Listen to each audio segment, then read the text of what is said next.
like a just driving game. It's more like race oriented, I think. Yeah. Getting It's passengers. just another racing game. Not. Yeah. It was tangential, not really a spin-off. Hello, welcome to Wildfolk. We're gonna do this thing. Bear with us. This is gonna be crazy. This is a brand new campaign, and more importantly, it's a brand new campaign with a bunch of brand new players and a brand new system that we've never played before. We are gonna try out Pathfinder 2 and see how it goes. Maybe it'll go great, and maybe it'll go terribly. This could be a disaster, and if so, you guys have front row tickets. Congratulations, you get to watch it all unfold. This will be a learning experience. Almost none of us have played the system before, including me, the DM. Hello, I'm Feck. I have no idea what I'm doing. We're going to be floundering a lot. There's going to be a lot of rules confusion. There's going to be a lot of learning. There's going to be a lot of making shit up and then looking it up later. There's also probably going to be a lot of like meta talk and meta discussion, not just about like the rules as we learn them, but how we feel about the system. The point of this little mini adventure is to decide if we like Pathfinder 2 before we start our next big campaign in it. So bear with us. This is going to be kind of an experiment, and you guys are along for the ride. As part of that experiment, we're going to be changing things that we don't like. We've already encountered a few things that we think are kind of silly. We like our social roleplay to be a little more freeform. Pathfinder tends to gamify it a lot. We're going to do the same thing we did to 5e. Again, we want to kind of play it by the book at first, long enough to learn how the system is supposed to work. But we'll take the things we don't like and we'll fix them, just like we've done for 5e. On that topic, we are starting with a couple of variant rules. We're taking it very easy on the homebrew at first, but we are using free archetype, which is just a variant rule in the book. Gives a little more flexibility. We're using some of the alignment system variants, because the alignment system is dumb. I think we're using a reduced version of Ancestral Paragon, and that kind of covers it. What else? What else is that? Do I have anything else in my weird spiel? Oh, hey, yeah, so this is a brand new world, brand new setting. There are going to be some names that you might recognize because, I don't know, I like that as a literary trope. I like reusing the same names and concepts. But to be very explicitly clear, this is a brand new world, brand new setting. Any names that have been reused are kind of just for flavor. It is not the same. For instance, homage. Yeah, it's an homage. There's the word I was looking for. There's a god in this world named Aedra, but it is not the same Aedra as before. You get the idea. Some of you probably are already seeing a Cressidac and wondering. Anyway. Totally. It's like Biggs and Weds or Sid in like Final Fantasy. Yeah, exactly. They appear in every game almost. I was gonna say they're not the same. I was gonna compare it to like the Zelda franchise, but I think the Zelda franchise, it is all technically the same timeline, and that's a dangerous comparison to make. But you need like a doctorate to understand the Zelda timeline, and I don't have that. Cool. Oh yeah, another big thing to talk about. I have 20 million people that I want to play D&D with, and I can't run a party of 20 million people. So one of the things that we're experimenting with this little campaign is the idea of having a rotating cast. I'm sure you noticed in our fancy little splash screen that there were way more than just these 5 players there, but there's only 5 players at the table right now. And that's because we're going to be running this kind of West Marchy, in the sense that we'll be having groups of between 4 to 6 players each week, and then after a mission ends, we'll kind of go back to town, shuffle things up, and set out with a new group of 4 to 6. So we will be giving that a shot, seeing how it feels, and if it feels bad, then I'm going to have to look 3 of my best friends dead in the eye, and tell them to fuck off, and I don't want to be friends with them anymore. It's okay, I've expected this moment for years now. Let's see, topic of new people. Most of the players in this campaign are from Crosswinds. You probably know a lot of them, but we do have 3 new ones who, frankly, if you've been hanging around or watching other Anthology campaigns, you probably know them anyway. But Sidro is with us today, and Jaeger is with us today. They're both new. Jaeger and Sidro were both in Draits 2.5. You've probably seen at least a little bit of both of them. So hello, Sidro. Hello, Jaeger. Oh, fuck. I'm going to call you out and tell us a little about yourself while I talk to Sochi for 30 seconds. What the fuck? I know, I'm so sorry. I'm going to put you on the spotlight right at the start. How could Good luck. you? Hi. I'm a fucking moron that they invited to be in the game to laugh at, and I'll probably hi, do a lot Mark. of How's shit your wrong. sex life? Thank you. I don't know what, like, This isn't a fucking AMA. I'm not gonna answer all You yours. don't have to answer that. It's a room reference. All right, now I know. we're all gonna go around in a circle and we're gonna share one interesting thing about her. No. My interesting thing is there are no interesting things. Hi, I'll be less abrasive. Anyway. I made the mistake of making my interesting thing about myself the other day at work. I mentioned the D&D podcast, and then the next day I had someone message me from another department, and I'm terrified they're gonna be here. So hi, if you're here, you've good luck. Fine. My interesting fact is I was born on an offshore military base, and I might be a genetic experiment. That's very fascinating. interesting. That's fact. very interesting. That's great. Also, please watch him on Twitter. Unlike not Twitter. Yeah, Twitter. He's an artist. You don't need to do that. Okay, I am back, and I really do actually want to sincerely apologize for throwing you on the spotlight like that. That was crazy for me to do. But sorry, something Weirdly important came up kinky, but briefly. okay. Jaeger, I think, is still driving home, and we don't want him to die, so we'll let him do his intro at some other point in time. Sort of. Oh yeah, tell them about yourself, Jaeger. We all know you, but tell the stream about yourself. I'm on the brink of death right now. I can't talk. It's impossible. Hold on, I'm gonna log into my computer. Okay, no, yeah, take your time. Take your time. We don't want you to. Yeah, don't die. Let me log into my computer, so I'm hoping he's not still driving. Fending off the wildlife that he prepared himself It's the in his house. It's the late 90s all over again, except instead of like those big hunkin' car phones, we have car computers now.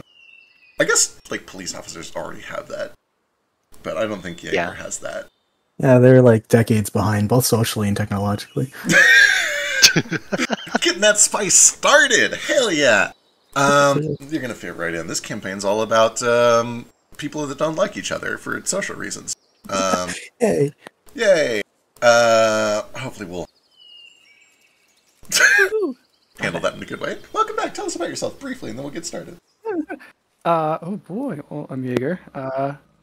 I just have this like, how do I explain myself? I don't know. Help. You like plants. Jaeger likes plants. Yeah. Jaeger Yeah, likes plants and drawing on post-it notes and giggling in his sleep. True, he does all three of those things. Yeah. I have an immense amount of gremlin energy that I have expressed to D&D. It's just a little giggly plant boy. Surprisingly, that's another player. Yeah, true.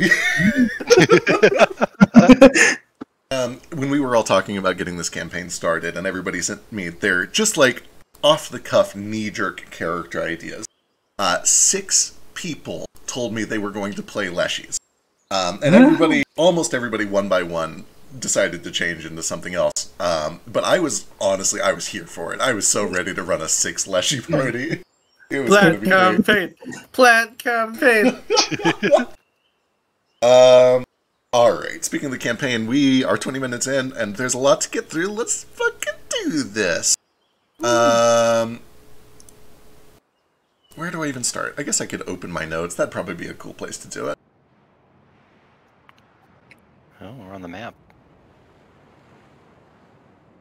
Let's God, find I the map. already don't remember where I'm from. Don't worry, we're about to find out. We're about to find out real quick. We're gonna learn together as a family. We are going to learn together, and this time I'm not putting Sidra in the spotlight first. I'll be very kind. You say this one. You say this now. Fuck, okay. You already did it though, it's too late. Alright, let's start. Up here. Oh man, Foundry's going real slow. Don't do this to me. We're streaming. There we go. It's slow today. Oh no. Okay, get your shit together, Foundry. Hey, by the way, on top of a new system, we're also trying a new VTT. And there are a lot of things that I love about it, but it does seem to be lagging right now. It doesn't want to put on a good first impression. Yeah, like there's a lot of cool things we can do. Like check this. Do your silly little dance for the audience. Oh, hey, It won't roll. speaking of cool Why can't I roll it? things, Oh god, there it is. There's all done. What? Oh, immediately. So, stream, I apologize that you didn't get to hear Philo's hilarious fart joke. For everybody here, You can. One of the things you can do in Foundry is customize your dice and the noise that plays when you get a nat 1 or a nat 20. If you get sick of what Philo has chosen for his dice, there's an option to turn it off, and I'll show you how to do it. I will say I wasn't even trying to demonstrate a crit. I just wanted to show the 3D dice, but it like didn't roll, so I got impatient and rolled 5 of it once. For the stream, who benefits from already having had those noises turned off, Philo immediately set hers to fartreverb.mp3, because that's the kind of person that he is. And we love him and that's for why it. you love me, and that's why I'm in all of your games. It's true. That's why you are not on the chopping block. So I was going to make it like a Survivor joke or something. I have little trickster energy until I fall asleep. True, that's Philo's fun He's fact. not. Yeah. Falls asleep instantly. He'll remove himself from the game eventually. Don't worry. All right, we are going to begin right here at this little X that I've drawn with Philo. Speak of the devil.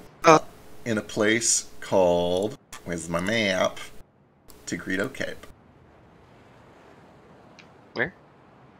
It should be loading in a second when Foundry decides to catch up. I see it's over on the left side of the map, but Oh man, it caught up and I have 6 swords on my inventory that shouldn't be there. Okay. oh, I like the zombies. Cow. Yeah. Did everyone else hear the cow, or did they just hear me say cow? I hear cow. Yeah. Just Okay. I meant the stream. Can stream hear a cows? Stream can hear the cows, yes. Okay, good. No, you're not crazy. Cressidac. The conflict between monsters and Godkept is a tale almost as old as the planet Dust itself. Sometimes the story is written in blood, other times in prejudice and oppression, but for as long as that story has been written, it's also seen refrains, pockets of peace and understanding between those who still have patron gods and those who don't. And though the ink of those stories is made up of the kindness of everyday people, the strokes are usually penned by brave heroes of legend, and you in particular hold the stories and the memories of some of those heroes near to your heart, even as you struggle to become one of them. Your struggles have led you here, to the slums of a little refugee camp on the shores of the northwestern wildlands. This is a place where the war is still distant, but its ripples lap up on the shores every day. A few days to the south in Gorchiga, Wildfolk pirates and privateers execute captured combatants and divvy up their plunder. And to the west in Leonkep, bright-eyed colonists build colorful new homes and hopeful new lives for themselves, many of them experiencing magic for the first time in their lives, completely unaware of the price that's being paid for that magic. But that is not important right now. What's important right now are the 2 patients that are bleeding out in your makeshift medbay.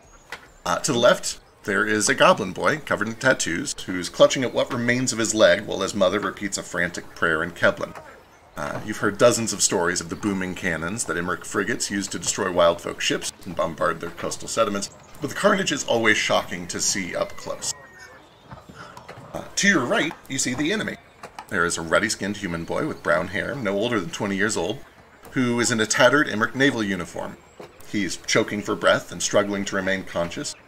You can see that he's riddled with the telltale signs of necrotic magic along his neck and his collarbone, and you can see purple, swollen flesh creeping down his chest and towards his heart. Both of these men are running out of time, and there is only you and your basic surgical implements that you've scraped together. What would you like to do? Wow, really? You start the fucking campaign off not only with me, but with a trolley problem? Sure do. Oh god. Tell me about it. This is mean. I know how you heal, so I'm very concerned. Oh boy.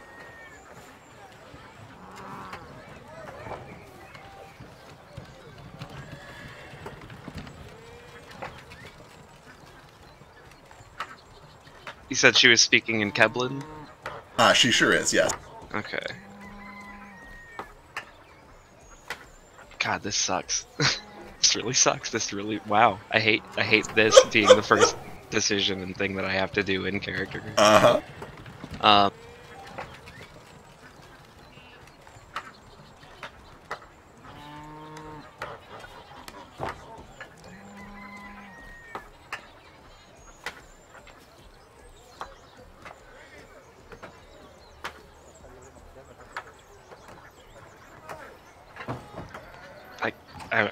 I'm gonna look at the I mean, are they both conscious right now?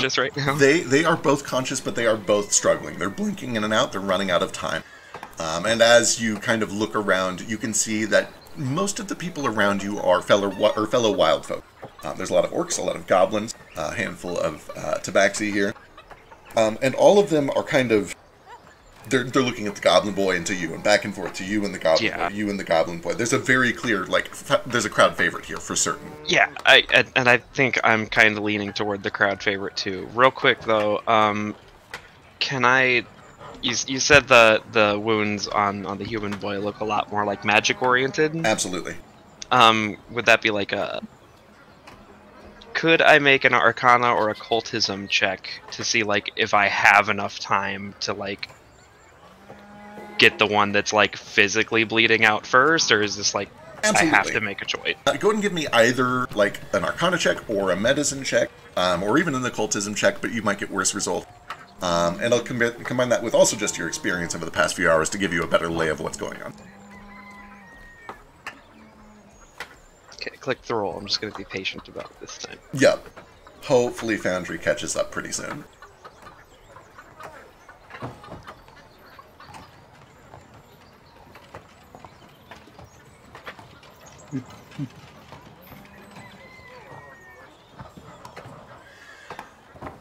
Just imagined how scarring it would be when you had a beautiful moment and then you roll in that one. And Reverb.mp3. Don't curse him. The fart sound. The fart dot reverb. 17 is quite good. At least for identifying the basic magic that is happening to this boy. You are able to tell that the necrotic damage that's being done to him is it is damage. It is on kind of a persistent damage, but it is not like he's been cursed. It's not like there's an ongoing spell. It is something that he just needs medical treatment for, and it is slow moving. But you also know that you can only do so much medicine at a time before any more would kill him. In other words, you are possibly on your last chance with each of these patients. But you probably have time to do one and the other if you move very quickly. Okay. I'm gonna do the Goblin Boy first, obviously. All right. Then give me a medicine check. Give me that treat wounds.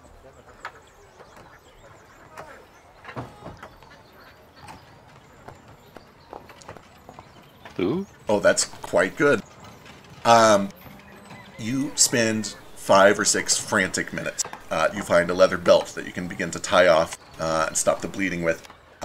You hand a thick rag over to his mother and kind of instruct her to hold it against the stump to keep pressure there. You begin to deploy some very primitive sedatives. You don't have expensive supply, but you do what you can to try to ease the pain. And you begin to make some very rapid and loose sutures. And after some time, he begins to stabilize. You hear his breathing is still rapid. His teeth are gritted. He's in a tremendous amount of pain. But you can say with some degree of confidence that at the least, he's not in danger of bleeding out and dying right here in the middle of the street. And as soon as you kind of realize that he is stable, you look to his mother and she looks to you and she just begins weeping. She thanks you for your help. I don't know if you speak Kevlin. She's saying I do. Okay. Then, yeah. And I say, "You're very welcome. We have time to talk later." And I go over to the human boy. Is he still alive? He is. He's not looking good. You're running out of time. And as you turn and start to walk over there with your instruments, the goblin mother says, "What? No. What? Why would you help him? Why would you help him? Who are you?"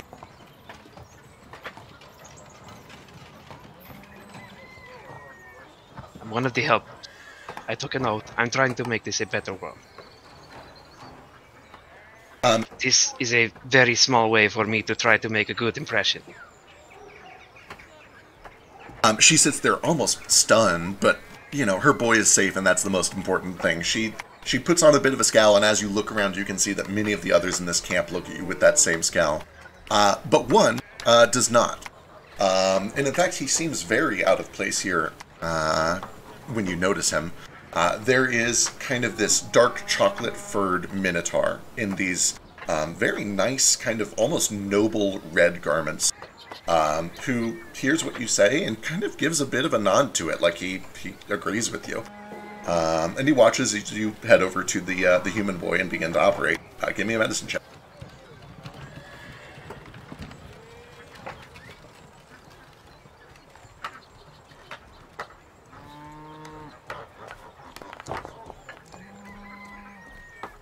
Ooh.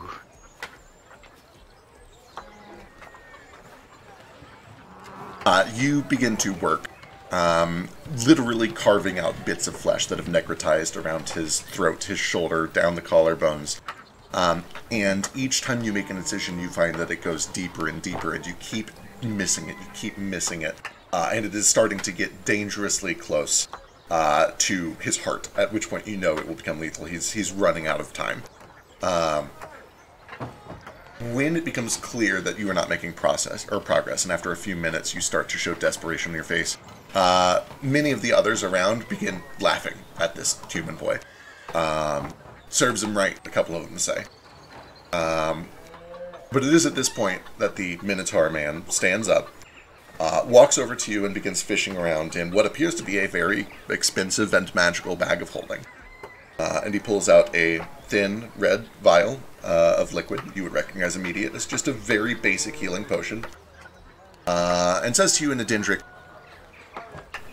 "Hello, my name is Jerez, Lord Almaro. I am not one to tell people their business, but if you wish, I do not need this. Use as you please." And he hands you the potion of healing. I thank you for your lack of discretion. And I'll take it, uncork it, and immediately just, like, administer it to the human kid. You are met with literal boos from everybody around you. But you watch as the magic sinks in, flesh begins to knit itself.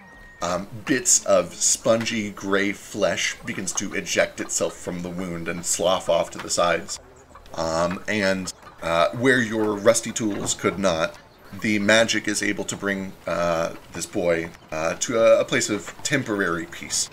His eyes close, his breathing stabilizes, and he will not die here today, although he is still unconscious and in bad shape.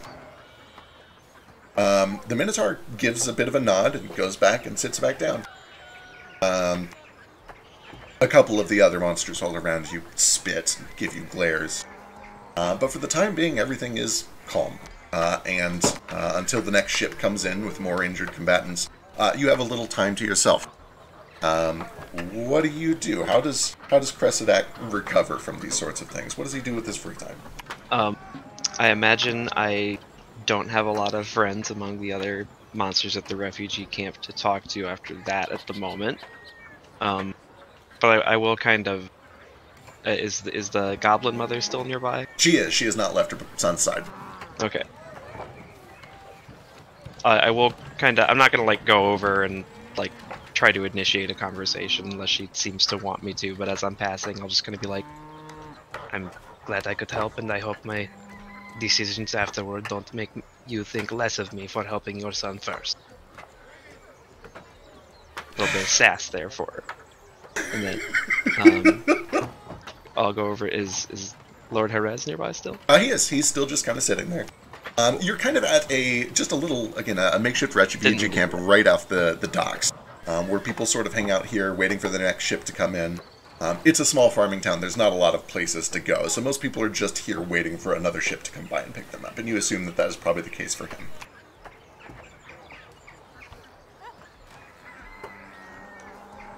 But he clocks you as you approach and kind of scoots aside and make room for you on the bench. Okay. Yeah, I'll sit down. I'll be like, thank you for, well, that. You have a good heart, my friend, even if your scalpel hand leaves something to be desired. Yeah, I'm not much for this line of work. Well, it is the heroes among us who do what they are not trained to do when they must, huh? I suppose. What is your name? Cressidac. You can call me Cress. And real quick, tell us about Cress. What does Cress look like? Tell us all about him. He's a snake. That's it. Is that it? Cress is a pretty big snake. The token, Limbs? especially yeah, he's a snake with limbs. He does have legs and arms. The token or the little face, especially in this lineup, is probably a little misleading because he's pretty big and bulky actually. Yeah, these default icons are huge for some reason. Yeah, Cress is 6'3". He's pretty big and bulky because he is a Titan Nagashi, which means he's got like armored scales even when he's not armored. So he's just a pretty big guy. He's not wearing a whole lot. In town, he's wearing like pants and stuff, but he's probably got like some sparse gold jewelry. And importantly, is like under the clothes and stuff. He looks like a white-lipped python, which you can all Google now if you feel like it. They've got kind of like white lips and like some other markings along their backs and stuff, and like kind of shimmery, iridescent black scales. And he's got a lot of that going on. He's got his healing kit, which looking at him kind of seems definitely to be like an afterthought because he's got like a big cloak over one arm, and like a khopesh slung on the back of his waist. He definitely does not look like the kind of person you would expect to be like in medicine or like stitching people up. Hell yeah! But it seems like he kind of just he has a little bit of training in it, and he's mostly just doing what he can to help. Certainly. Here. And yeah, he does have like a cobra hood too. And your help is not going to notice. For a time, you can sit there with Lord Amaro, and he shares with you a little bit of food that he's brought with him, which, despite being travel rations, are frankly delicious. I don't know if Cressidac likes spicy food. They are very spicy. There's some dry bread and crackers and cheese. But eventually after... Do you have any eggs? I'm afraid the eggs don't keep very well, but I do have wine. Would you like wine? Oh, of course. Now that the surgery is done, I think it's safe to partake. He will fish out a couple of little pewter, kind of shot glasses almost, that are part of his meal kit. Certainly not fine dining, but, they'll work in lieu of crystal. And he pours one for you, and pours one for himself, and raises it, and proposes a toast to peaceful cooperation, huh? That these people might eventually all get along with each other. Eventually. Like you, my friend, I believe there is a future that does not end in bloodshed for all of us. There is a new dawn coming, and perhaps we can be its songbirds, huh? And he will take his drink. I'll kind of tilt my head. Birds and I don't usually get along, but I like the sound of these. I'll take a drink. Alright, you take the drink and blink, and in literally the blink of an eye, when you set your cup down, he's gone. He has disappeared from right in front of you, and you look around, and a couple others kind of give quizzical looks, like he saw him, and he is no longer there. Do I still have my cup? You still have your cup. The wine is delicious. His cup, you hear clatter to the bench and drop, and then slowly roll off onto the dirt. I'll pick that up too. As you bend down and go to pick up his cup, you see that sitting on the bench where he was, there is a crimson envelope. Huh. Oh. I wish I could read. Campaign over. Game over. Yep. No, I have 14 int. I hope I can read. Possibly. I'll pick it up and examine it. Alright, you open up the envelope, and inside you find two things. The first is a map, and the second appears to be a ticket. A ticket of passage aboard a ship. And if you go over to the loot folder, in the new loot for you, you should see a couple of items that you can drag onto your sheet.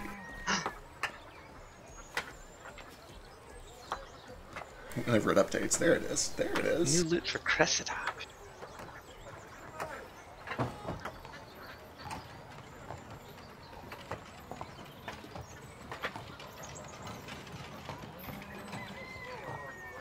Neat. Let's see, how can I... Let's see, I probably should have... Found a way to show these on stream, shouldn't I? Oh well.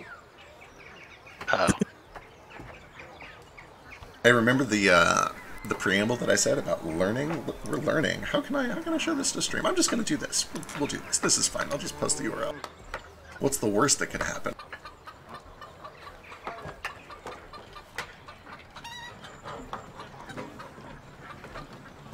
Alright, don't break anything. Don't break anything. That kind of works. That shows a little on stream. I'll get a better interface for this at some point.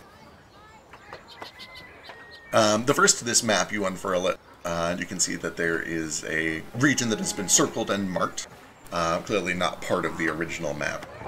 And then the ticket.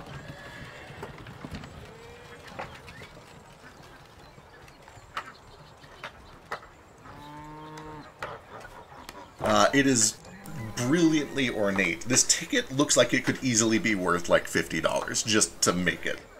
It has gold leaf filigree around the corners. It's printed on incredibly high quality vellum. It has been embossed and stamped. It looks like there is a hand-painted picture of the ship itself, this brilliant vessel with these crimson red sails, which can't be cheap. And although it's very fancy, the ticket is written in a language that I don't think you understand. Do you speak Taspin? No. There are some bits on it that are in common, though. You can see the ship's name is the TTS when we get there. And it departs from here to Greedo Cape tomorrow morning at sunrise. Oh, well, that's in. This ticket is already paid and stamped, and it appears to be headed to a place called Marrock Bay. And while you deliberate, let's pull out and see somebody else.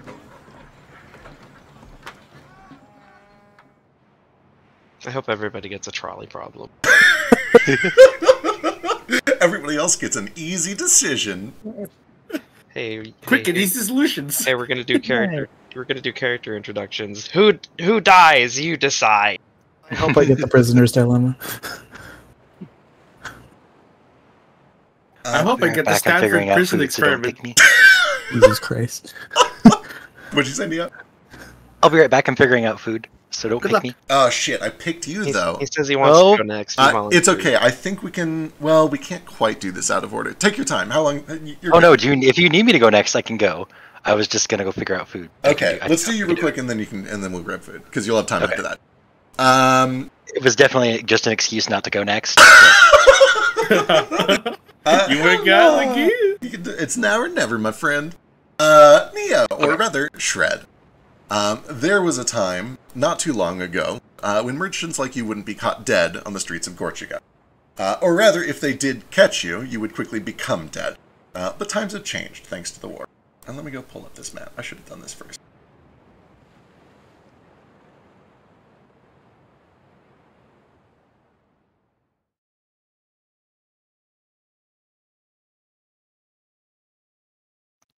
Ooh, lighting effects.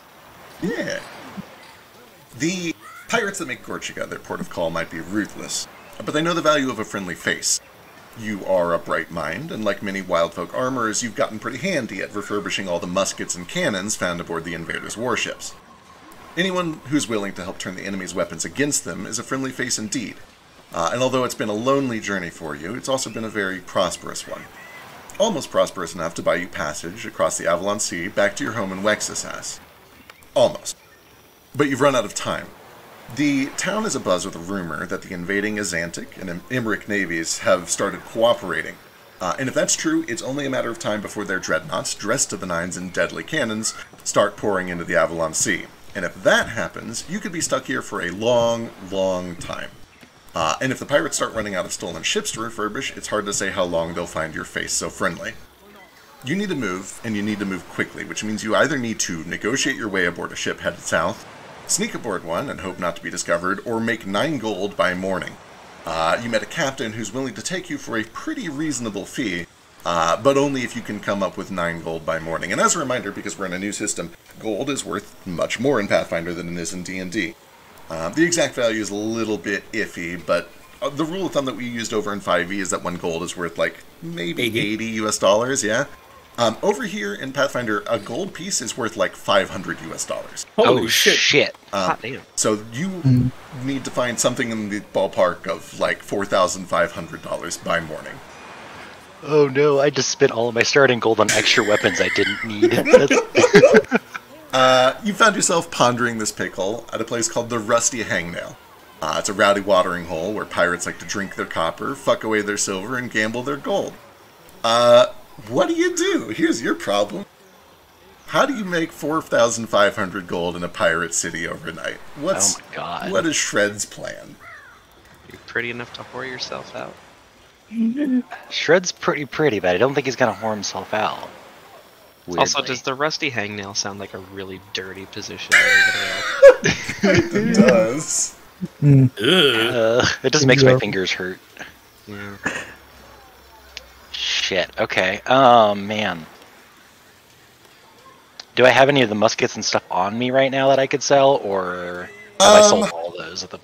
You have, boy, let's say you've sold almost everything.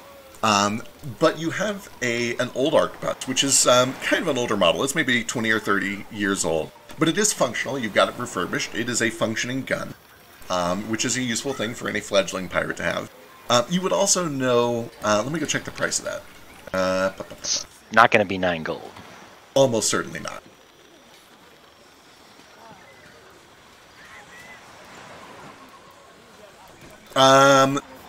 A modern arquebus worth 10 gold. This older model from the Thunder Wars up north, probably about 6 gold. That would still leave you 3 gold short, even if you're able to find somebody willing to buy it at full price from you, a shady non-pirate in the middle of the night.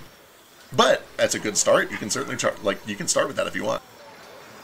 Yeah, let's start with that. See what happens. All right. Give me any sort of selling a gun check. It could be diplomacy. You could use one of your lore skills if you have something. You can try intimidation if you wanted. I'll probably just go with diplomacy. That seems like the easiest. Yeah, hold them at gunpoint and say, you can buy this gun and I won't use it on you. That's an intimidating strategy. Portuguese diplomacy is a thing. Well, that didn't work. No.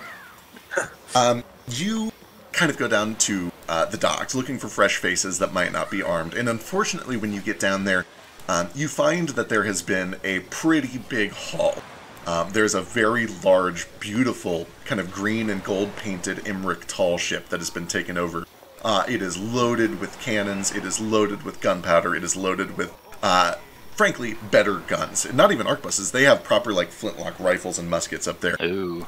And at another time, it might be possible for you to sell your kind of outdated rifle for full price, but the best that anyone will give you when there are those guns just right around the corner is 4 gold for it.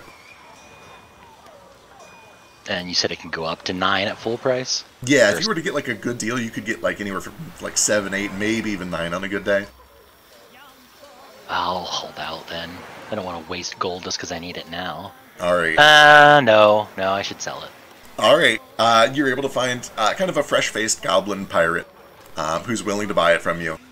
You know deep down inside that this goblin is not nearly strong enough to operate this thing without a bipod, and you don't have one for him, but he doesn't need to know that for now. For now, you just have to get off this island. Okay. It's 4. I'll add that. And mark yourself 4 gold. That takes you maybe a couple hours to find a buyer. The first sun sets, and then shortly after the second, and darkness kind of goes over the cape. But, you know, the city of Gorchiga really doesn't even come alive until nightfall, so you still have some time. What's your next plan? Okay.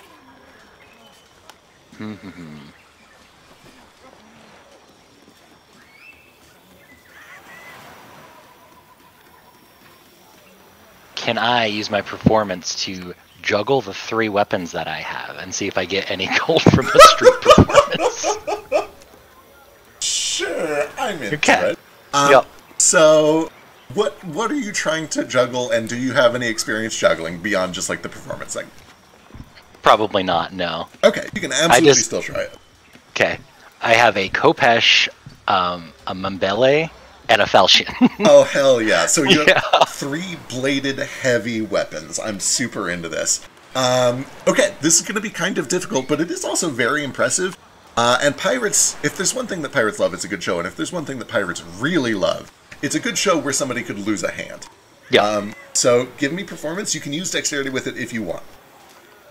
No, I'm just going to use performance straight. All right. Here it goes.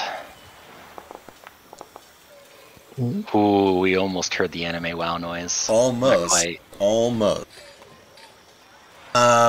You put on a pretty decent show, and the people around here are in kind of a spending mood because of this big haul. They're looking to celebrate. You're able to get a few tips here and there, and a lot of jeers saying, throw it higher, don't be a coward, come on! Lots of people kind of teasing you to do more and to, frankly, risk your life for their entertainment. And you're able to kind of not just keep up the juggling act, which is moderately impressive, but entertain them along the way. You're able to kind of crack a few good jokes. You find this one kind of sickly-looking, flea-ridden tabaxi pirate, and really, he starts heckling you, and you see the opportunity to counter-heckle, and his friends eat it up.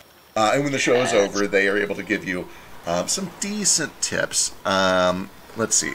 Reasonably, it's going to be like 8 silver. That's fine.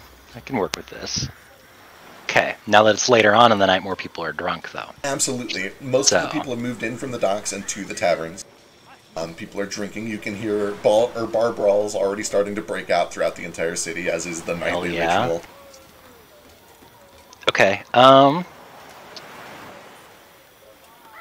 can I convince drunk pirates to arm wrestle me and bet gold on it? Hell yeah. Absolutely, that's a thing you can do here.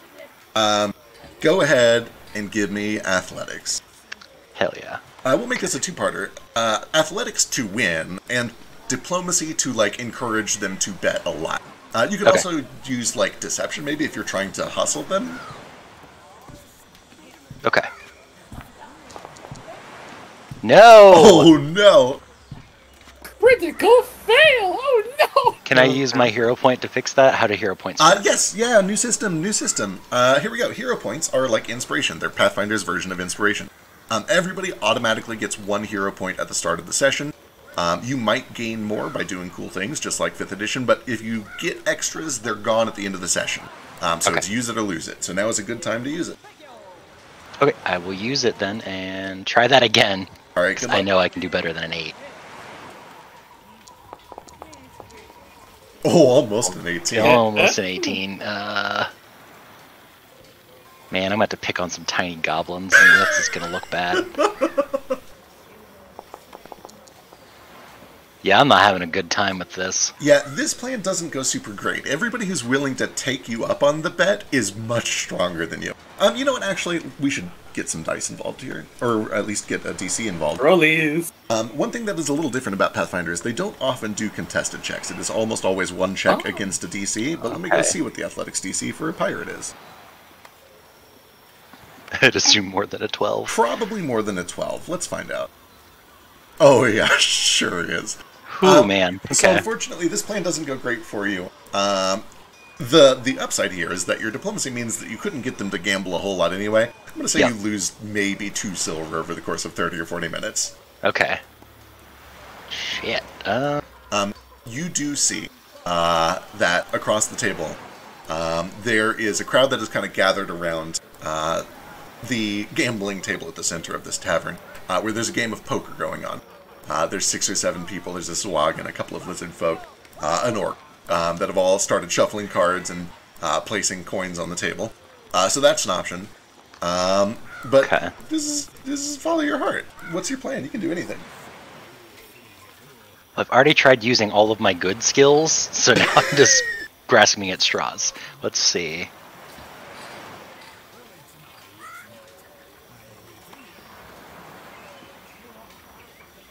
Yeah, let's try that poker game. Let's see if I can make this worse. Alright, excellent.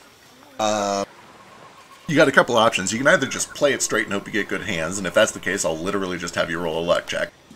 You can try to bluff, in which case I'll give you a deception check. Or you can try to be a good read, in which case I'll give you a perception check.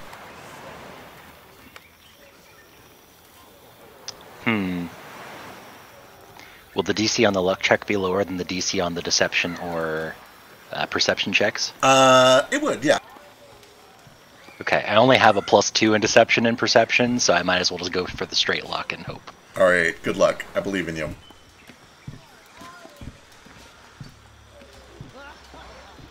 Do you ever wish you were worshipping the god of luck instead of the god you were worshipping? Don't tell him I said that.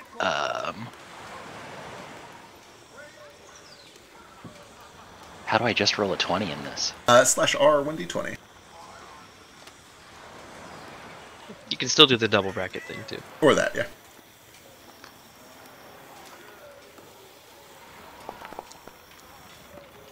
So close to that 20. Oh no! So close to that 20. Okay. Things are beginning to look desperate. It is starting to get late. People are starting to stand up and go to bed, and you know that that is when your chances are going to run out.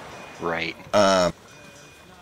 There is less commotion in the taverns, and you are down a gold piece from when you started playing poker.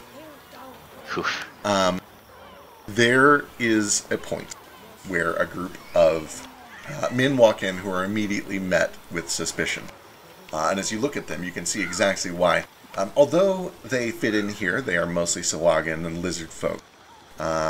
They are wearing the wrong color. Specifically, they are wearing the teal and crimson of Azantic raiders, who you know to be enemies. It's not clear where they came from or how they even made it this far into the city. Perhaps they're looking for a fight.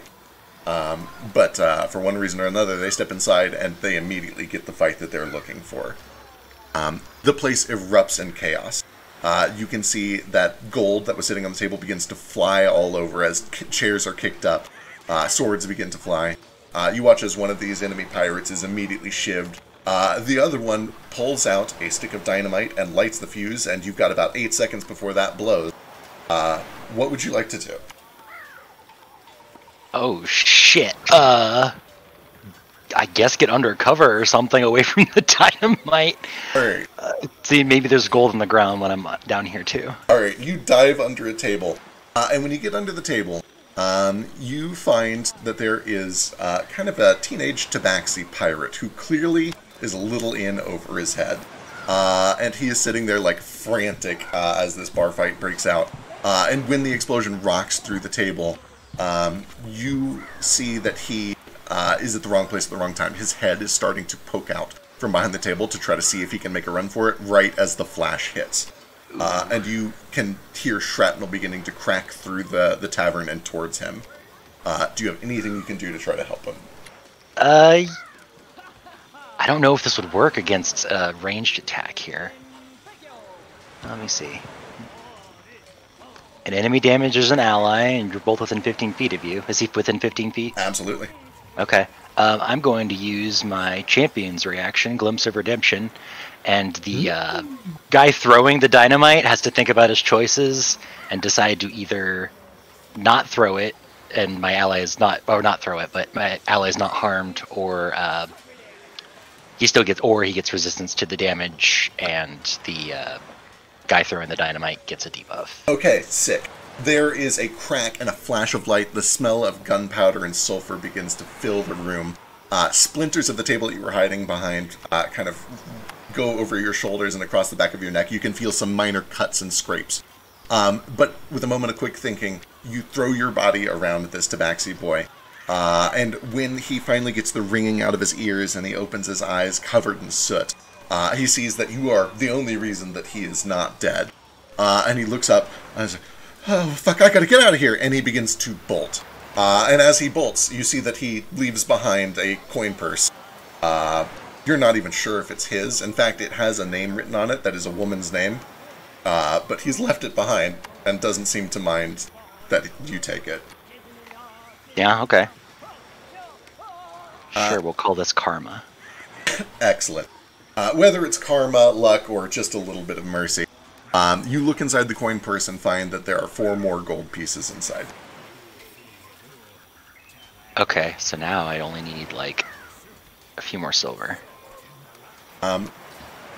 To kind of get us where we're going, you are able to engage in the rest of this bar brawl as they take down the remaining pirates, and along the way, kick up a few silver and gold pieces that have been scattered throughout the tavern. Finish up what you need, and begin to dash your way down to the docks. Okay. Works for me.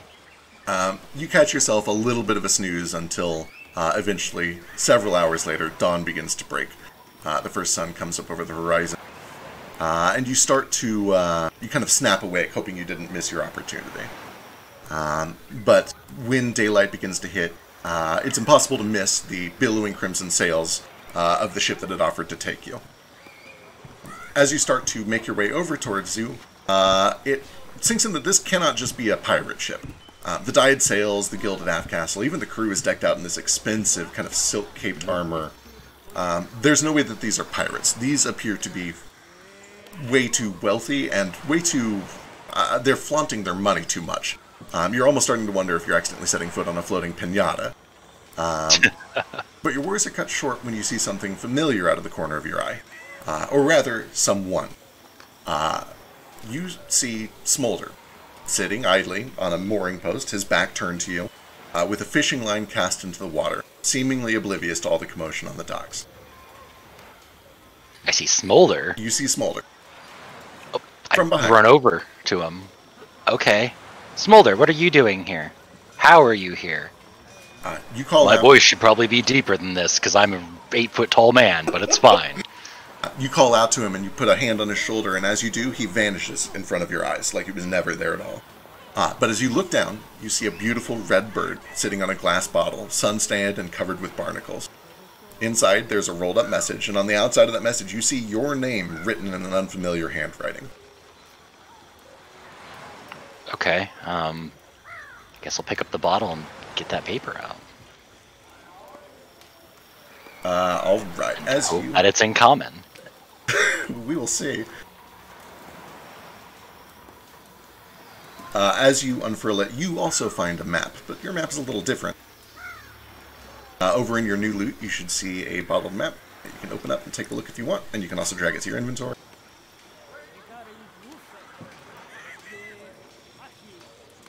Okay. Oh, there it is. This map is entirely unlabeled. You don't have to worry about it being in the wrong language because it has no language. What you see is what you get. Okay, that works then. Bird. Is that bird where I'm at right now? This is certainly not the shape of Gorchiga. Okay. You could give me history, or if you have some other relevant skill to try to identify this place. Heads up that it will be a very difficult check, but maybe. You never know. Maybe this is when I roll the 20. History. Is that a check in this? I don't see it. Society, sorry. They name it Society. Oh, okay. That'd be why. Only a 14, so 14? That's not great. No, there's no way. You can also tell Okay. that, like, just from the size of the buildings on this is some little hamlet somewhere. There's, like, this could be fucking anywhere. There are dozens of these, even just along the shores of Gorchiga. But either way, it seems to be addressed to you. As you're looking it over, though, you hear a call from the captain who had invited you to come along. This kind of tall, orcish tiefling, red skin and horns kind of poking out from above his brow. These yellowish, almost fiery eyes. Kind of a chubby fellow, with these just very luxurious velvet robes. Says, "Will you be coming aboard after all?" Yeah, I managed to get together the fare for you. Well then, hurry on now. We need to get there. Right. Up the fare. And I'll hand over the 9 gold. Alright. Welcome aboard the TTS when we get there. And let's cut out while you go get food. Thank you. Man, I don't have money again.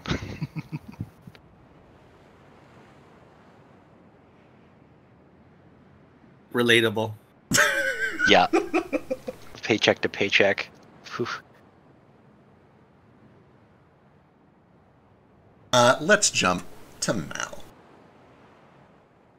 But Mal, why? because it's your turn. We gotta get the party Fine. together. Now, the war is distant news for most Titarans. Between Titar's hostile terrain, its poor natural resources, and its deadly military, the invading Imric forces learned long ago that, frankly, there are softer and more appetizing targets elsewhere. So, aside from a few quick and bloody skirmishes at the border about 50 years ago, Titar has remained mostly uninvolved in the invasion.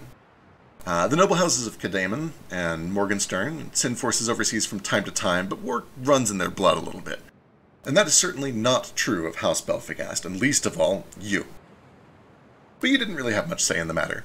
And so you found yourself here, metaphorically trapped aboard your own luxurious ship, sailing away from your luxurious bed and your luxurious bath and your luxurious empty schedule, headed for some tiny hamlet just outside Wexasass. Around your neck, a crest weighs you down like an anchor, but in your hand you hold a crimson key given to you by your family's court mage, and you'll find both those things over in the new loot. You know it has something to do with Ra, but the mage was a bit lazy with the details. You don't know what it goes to, or why it's shaped like a bird, or why it's painted red, but you're hopeful that wherever it leads, you'll find an answer there, so you can go back to doing your luxurious nothings again as quickly as possible. That'd be life. And while you're kind of pondering all that, tell us about Mal. I forgot to ask for a description of Shred, but we'll come back to that in a second. Tell us about Mal. So, standing at over 6 feet tall, Mal appears to be tall, lean, lanky, wolfish creature, coated in matte black fur. He has a stark white skull in lieu of a face, with sulfuric yellow eyes peeking through the darkness of eye sockets. Instead of ears, he has 4 horns adorning the top of his head. Mal's clothing is expensive, but worn with bare minimum effort. He wears an open blue dress coat, draped over his shoulders and clasped over the clavicle with a belt and the crest of his noble house, a silver sleeping bear. He has foregone a shirt underneath, because putting shirts on there, it's too much of a hassle without servants, leaving his lightly muscled torso exposed. An understated necklace with 7-pointed star pendant resting over his sternum. I imagine that's the Belstar crest. Yep. And that's it.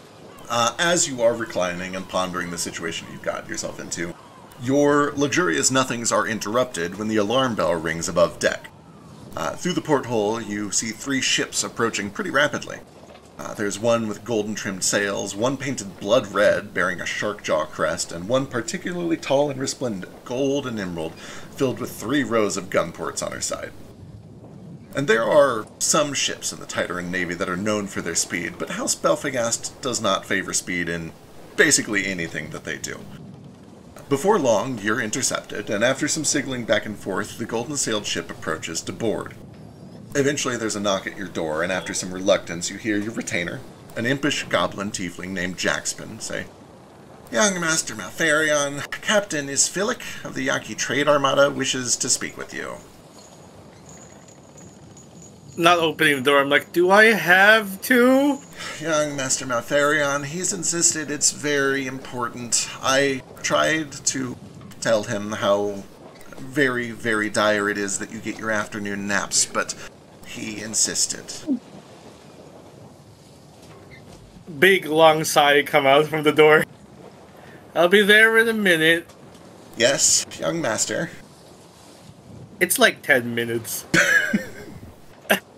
Well, I do eventually emerge, dressed, and I put my armor on, just to appear a little more intimidating than I actually am. Excellent. When you finally crack open the door, Jackspin again begins to apologize. "I am so sorry for the disturbance, young master. I tried to stress to him the importance of your nap, but he was just very insistent." And as he says that, you can see he's kind of fiddling with a brand new golden bracelet on his arm that you've never noticed before. "Right this way, please." Sure, yeah, Jax, please, too much social interactions, too much energy. "Yes, if you would have a seat, I'll let him in." And he goes over to the door here and opens it, and as he does, you see that a man steps in. Before the door opens, I put on my face, which is that of a young and mighty lord. I look more serious, my shoulders straighten up, I lean over to the table, I'm a little more intimidating than normal. Excellent. This is a show I put on for other people. I have to put it on. The Vishkanya man looks mostly human, but you're familiar enough with the Vishkanya to recognize the snake-like slitted pupils, the little bits of fang that poke out from under his lips, the long, sharp claws, the amber eyes, and behind him his guards are even less subtle. They each carry large scimitars, but also bandoliers with actual poison in them. And he seems to kind of waltz in and give a very delicate and flamboyant bow. This very graceful and over-the-top procedure. Young Master Malfarion, it is a pleasure to meet you. I am Captain Isphilic. I hope you're hale and hearty, Captain Isphilic. What brings you onto my ship? I appreciate your hospitality. I won't take much of your time. It's just that No, please. Take your time. I saw this ship from afar as I was traveling, and I must admit it is beautiful. The gilding, the sails, you must be a man of such great taste. Tell me, would you consider selling it?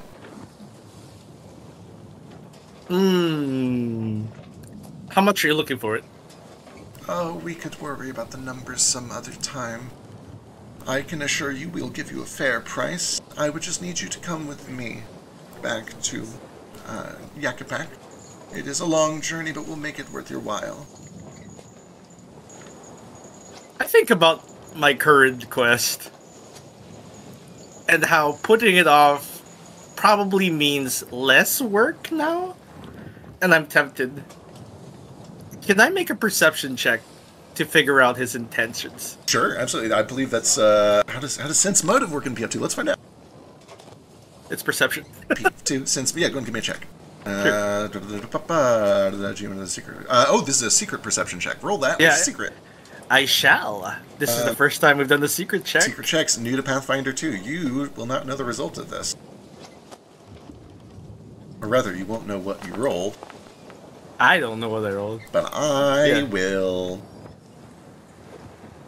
As you spend a little bit of time with this Captain Isphilic, it becomes very clear to you that he is an eccentric man. He is a very wealthy man. He is adorned in gold and gems and jewels.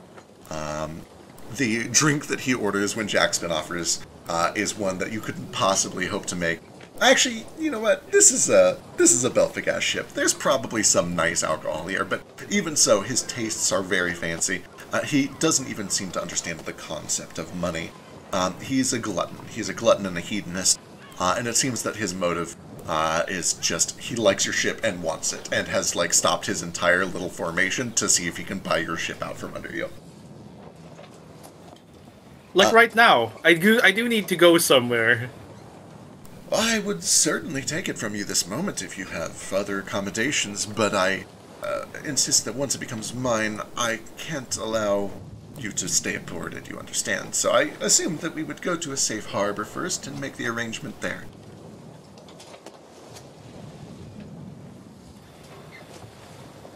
In my opinion, in my head, what do I think is the easiest route? Honestly, continuing to your destination, you're pretty close. So if we jump back to the world map, you're pretty close to where you're going. I'm almost there and they want me to turn back? That seems to be the case, and that does strike you as a little unusual.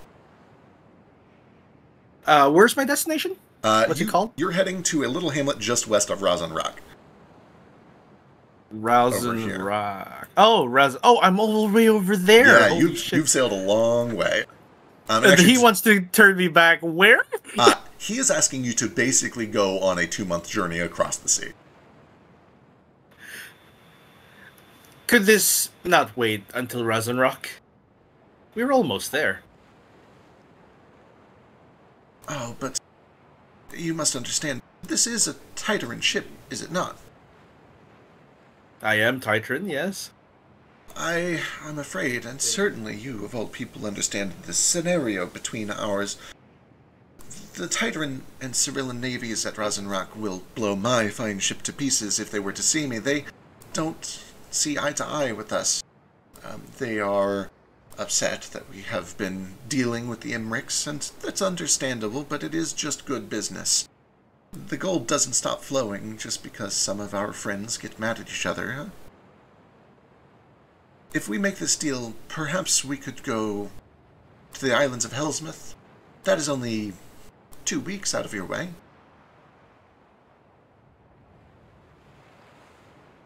What do we know about Hellsmith? Give me a very easy society check. This is close to you. You would have a pretty good shot at this. Would you like it secret? Sure. I think recall knowledge is normally secret, right? Yeah, it's normally a secret, I think. That way, if you give me false information, I can't tell from the roll if it's good or not. Legit.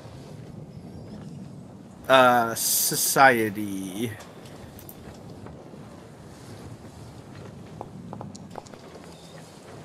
What dice has question marks on it? Sure does. It's pretty cool. Hellsmith is dangerous terrain, first of all. It'd be very difficult for you to even find a suitable port over there.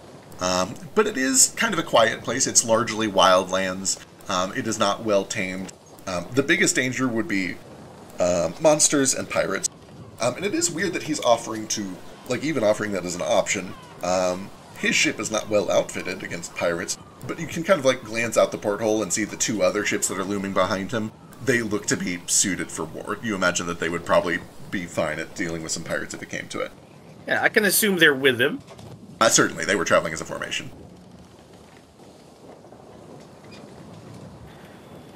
Hellsmouth is ill-suited for a man of my means. How about this? We sail as close to Razenrock as we can. You give payment to my man Jackspin over here. And I'll send the ship back out toward you. Oh, you are a man of business, aren't you? You know what? I believe we can make a deal of this. Yes, this will do. This will certainly do. And he kind of motions with the finger for one of his guards to step forward, and he procures a contract written on very fine vellum. And he begins to just kind of talk through business with you. And we won't sit here for an hour talking about the legal proceedings of trying to sell a ship. But you can tell that he's very experienced at this. He has a lot of these forms already ready to go. It dawns on you that, like, this might be a thing that he does regularly, which is pretty fucking weird, just sailing around and buying people's ships from them. I like a man with money. It is weird that he, like, buys them straight from people. Yeah. Who are sailing to, like, we're like... I hate this guy. Right, we're 3 days off. We're 3 days, I think it's 3 days. How long? Till Razenrock? I'll double check here in a second. But yeah, a matter of days, maybe a week. I would have to double check real quick. Yeah. As you guys are kind of getting through this, and as the paperwork is starting to wrap up, he motions for one of his guards to step forward, and he procures a very beautiful, kind of richly stained walnut case, and he opens it up. There's this fine velvet lining, and inside there's this dark glass bottle of wine, which he begins to pour, one for himself and one for you.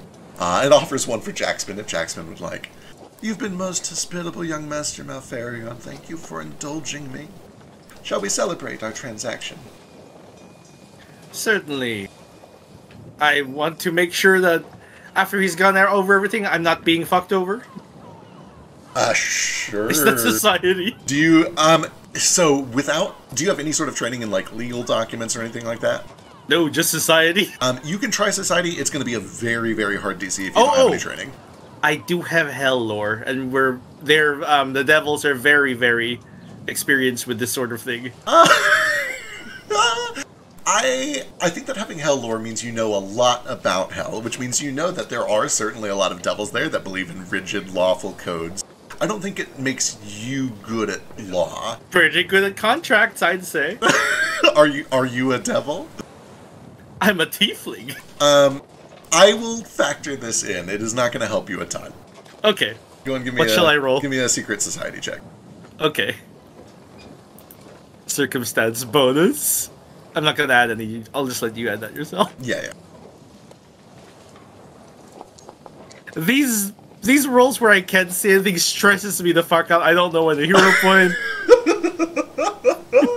Yeah, that is kind of the downside. You don't know when to hero point a secret check. For the record, if you want to spend a hero point on a blind check, you absolutely can. It's just kind of a gamble because maybe I'm gonna gamble. I'm not gonna do it right now. All right, understood. You look it through, and you're not able to tell a lot, but you're able to tell that this is a boilerplate for sure. This is not something that he just drafted up just now. You can tell that the prices are all pretty fair. In fact, fairly generous. He's giving you a good amount for the ship. You know how much your family paid for the ship, and he's giving you a great trade for it. You're actually probably making a little bit of gold off of it. The terms are fine. You're not able to catch, like, loopholes or anything weird like that. It seems above board. Okay.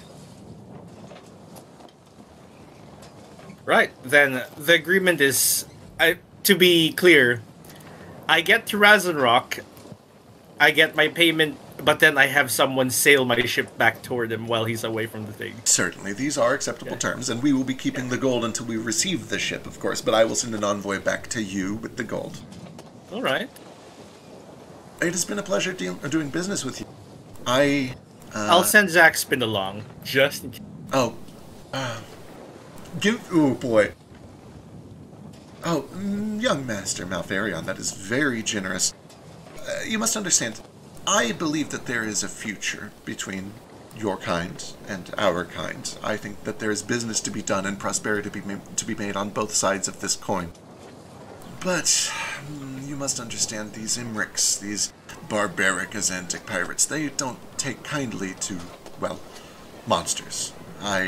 I would be happy to have him as guest aboard my ship, but were my traveling companions he's just there to out... get my money. Oh, of course. Sorry, that is my mistake. And you can see that he kind of relaxes a bit, and he takes another drink. My servant. For the record, he did not seem to be even momentarily fazed by the idea of taking Jackspin as a servant. Yeah, I know. Well, wonderful. I will let you get back to your nap. Your Jackspin told me it was very important. I must admit I'm still learning the culture, but it is fascinating. I must admit if I could take a nap 4 hours a day, I would do the same. 6? 6 hours? You must be so lucky. Oh, I do hope that our cultures can learn from each other, huh? Times of peace are in the horizon, perhaps? At least peaceful negotiations like this one. I see. Where is it that you're headed?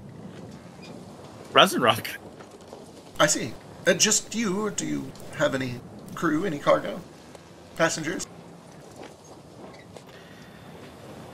I lie to him, and I tell him I have an armada of ships following me close by.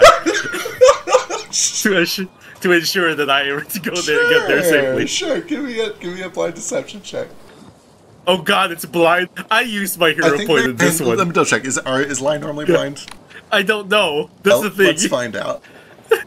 Lie. It is normally secret, yep. Okay, I will use my hero point. Alright, sure. On this one. So I roll with fortune, right? Correct.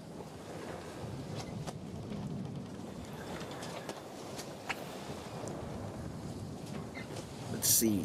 Where is it?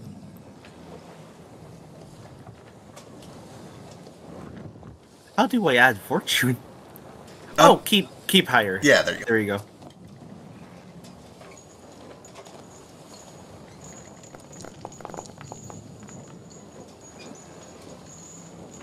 An armada.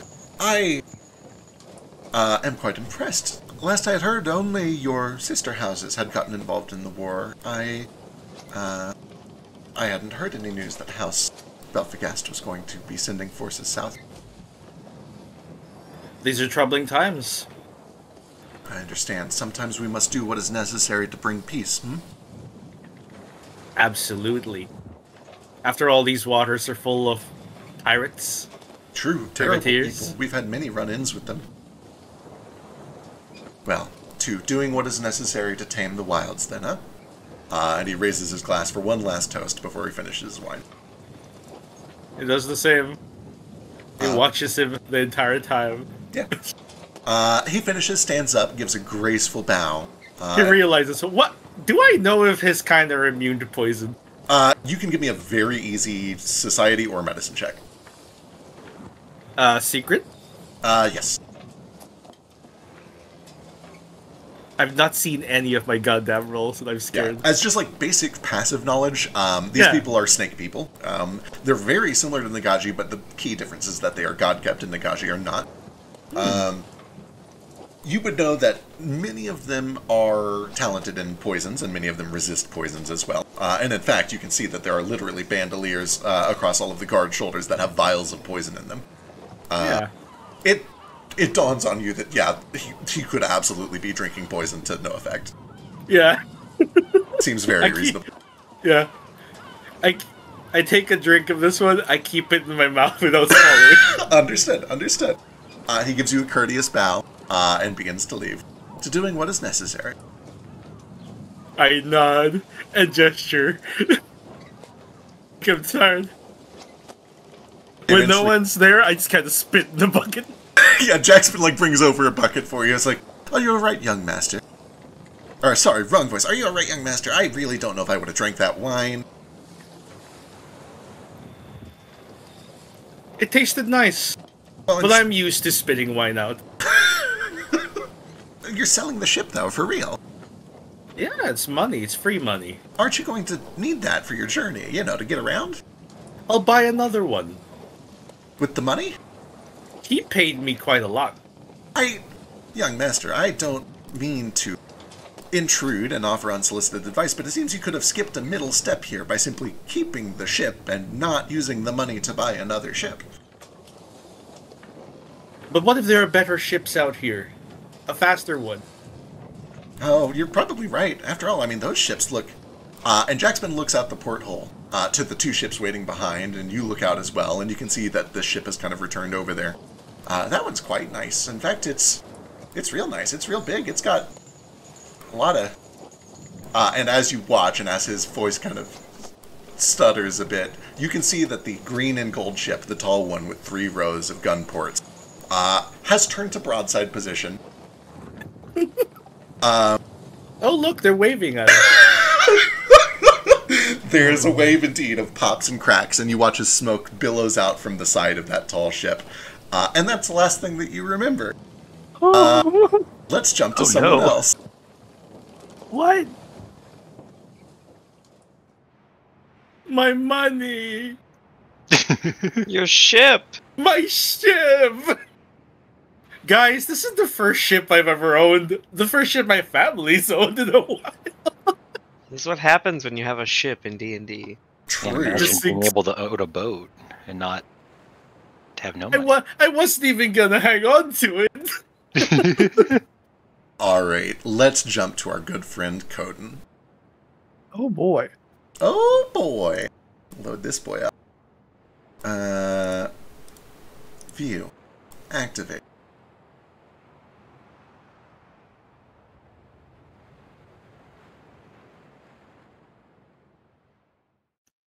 Ooh, moody.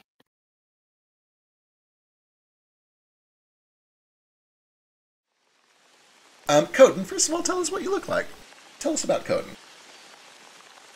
I'm gonna pull a Philo and say, bear. Oh, hell yeah. Nah, he is a big old bear. He's 7'2", mostly dark fur. He's kind of, I guess he's sitting there. He's got a lot of woven plant fibers for his clothing and stuff, and it looks well made. It looks like normal clothing until you look closer, and it's kind of like coarser. Yeah, he's, guess you'll learn more as we go on. Excellent. And Coden, you are headed north towards the city of Rosin Rock, and you're a long, long, long way from home. You're no stranger to travel. In fact, you're not even a stranger to dangerous travel. Whether it's the cold mountains of Clownfell, or Clonfell down to the south. Not Clownfell, that'd be terrible. Clonfell. Ooh. I promise there's no city of clowns yet. Whether it's the mountains of Clonfell, the swamps of Ribico, or the jungles of the western wildlands, where you are right now, you've grown pretty good at moving quietly, avoiding trouble, and gently fending off any beasts that get a little too friendly. But the last few weeks have been a new kind of hell for you. The jungles of the western wildland no longer teem with the beasts and the wildfolk that you're used to. Instead, you've encountered swaths of rainforest that have been logged, cleared, and turned into war camps. Some of them you recognize as Drusky. Your people are no strangers to their orcish and dwarven siege weaponry. They've been a thorn in your side for hundreds of years. But many of them are unfamiliar to you, at least at first, until you come to recognize what the Imric military looks like. And in the wake of these Imric war camps, you've met death at almost every turn. You found entire villages razed to the ground, bones and bodies scattered like slaughtered animals. You have found lakes that have been poisoned by bloated corpses, fields burned and some even salted, and rivers dammed by debris.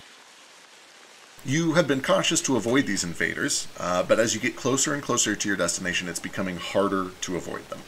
And now it seems like your luck might be running out. As you're traveling through the jungle in this heavy rain, you hear a commotion, and suddenly a young lizardfolk girl bursts out from the tree line, covered in blood, clutching her belly. What do you do? I'm try to look and see if there's anything immediately visible they're running from. Absolutely. Give me a perception check. Okay. Let's see. Oh shit, who this? Perception. So I don't know if they have that on the skills page. I think instead, over on the middle left of your character sheet, it is in the red area, yeah. I'm doing a sniff. Do you have special senses, right? You have imprecise nose?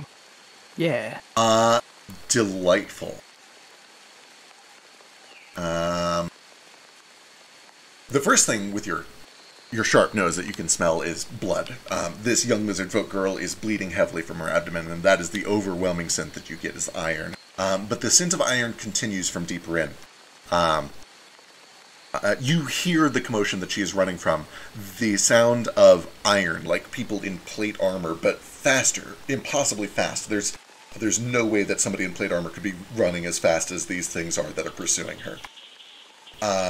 And as you're trying to piece together, like, how is somebody running that fast in plate, you start to pick up on a second scent that makes it a little more clear. You smell fire and ash and burning coal. It is a new smell to you. It's one that you've only really experienced since you came over here to the Western Wildlands and you've been near these war camps.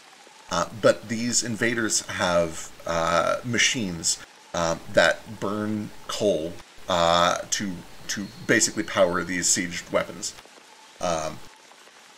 What you haven't seen is one that can run as fast as this thing sounds to be running, but it smells like Imric technology, and it is clearly chasing this girl. Seems to be approaching from the west pretty rapidly. Huh. Okay. Well,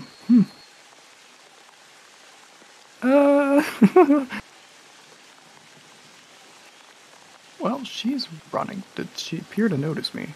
Certainly. She kind of bursts out of this clearing, clutching at her abdomen, terrified out of her mind. Her eyes are wide, her breathing is sharp. And she sees you, and she sees your familiar, recognizes that you're not Imric, and just begins frantically in Ixalaka, which I believe you speak, go, and continues to run. Alright, well, I guess we're running. As she begins to run with you, it becomes clear to you that she is not doing well. She is tripping, she's fumbling, she's lightheaded. At several points, she just begins to fall over. She is taking ongoing bleed damage and is going to bleed out. Right. Did I prepare something for this? I certainly hope. I have good berries. Hell yeah, you do. What's that do? I know it's better than 5e. I don't remember what it does. Let's give it a cast. Touch. This is a... Here we are. You need an actual berry to turn into a good berry? You do, thankfully. You are in the rainforests of Western Wildlands. There are berries everywhere. There are pineapples, there are bananas. There are even some on the ground if you wanted to get one more quickly. It is no trouble for you to find a berry to touch and turn into a good berry here. So yeah, tell us what it looks like. What's it look like when you do your magic? Alright. He does just a wide gesture with his hand. And he'll point at his weird looking little gecko thing. It kind of looks like a mushroom. And he just, as he does that, he like pelts it in the face with a little berry. And then he does like this ripple of color that goes through him, and the little mushroom caps just, they like rise up and then shrink down, and then they turn into more berries, just like the one he threw at him. And he'll sweep up his familiar in his hand and like grab a couple of these. And hopefully, while she's running, gasping, and barely able to close her mouth, he'll just like slap them in there. Absolutely. Let's see. Roll that healing for me. Hit the heal button. Woo! The heal. Good. Heal, heal, heal. Oh, there's a giant. Nice. Solid heal. She takes it, pausing for a moment, still frantically looking side to side, almost too scared to stop and eat it. But when she looks down and sees that the wound has grown worse and that you're trying to help her using magic, she quickly accepts and eats. The wound closes. Oh, she is certainly not a combatant. That is all it takes. The wound closes. The blood is still soaked, but the rain will wash it off over time. She thinks, oh, thank you. Thank you. We need to go. They're fast. They're so fast. Even in the woods, they're fast. I don't understand how they do it. It might be too fast. We might need to hide. Where? Oh boy. Can I roll for something of places I've seen along my journey? Certainly. Recently. You could give me either perception to just look around and see what's around you, or you can give me survival to try to kind of like suss out where a decent hiding spot might be based on what you know of the region. Okay. I think, let's see what's better. I've got.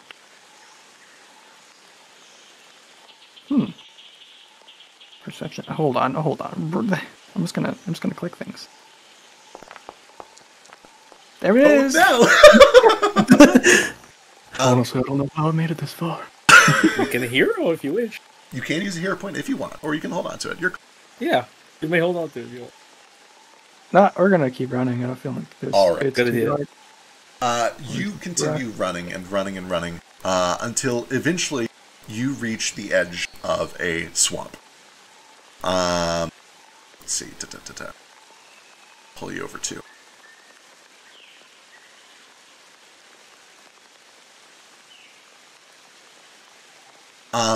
And whether it is bad fortune, or bad weather, or just fate, every time that you think you found a hiding spot, something is wrong with it. There is a fallen log, but it's decayed.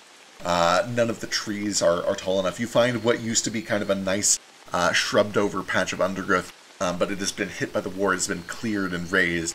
And as you're standing at the edge of this swamp, you hear the clanking of iron behind you as something steps out. Oh boy.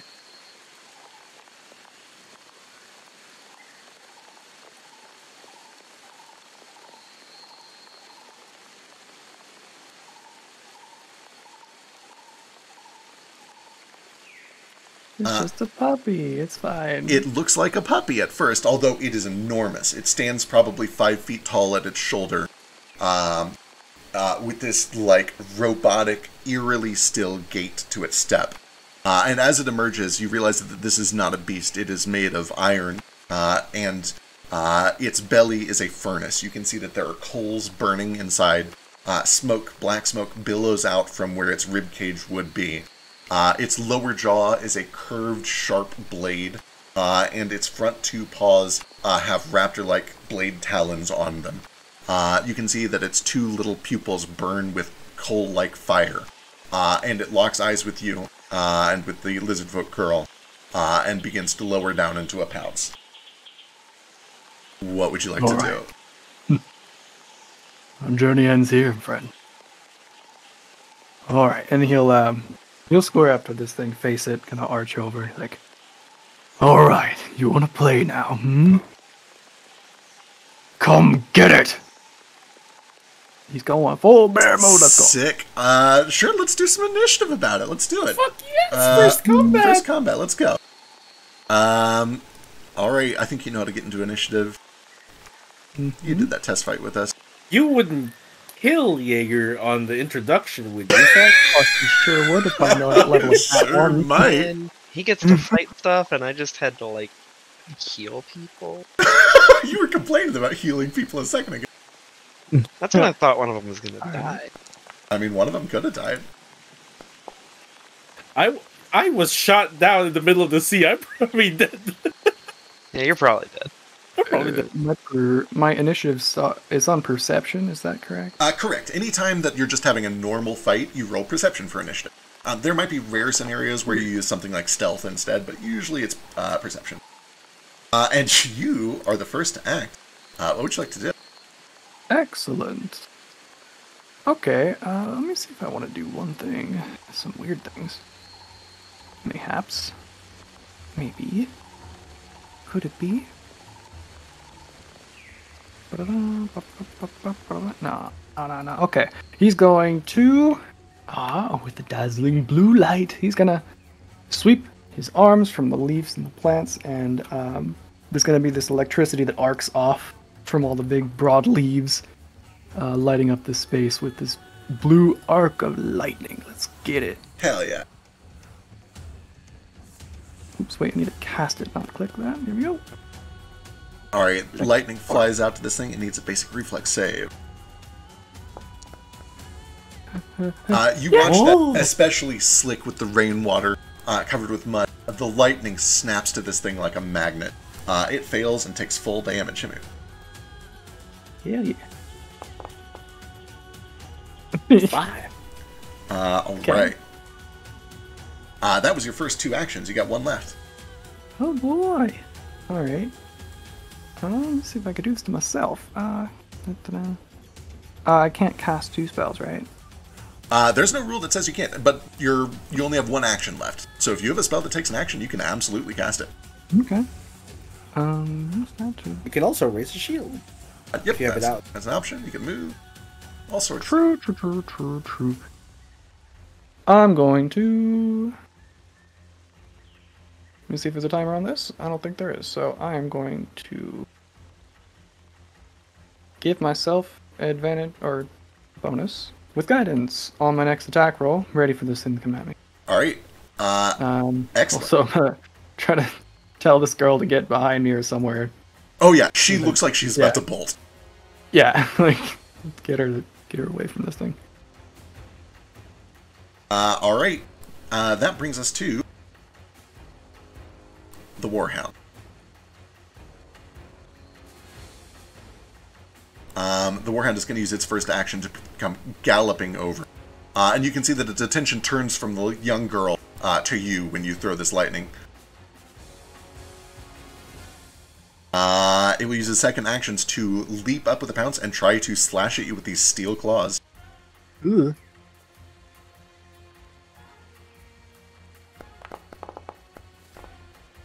Uh, 19 does hit. You feel one of these claws dig in, kind of at your side.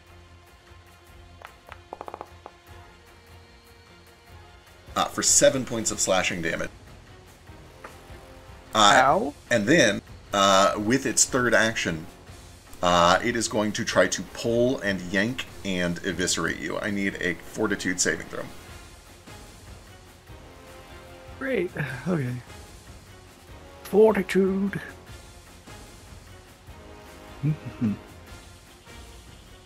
Saving throws. Oh, it's right here. Ooh! Ooh! No effect. You are made of bear, and a puny little claw is not going to ruin your day. That is all 3 of its actions. That brings us to Palalix. Palalix is going to use her first action to pull out from her bag a little rolled up piece of crimson paper. She looks at you frantically and says, "Thank you, you saved me. Take. And she stuffs it into your pocket. And then she's going to use her second actions to fucking run and dive into the water and begin swimming. Oh, great. That brings it back to you. All right.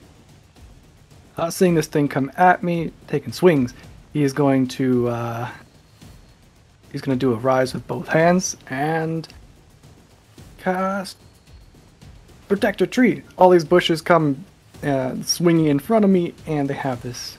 They start to thicken and rise and become like almost like a tree, and they will hopefully protect me in this situation. Hell yeah. Holy God, this thing hurts. That's 2 actions, and for the last one, I think I can swing it with right with 1, and I get a bonus for this for my guidance, I believe. Sure do. I don't know how that factors in. We'll try it. Yeah. Can I just swing it? What happened? Strike. Yep. Voila. That's a 50. What does the guidance do? Let's see. Let's see. I think you add a D4, but let me go read. Guidance. You can add +1 to it, so that'll bump it to a 12. As you bring your sickle down on this thing, it hits, it lands, and it finds sturdy cast iron. This thing seems like it is built like a tank. You're as likely to destroy this thing with a sickle as you would be to destroy an iron anvil or an ingot. You, by all means, keep trying, but you can tell immediately that this thing is remarkably resilient against mundane weapons. Well then. Okay. That's my turn. Voila. Alright, this thing is already up in your face, so it is going to use its first action to try to strike you.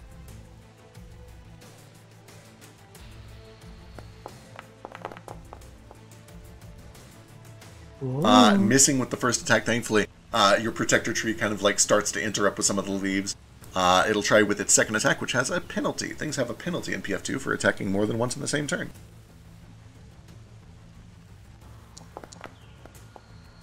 It's a little adjustment to the system that nobody has any qualms with whatsoever. I love it, but, you know, there are some opinions about it that'll come out, I'm sure. Third action, he's already in position. These things are fairly simple-minded. It will swing again, even though it has low odds of hitting you. Oh, I say that, but then it crits. As it starts pushing its way through all of the branches and leaves of this tree, it lands one right to the center of your sternum for 16 points of slashing damage. What does your tree do? What? The tree can absorb 10 hit points of that. Oh, Lee, that your tree would just fucking saved you. Yeah. So I'll take 6. Thanks, tree. Jeez. God damn. Alright, the tree intercepts, and as it does, you watch as the burning fire inside of this thing's chest flares up with aggression. And the flames begin to lick at the leaves, and I believe the tree is destroyed now, right?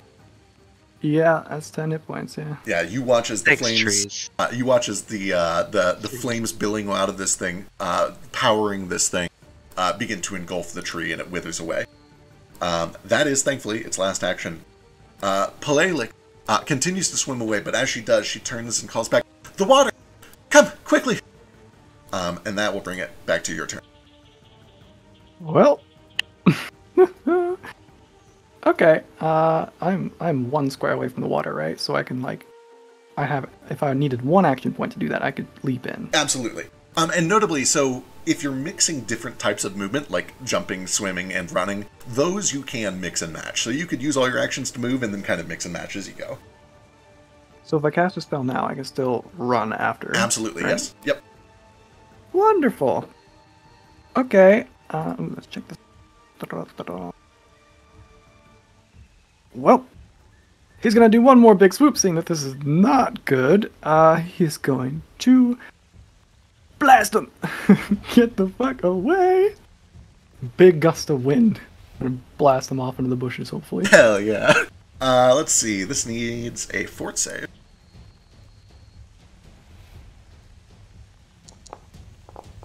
This boy is sturdy. The overwhelming presence that you get from this thing as you fight is, holy shit, this is how they are clearing through the wildlands. This is like fighting a tank. Oh my god. It does not move. However, as the wind blows through this thing, you hear a howling whistle as it goes through the grates of its belly furnace. This thing has vulnerability 5 to high wind and takes 5 points of damage as some of the fire is blown out. Woo! Okay. Alright. My familiar is coming. He's attached to my body. He comes along for the ride. You use your last action to dive into the water. Yeah. That brings us to the Warhound's turn. And the Warhound, you are... so first of all, we learned a new PF2 thing. Not everything has opportunity attacks in this system. It is typically reserved for, like, defenders and very martial heavy things. This thing does not have one and does not take one on you. And when it gets to its turn, it looks like it wants to get in, but it does that thing that dogs do at the edge of a pool, where it's like, it's sitting, it's bulk, it starts running back and forth along the shore. It does not want to jump in the water. It does not pursue and cannot do anything from the shore. We're going to fast forward a little bit back to your turn. What do you do? Get one more good look at him, and keep on swimming to wherever it appeared that lizard girl went. Yeah, you can kind of make out the sound of splashing further down to the east. She seems to be running as fast as she can, or swimming rather. She's also a very adept swimmer and probably loses you quickly. Yeah, at 25 feet. Speed was... Okay, and this guy, he's floating on me like a boat. Excellent. A little bit of time passes. This thing follows you along the shore for a short time, but will not get in the water. And you kind of just continue swimming, lurking, remaining where it's safe. And over the course of a couple more minutes, you watch as another one, and then another one, 2, 3, 4 more of these hounds join, and just kind of sit down patiently and stare at you from the edge, waiting to see what you do. And for a minute, you wonder if they're just going to wait you out. They certainly don't need to eat. They certainly don't sleep. How long could they sit here until you come out of the swamp? But after about 10 or 20 minutes, you hear a whistle in the distance. And you watch as one by one each of these things perks their ears up, turns behind them, and begins to run back off into the jungle. Alright. Coden is sitting in the water, glaring at them back like a grumpy alligator. You see one hand rise from the water, and he's going to eat a good berry. Gonna snack on those a little bit. Alright. You find yourself a little lily pad that bears some fruit, and you turn it into a good berry and are able to heal yourself up a bit. You're familiar... Does you familiar with a name, by the way? Yeah, it's Stinky, but for now I'm calling him Little Man. It's Little Man. For now. Because his name is big, and it's going to be making it look like I'm Stinky, and I'm not. Love it. Little Man kind of sits relieved, happy that you're okay, as you begin to patch yourself up. And at some point, kind of nudges back down to your pocket, where the lizardfolk girl had stuffed something in all of that chaos. And it dawns on you that that is a very unusual thing to do in the middle of combat. It must have been urgent. There is no sign of her, by the way. She's a crazy fast swimmer and did not stick around to find out what happened. Huh. Alright. Well, I'm gonna swim up to the shore somewhere. The opposite end, those underneath this big leafy tree for a little bit of rain protection, even though I'm already soaking wet. Stinky's just gonna sit there near the edge with his mouth open at the sky, because he's weird like that. I love it. Yeah. Wait, is his name Little Man or Stinky? Because I like both. He's right now both. It's Stinky, but Stinky little man. Stinky Little Man. he's not actually stinky, he just looks stinky. Mm-hmm. Yeah. Alright. He'll start to read through whatever this is. Alright. It's very short. It doesn't take you very long to read it at all. It is written in Ixalacal. It is just a tiny little rolled up piece of crimson paper. I have moved it into your new loot. You can drag from there onto your sheet if you want. But all that it says is... let me post this.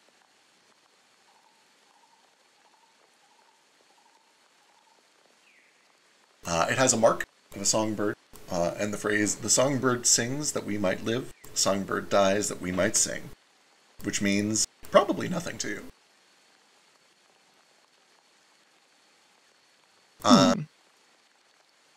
And while you're contemplating that, let's jump over to our last contestant. Hell yeah. Hell yeah. First to introduce myself and last to go. Just what I care. Feeling pressure on both ends. The boyfriend wants opinions on pizza right now. Right now. If you're busy, I can kill time with it. No, Okay. fuck pizza. Alright. Yeah, fuck pizza, by the way. Feck, no. There was a whole... Twitter? We had the discourse about the cum pizza a long time ago. True. No. Wow, fact. Gross. Oh, Don't fuck pizza. That's how you get burns. And like they call it dick cheese, but like no. Ugh. Let's not start talking about cheese. I'm sorry, I'll stop.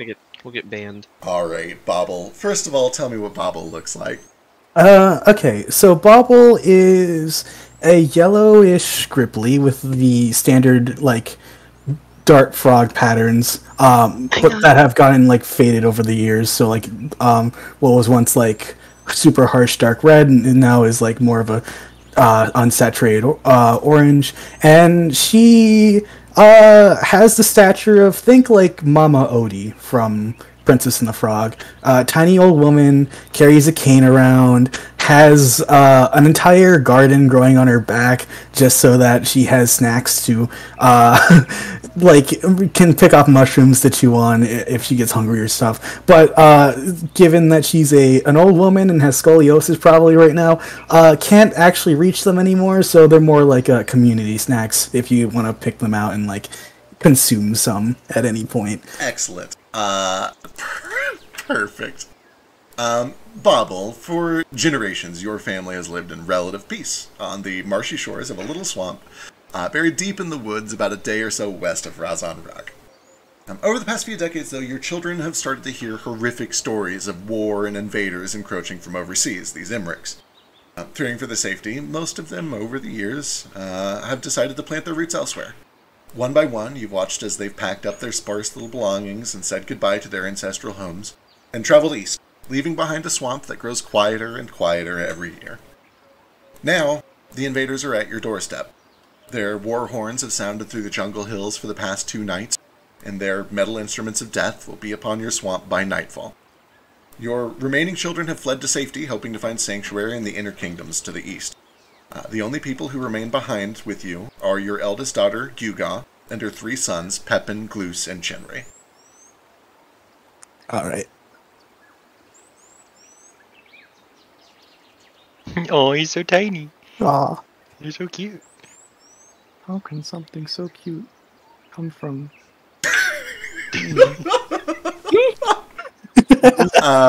And they are kind of eating some of your communal snacks and sitting around anxiously as you guys prepare to leave. You guys have packed a little cart with only your most important belongings, and you're preparing to set off to the north, to the little port town of Marbach Bay, where there's a rumor that friendly Titaran and Cyril ships are ready to help evacuate you all to safety. As you're preparing to leave, though, you're interrupted. Not by invaders, but by a crimson raven with golden eyes. It flaps down from the cloudy skies, and it perches on the corner of the cart. It holds in its beak a small scrap of paper, rolled and sealed with wax, and it stares at you expectantly, like it wants to talk to you but can't because it's a bird. My God. God. These tax collectors are getting more and more creative. Get you little bar. She starts swinging her cane at it. We gotta go now. Yeah, the bird starts flapping away. Flies off into the sky. It does leave behind this wax-sealed scrap of paper that kind of tumbles clumsily into your cart. Well, let's see what those those horrific beings down at the IRS want now. and then she takes the letter and opens it and starts reading it. Alright, in your new loot, you should see that there is a sheet of crimson cards, and I'll post what that looks like here in a sec. In the Froglands, it's called the IRS for the Inter-Ripurian Land. Ooh. Security? I don't know. Ooh, deep pull, I'm into it. Society. In my loot is inventory, right? Yeah, so you have your character sheet that has inventory on it, but if you go over to the Actors tab up in the top right, you should see a green category called Loot. And in there's a new Loot for You page, and you can drag things off of that and onto your character sheet. Hell yeah, okay. So the sheet of crimson cards, okay. Bap. Hey, you got it, perfect. And I can just look at that. Sure can. It's like, At the top of this sheet is a marking, and it says, in Ixlaka, which you speak. It is time. Below that, you see what you see, these bizarre sigils and symbols. This golden bit, it's probably not gold, actually. It's some sort of flaky, like, brass-like foil. It's very thin, it's flexible. It seems that it can be torn easily. Like, these could each be torn off into their own kind of bookmark-shaped card. And in fact, you have to take great, delicate care not to do that on accident. Okay. Do I know what this is, or is the dementia setting in already? Possibly. Let's see. While I'm looking something up, give me your choice of an Arcana or an Occult check. All right.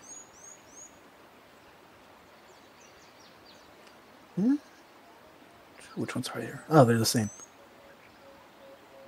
Roll that shit. Oh yeah, I forgot to change my annoying dice color. 19 is great. And also, hang on, real quick, don't you have some sort of a bonus for cult stuff, don't you? Because of your witch stuff? What do you have? Yeah, I think What is it? Is it Schooled in Secret? Yeah, hell yeah, you got Schooled in Secrets. Okay. Gather information, automatically recognize members. Okay, cool, excellent. So you're going to get a little bit more knowledge from that, too. The first thing that you can tell is that you can actually read one of these languages. It would be the one on, I believe, the far right, as Zilvan, which is the language that a lot of primal and primordial spells are written in. Druids use it, rangers use it, a lot of elementals use it. And because you can read that language, you can identify this almost immediately as a spell card, which is much like a spell scroll, but it typically can contain only weaker spells or cantrips or things like that. With a 19, you can tell that this spell scroll or the spell card contains the heal spell. It is a card that you could use to cast the heal spell once, if you were a primal spellcaster, which you are not. You're an occult spellcaster. However, because you're an occult spellcaster and rolled really well in occult, you can also recognize that another one of them is a spell card that can be used by an occult spellcaster like yourself. It contains... I should have written this down. I knew I would forget. Give me a second.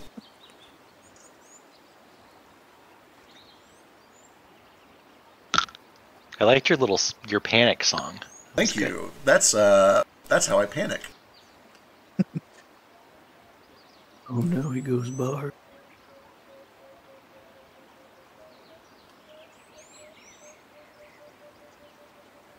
Haunting Hymn, which you know is an occult spell that lets you sing a discordant melody that hurts people.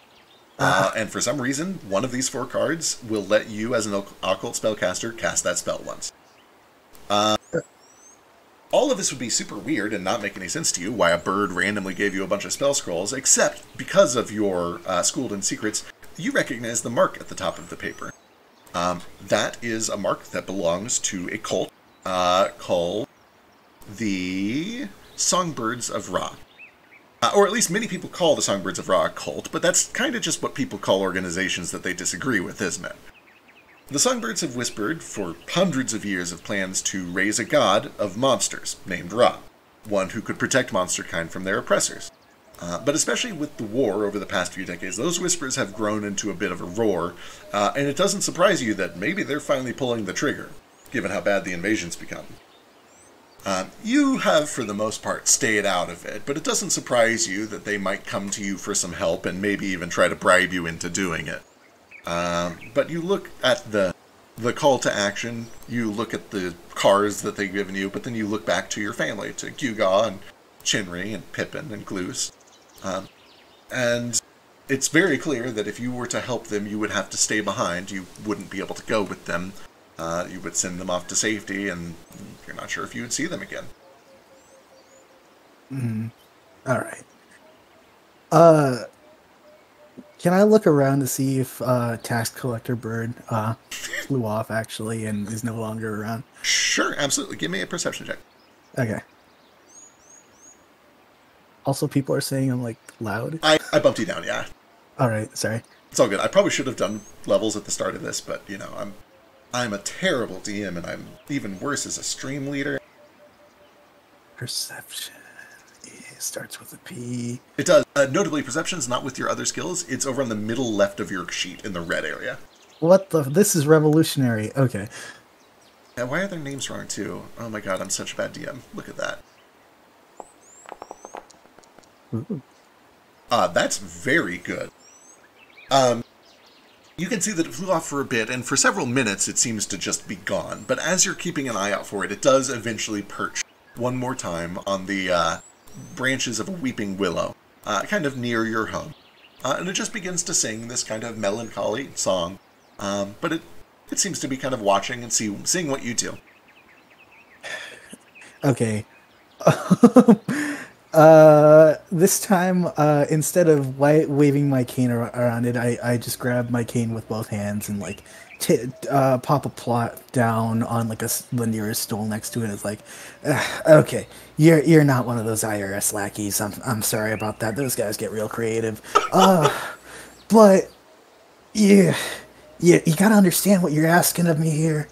I've got 4 of these little tadpoles I gotta look after, and I can't just send them all out on their own unless well, yeah, you got Gyuga. She needs her insulin like every 4 hours. Shenri's asthmatic. Like do you know how to use a nebulizer? And don't get me started on Pippin's night terrors. Like I don't listen. I've been around this neck of the woods for my entire life, and it's fucking harsh that we have to move out now because of all this, I don't know, war shit. And I'm not one to get into politics. I'm not an old hag who lives in the woods, but maybe it's about time we do something about this, and I'd be more willing to help if I didn't have as many, like, you know, priorities or things that I need to take care of first. Can you assure me the safety of these 4? You look up to this bird, which pauses its song to listen to you and kind of cocks its head and stares at you with this clearly supernatural golden eye. And you ask it if it can trust you, if it is worth giving up these other priorities to join it. And it doesn't respond. It kind of continues to look with some degree of intelligence. You imagine that perhaps this is someone's messenger or familiar, but it doesn't respond. You're not even sure if it can or if it even understands you. But eventually, it just goes back to singing a little bit of a more cheerful tune. I don't speak bird, and I don't plan to learn. So, okay. Where are my little shits? They're all kind of running around over by the cart, poking fun at each other. Gloos has stolen Chinri's nebulizer, which is, of course, a weird magical occult trinket that helps you when you have trouble breathing. Absolutely. It requires consumable mana, and he's got enough for the next couple of months. Poor Gloos. Sorry, yeah, poor Gloos. No, Chinri, yeah. Gloos, give that back. If your sister dies of an asthma attack, you're not. That blood's gonna be on your hands, and you don't want any more blood in this family. Yeah. Yes, ma'am. Sorry, ma'am. It's Mom and I. Oh, whatever. Yuga, Shinri, how old are you 2 again? Yuga is their mother. These are your grandchildren, and Yuga is your daughter. Oh yeah. And she's old. She's probably in her late 50s, coming up on that big 6-0. She can still move around just fine. She doesn't need a cane yet. She has that kind of, like, Midwestern mom energy where she's too stubborn and too busy dealing with her shit kids to, like, get old, right? But, you know, she's got that kind of, like, stubbornness to her. She's like, go on, kids. Come on. Get in the cart. Get in the cart. Let's go. Hey, stop playing with that. Okay, then I go up to Yuga and put a hand on her back, if it would be her shoulder if I could reach it, and just say, you know that how I'm trained in the occult and all that before I met your father, God rest his soul, and you know, kind of gave up that life for settling down here and just, you know, taking care of you shits. Yeah, Mom. I appreciate everything you've done for all of us. I know that you liked doing it, but All right. why is that? And she looks down at the message and over to the bird that is still kind of singing away. Is this part of that? You already know that your ma sat back for most of her life doing nothing but caring for you, and you know what? I wouldn't give it up for the world, unless got like a whole lot of money that I could just skip town with one day. But but since that didn't happen, I was stuck with all of you, and you brought me momentary happiness as well as reminders of your insulin injections. But A momentary happiness. She's like, oh, thanks, Ma. You brought me momentary happiness, too. okay, but Does this mean you're leaving us? listen, I'm getting old. I need to make something of myself. I need to make something of this fucking rotten world that's driving us out of this place. And of course I say fucking as soon as like one of the kids are really close. Fucking! Grandma said fucking! That's right. That's right. Anyway, Ma. you got a boy with attitude. He's gonna go far. Anyway, Mama, so yeah. I know I can't stop you, but you did make me, and I made all of them. You made all of us, and that's what matters, right? Yeah, that's kind of what matters. Don't ever think you didn't make nothing, because you've made plenty. I know that things have been strange lately, but the world's a beautiful place, and I wouldn't have seen it if you hadn't made me. So, you always remember that, okay?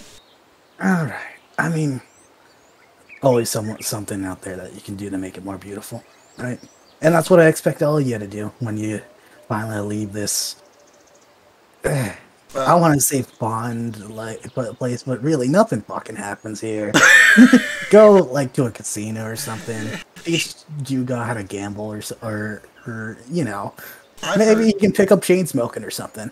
I've heard that. I've heard in Tidar there's a whole house dedicated to, well, getting laid. I don't think I can take the kids there, but boy, since Fregbert died, I know he'd want me to be happy. Real shame that husband killing bear came to their village. Now that bear that only killed all of our husbands, it really is such a shame. Just a taste for husband meat. Sorry, sis. Well, are we going to do the awkward thing where we say our goodbyes and then walk together for another 2 days, or are you going to at least join us up to the bay and then leave us from there? I mean,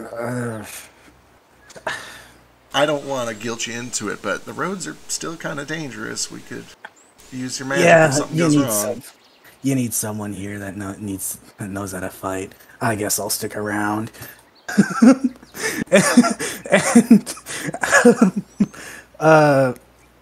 Yeah, she says that, but then probably limps over to the carriage, like coughing and hacking. Excellent. And then climbs on and like is like, well, you got everything. Yeah. You got all your bips and babbles and oh, that's my name. Anyway. Chinry, the big one with asthma, as you walk over to the cart, says, here you go, Mama, let me help you up, and gives you a hand. Ah, thank you, Chinry. You were always my favorite. Thanks, Mama, I know I am. That's why you give me so much of the food, swagger big, strong. Oh, yeah, feel free to take out some mushrooms from my back right Oh, now. I already did. And you looked at he's got like a whole handful that he must have taken while he was helping you up. What's going on? And you guys get your things together and begin to set north along the road to Marbach Bay. Stoneface. Okay. Is that on the way to whatever? Okay, so there were no instructions on the Crimson Letter, There weren't. What did you got a 19. With a 19, you would know that this cult has activity all over the place. They're like every major hamlet, there's like a secret underground society where they're starting to organize. It didn't used to be that way, but because of the war, this cult is quickly growing into religion. It is doing everything that you know as an expert in the occult to become a very real and serious chance of becoming a real religion that ascends a real god and turns into a proper like mode of divine worship. And part of that means that little churches are springing up all over the place. Uh, Or go ahead.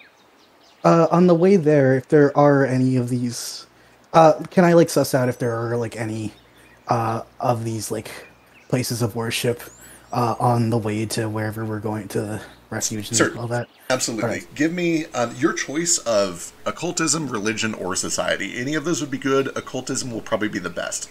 Yeah. All right. 16 is good. You would know that there are a couple of very large organizations in the actual city of Rosin Rock itself, over here. However, without any check required, you know that Rosin Rock is under siege. Getting in there means trying to go through the entire Imric and Drusky army, or trying to go through the bay, which is flooding with Azantic navy. It would be a fool's errand to try to get to Rosin Rock from this side. You would have to go through all of the military. And let me just like draw that real quick, just because it's not super clear on the map. However, you do also know...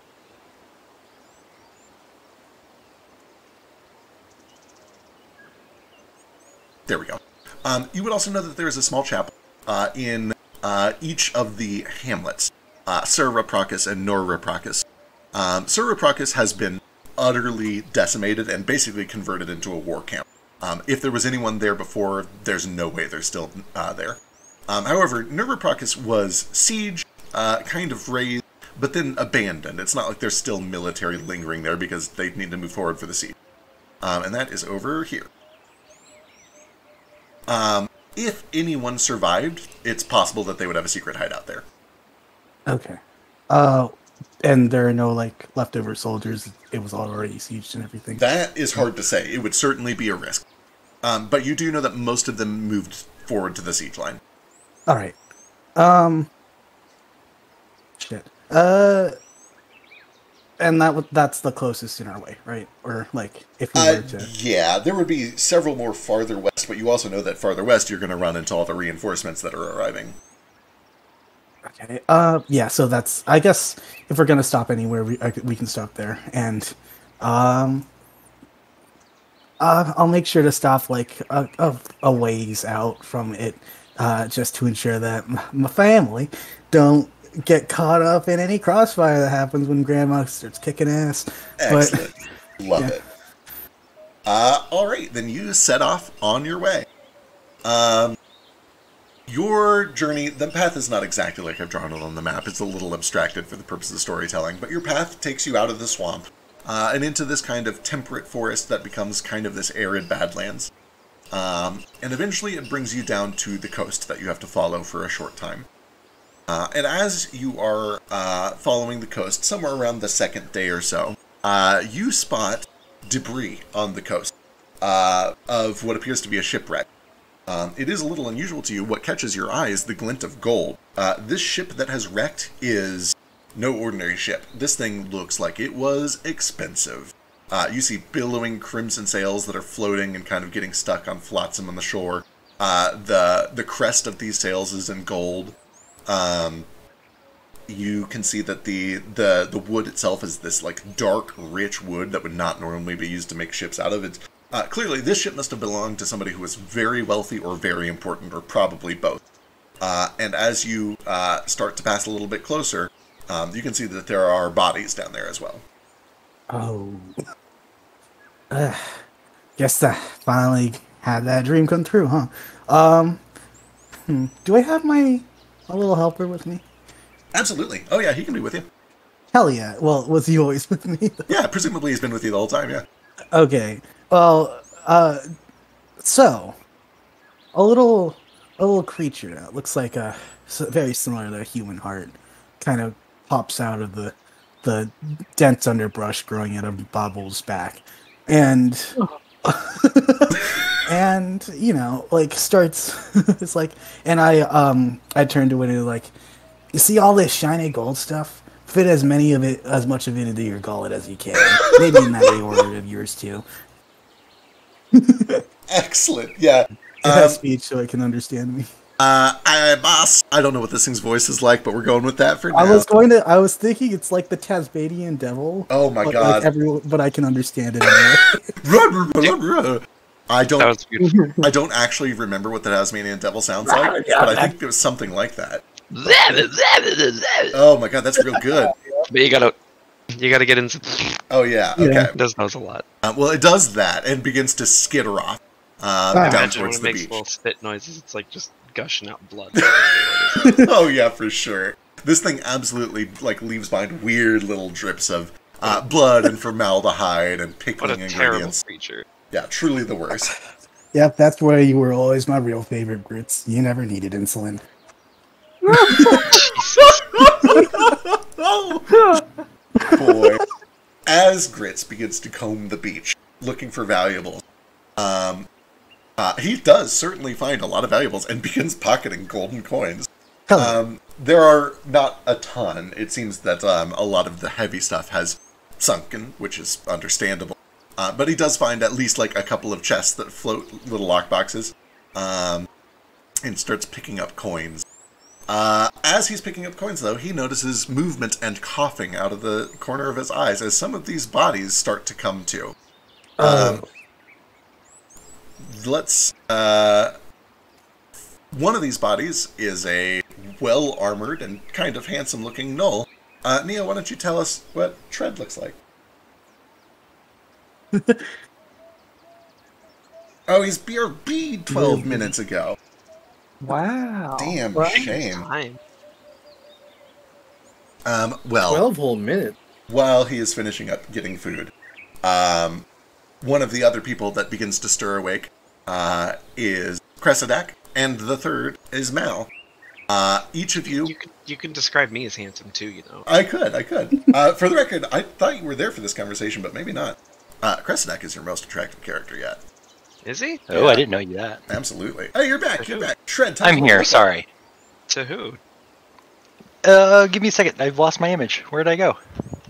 Is it to you personally? To me because of personally. the skeleton like. markings. It's because the skeleton markings, yeah. Yeah, I figured that would do it.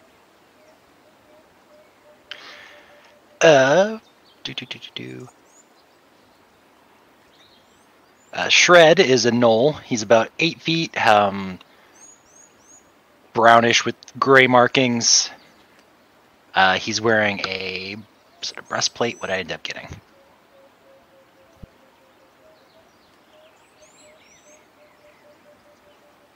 I can never remember where anything's at on the sheet. Yep, he's wearing a breastplate with nothing on his arms. No armor there. Gives him more movement that way. So He it's probably has a Sorry to pauldron, interrupt- but I'm sorry to interrupt, but I have a very important joke to make. okay. Is it a vest plate? Hey. Hey. I hate it, but I'll leave. no. And then Dark Pants, he's got a lot of leather straps, especially for his gauntlets, which have a large, what looks like an animal tooth sticking out of the top of them. Like I mentioned earlier, he's carrying around a lot of weapons. He has basically a basket on his back that contains a falchion, a Membele, a Kopesh, and then underneath that he also has a steel shield that he's never once drawn, but he has it anyway. One by one, these 3 survivors begin to wake up and cough out seawater. The 3 of you all remember suddenly being broadsided by this ship that you had boarded. Blacking out. Some of you remember struggling to stay afloat. Some of you remember clutching to flotsam or climbing into rowboat. You hear the cracking of cannon fire in the distance still rings in your ears. Some of you woke up intermittently over the course of the next couple days as the current carried you towards the shore. Some of you have been unconscious the entire time.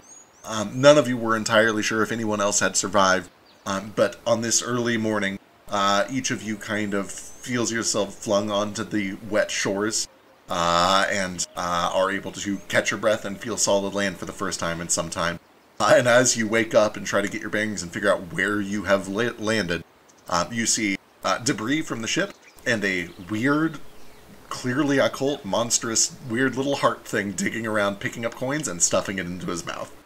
Hey, some of those are mine. He makes Tasmanian devil noises at you and does the spitting thing in your face. So you're awake. Can I hear him from where I am? I'm probably picking up gold too. Absolutely. Presumably you followed shortly behind. And so did Yuga and the kids, and they're absolutely picking up gold. At one point, Gloos stops and picks up a little seashell and says, "Oh, this one's real pretty." And Pippin's like, "Hey, idiot, get the gold. The seashell's not worth anything. Come on." Yeah, Glue, stop with the sentimentality and pick up what's actually valuable. God. Pippin, you're my real favorite. For a moment, Mal looks actually dead. His mouth is wide open, tongue is sticking out. And then, like, this, and he's got a skull for a face. Ooh, his And then, face like, ripped off. suddenly, yeah. He's like, oh god, that guy's face is blown off. And then, like, light appears in his eye sockets. And, like, his mouth closes and he, like, pushes himself up. It's like, Jackspin, breakfast. You call out for Jackspin. Jackspin. There's no response. Okay, 5 more minutes and he continues to sleep. Who the hell is Jackspin? Excuse me, sir, are you alive? If not, can I pickpocket everything from you? You look like you're No. carrying a lot. I'm actually not. I don't like carrying many things. Alright, can I have them? No. What? Kind of at an impasse here. Alright, you, Noel, you're alive, right? I think so. Well, what happened? You need help? Don't really remember all what happened, but I appear to be fine. Okay, fine. You, Snake Boy.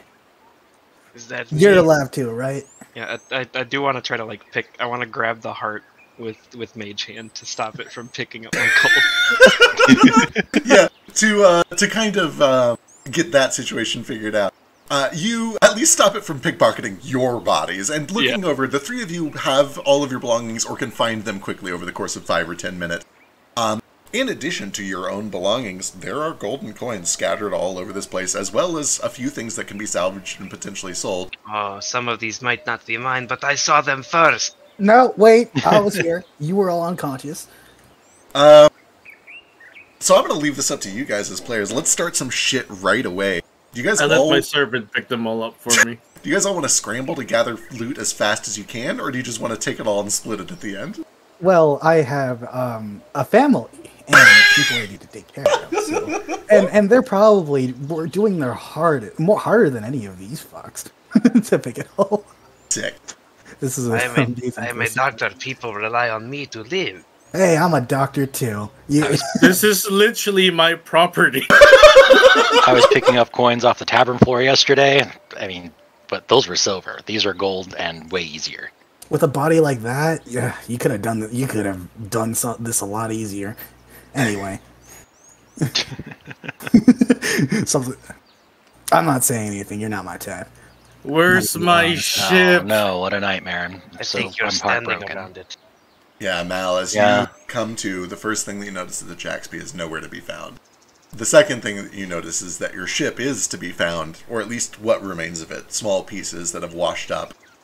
Almost anything that was decked out in heavy gold ornamentation has sunk into the bottom of the sea, but bits of wood, you recognize it's dark, kind of black-colored wood.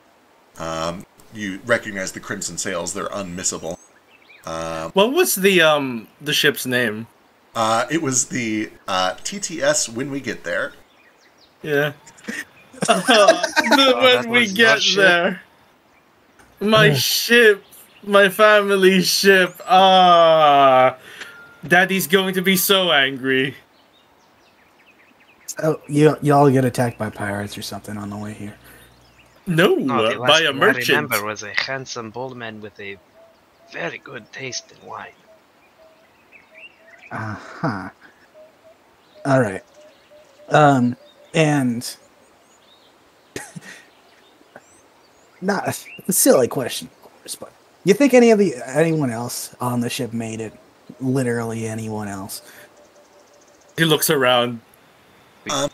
Probably should look. Sure. at the very I least. will start checking for Yeah. places. Alright. While I look around, can I use my servant to just collect all this and salvage stuff and put it all into a pile for everyone to gather later. Sure, absolutely. Go ahead and give me perception checks. Anybody who's looking around. You want it private? We'll do these public. This is fine. Yeah. Sure. Do I get a Almost. bonus because my kids are looking? I'll have them roll some checks as well. All right. Good. Give her the help action from Three Little Horrors. Like rolled. Okay, where's perception at? I always lose that one. Middle left of your sheet, over in the red section. Like right under the AC. Oh, okay. Yeah.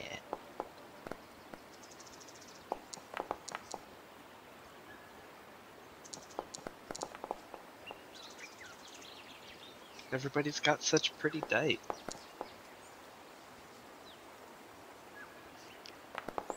I like the custom dice a lot. Me too. All right, we've got some wonderful checks here. Let's see. All right. Bodies for sure. Very easy to spot. None of you are surprised to find at least 3 or 4 corpses. What may be surprising to at least some of you is the nature of these corpses. All of the corpses that you find are things that you're familiar with. Orcs, goblins, a human here, a catfolk there. Even Mal himself, some of you might be familiar with what a Galoma is. But what is unusual to all of you is that they all have strange features that are not normal. The orc has red skin and has horns that are poking out above his eyes. Some of them have these long, kind of spaded tails. These are all tieflings. Oh. And that is highly unusual. That is very, very unusual. Seeing one tiefling is not the most exciting thing that might happen in your month. But to see like 6 or 7 of them traveling together, certainly something is up. Something is weird about that. And many of these corpses appear to be tieflings. Mal, it's up to you whether this comes as a relief or a worry. You don't see any sign of Jackspin. You see some of the other crewmates. You see the navigator. You see the captain. No sign of Jackspin.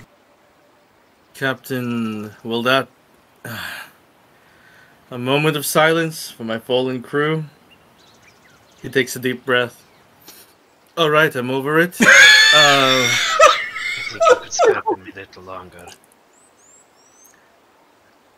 Well, there's no good waiting around.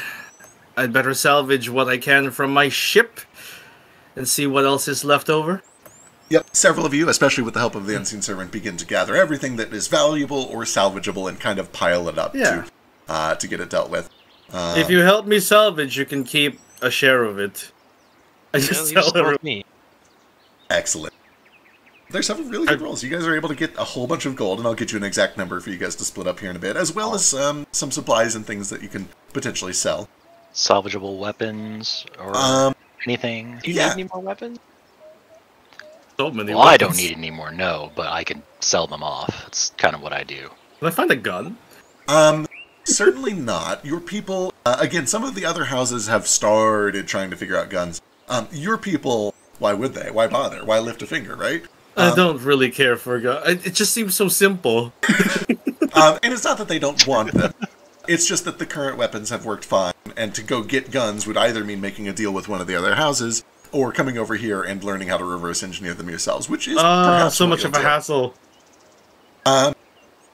However, you do find a handful of usable weapons. Nothing terribly great. Again, anything that was metal is sunk into the bottom of the sea. But you find a couple of cases floating around that contain several crossbow bolts and arrows. There are a couple of longbows if you want to mark some longbows. Notably, anything that you find from this shipwreck is in shoddy quality, which is a PF2 thing that basically means it works, but it works a little bit worse than normal, and you're going to have a hard time selling it. Unless you clean it up. There are ways to repair shoddy items, so if you're good at crafting, you could potentially repair them.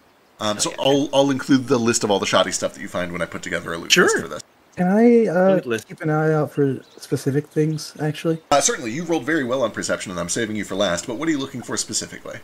any occult and strange occult artifacts, maybe something also dealing with the whole like resurrection of Ra thing. Maybe the ship was coming here because they were involved with that. But yeah, Certainly. On a 24, I'm going to give you a couple of things. You don't find any signs of occult activity in the places you would expect. You don't see any in the shipwreck. You don't see any in the debris. But what you do see is that as Mal is kind of gathering all of his belongings, and as he's checking in particular for the ones that seem most important to him, the first thing he does is he clutches at an amulet around his neck. But the second thing he does is he checks his pocket, and he momentarily pulls out a crimson red key with a bird-shaped head that looks very much like the mark of the songbirds. You recognize it almost immediately. And then he stuffs it back in his pocket once he's sure it's safe. okay. I will give you one more thing on your 24. Way off in the horizon to the north, you see sails. They're distant. They're still a long way off. But they are... You see sails. You see the sails of ships that are kind of coming this direction. If you wanted to learn more, you could potentially give me society, or if you have like sailing or anything like that. I'll do a society check. Sure.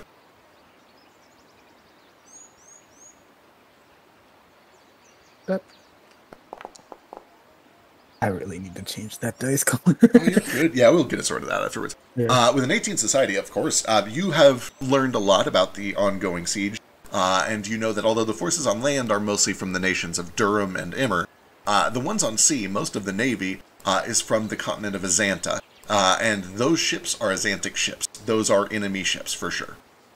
Oh. Hey, y'all.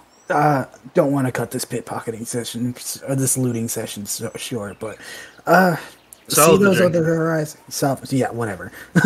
That's like this was your ship or anything? It was, yes. Oh, well, that explains a few things. Enemy ships over the horizon are gonna get blown to smithereens if we stay here. It's one thing after another. I mean, I've lived a full life. No, you haven't, Mom. Now let's go. Tree line's just that way. I don't suppose we have time to bury your dead. What are my funeral rites, like? In your house, it's probably like, maybe burn them if you have the time. In Taitar, in general, or is it per house? In Taitar in general, they have pretty standard rites. Burial is very common. Sometimes if you're very wealthy, you will take a bit of a journey down to a region called Unma in the Inner Kingdoms. And this is common throughout all of the Wildlands. It is a place that is very rich with necromantic energy, and a lot of wealthy people prefer to be buried there, believing that they'll have an easier trip to the afterlife. Taitar's pretty far from that, so most of them don't bother unless they're nobles. And if you're noble in Taitar, that usually means you belong to one of the 7 houses, and they have their own rites. And your rites are just get it over with as quick as you can. Like, throw them in a box, maybe set it on fire. Everyone who's ever died in my house are buried right on the courtyard. Like, we can't take them anywhere. I think great-grandfather's still in his study. We never bothered to move him. Oh. It's just a skeleton. Oh. There's one last thing that I want to deal with all the, if we're still on the beach. Sure. I want to bring Pippin and the small one whose name I can't remember, who I address exactly like that. You little one. Yeah, Pippin and little one. Pippin, Their least favorite. To go over to Maul and like be their little annoying selves in front of him in order to try and distract him while Grits tries to pickpocket the car. Is that too complex? No, I'm into it. So we're going to learn how the aid action works in Pathfinder. Helping somebody do another task is very valuable in this system, but it's hard to do it unless you're actually good at helping. So let's see what their best way of helping is. The idea is to aid somebody, you do a check first to try to cause a distraction or to create help, and then if you succeed, the other person's check gets easier. If you fail, you have a chance to make it harder, so we'll see how this goes. These guys are all very, very charming. I'm going to give them... I'll give them a diplomacy check, I think, to just be annoying. I think that seems reasonable. Okay. Come on, Foundry. There we go. The DC to aid is 20. Here we go.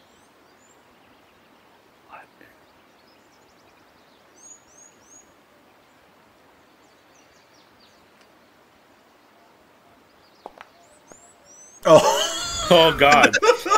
You get a +2. you I do. think that's what it means. You sure do. So you can now make your sleight of hand check with a +2. All right. Can Grits do that? I'm looking. It's a thievery check. Yeah, it would be a thievery check to do like sleight of hand. Wait, can I change it to me if mine is better? Sure, if you want to try it, that's fine. All right, mine is slightly better. Yeah, let's go stealing. I will rule, in this kind of loosey-goosey scenario, I'm going to let you do this even though you don't like have a way to hide. Actually, you know what? They rolled in that 20. You're fine. Keep going. Oh my god. With a +2? With a +2? DC's 15. Excellent. Then yeah, you're able to grab this key from the pocket and kind of pull it out. And you know, you're right in the open and there's only like 4 of you around. He's going to notice pretty quick that you've got it, but you at least have a few seconds to look at this before he realizes. What do you do with it? I yeah, I look at it like you know what? Try to. Okay, if he asks what it is, I'll say he dropped it. But for now, I'm trying my hardest to investigate it, and yeah, whatever the hell this thing is. Excellent. This one doesn't even require a check from you. This is basic knowledge for you. This is 100% a well. Give me an occultism check, and while you're rolling that, the basic knowledge that you already know is that this key 100% belongs to the Songbirds of Ra. That is their crest. It is painted their color. This key almost certainly belongs to the cult of the Songbirds of Ra. With a 9, you don't know what it goes to. It's not like this key is part of a ritual that you know about, or like always unlocks a specific door that you know about. You just know it's part of the cult for sure. Hey, rich bitch. I say over to Mal. Mal doesn't realize he's talking about him.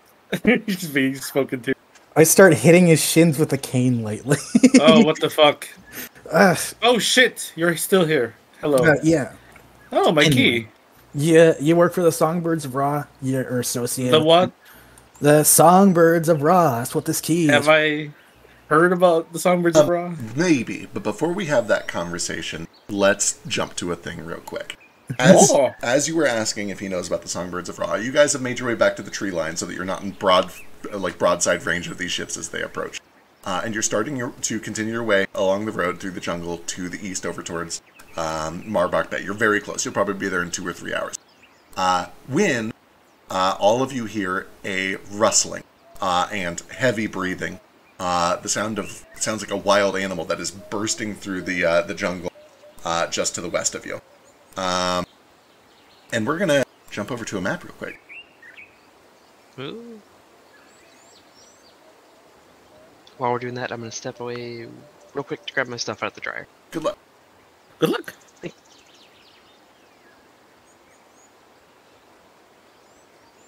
Coden's corpse washes ashore. How did he get out to sea? Who knows? Mermaids. Coden, it has been several days. You are welcome to heal yourself up fully, give yourself all your spell slots back. Goodness.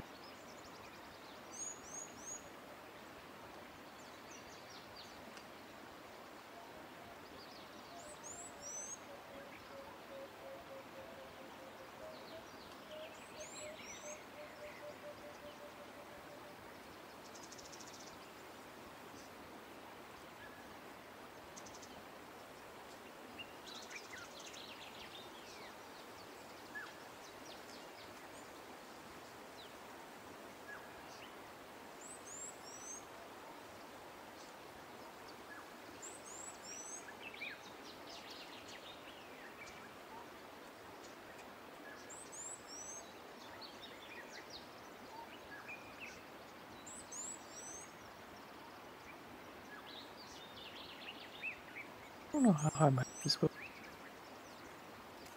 That's our Rosa. I don't know how high my how high does my health go? Up at the top left corner of your character sheet, it should show your max HP. And you can set it to that. I think you can also just keep clicking that bed icon until everything is back. Oh, wonderful! That's even better.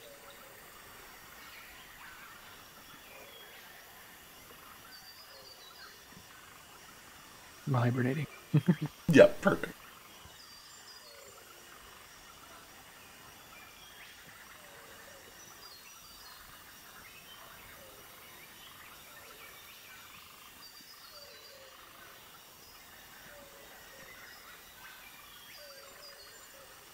As you guys are making your way down the path, there's a rustling, frantic running, heavy breathing. It sounds like an animal at first, but then when Coden bursts out, you realize that it is not in fact an animal, but an ursine, an enormous ursine, who seems to be running frantically.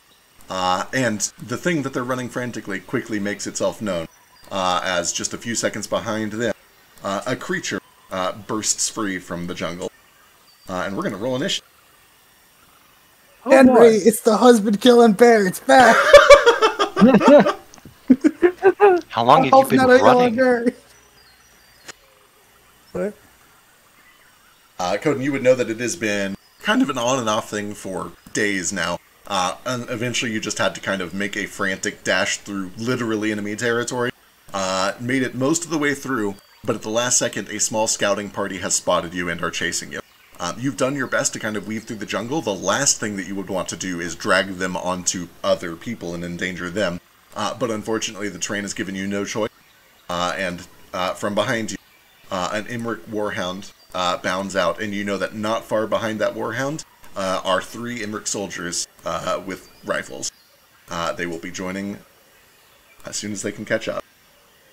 Oh boy. We're going to do initiative. Let me start a new fight. Do it. Here I was I'm just back. trying to find some more husbands to eat. This is what I get. Alright. So I see you can roll initiative with other stats other than perception. Is Yeah, that like you can. a weird So- case scenario deal? Yeah, it is a weird case scenario. So in Pathfinder, by default, you roll initiative with perception. If one party is trying to sneak up on the other, they can use stealth instead. And there might be weird scenarios where you would use another skill if that other skill specifically helps you get the edge in combat. So for instance, if you are having a nice conversation with your friend, and then you suddenly stab them as a surprise, obviously that would, like, perception isn't right there. This would be like a deception check, or even maybe a diplomacy check.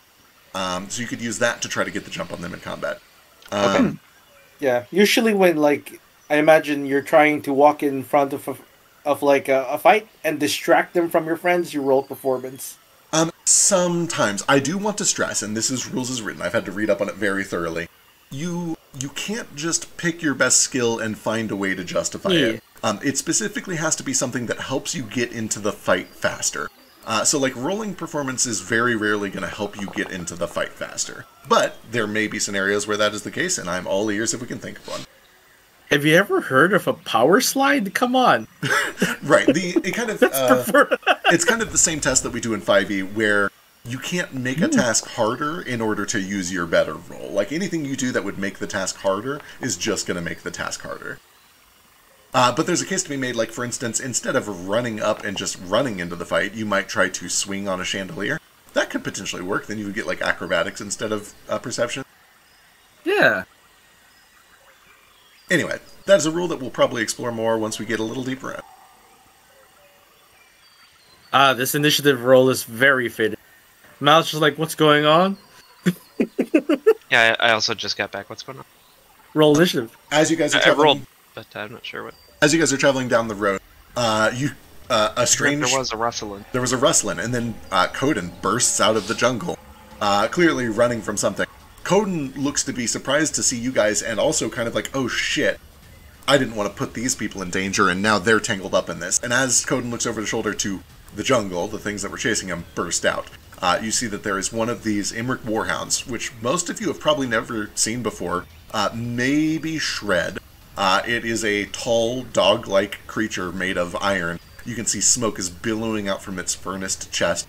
And running as fast as they can to keep up. Behind are 3 Imric soldiers in full regale with rifles, which they lower and begin to train on Coden at first, but then onto all of you as well. So let's do some initiative. Let's see. We got 1, 2, 3, 4. We're missing Bobble. Yeah, okay, my turn.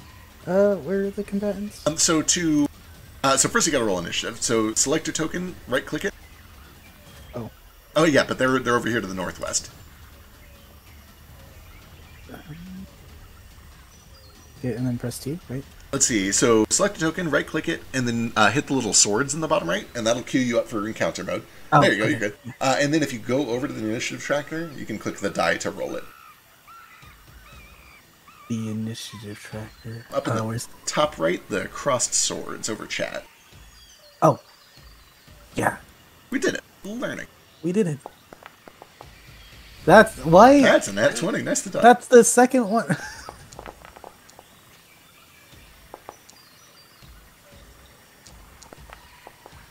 Arquebusi. That's how it's pronounced. It sure isn't. That's not how it's pronounced. Oh, I should probably get all of these guys in here. Arquebusier? See, Arquebusier? I actually don't. I assume it's Arquebusier.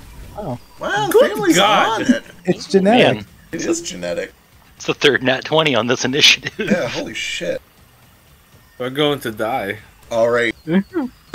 These things are visibly and obviously hostile, not just to the thing that just, to Coden, who just burst free of the jungle, but spotting all of you, it seems like they are indiscriminate and totally fine with killing everyone to make sure that they get what they want. Bobble, you're up first. Alright. How many of my spells aren't completely useless? Oh.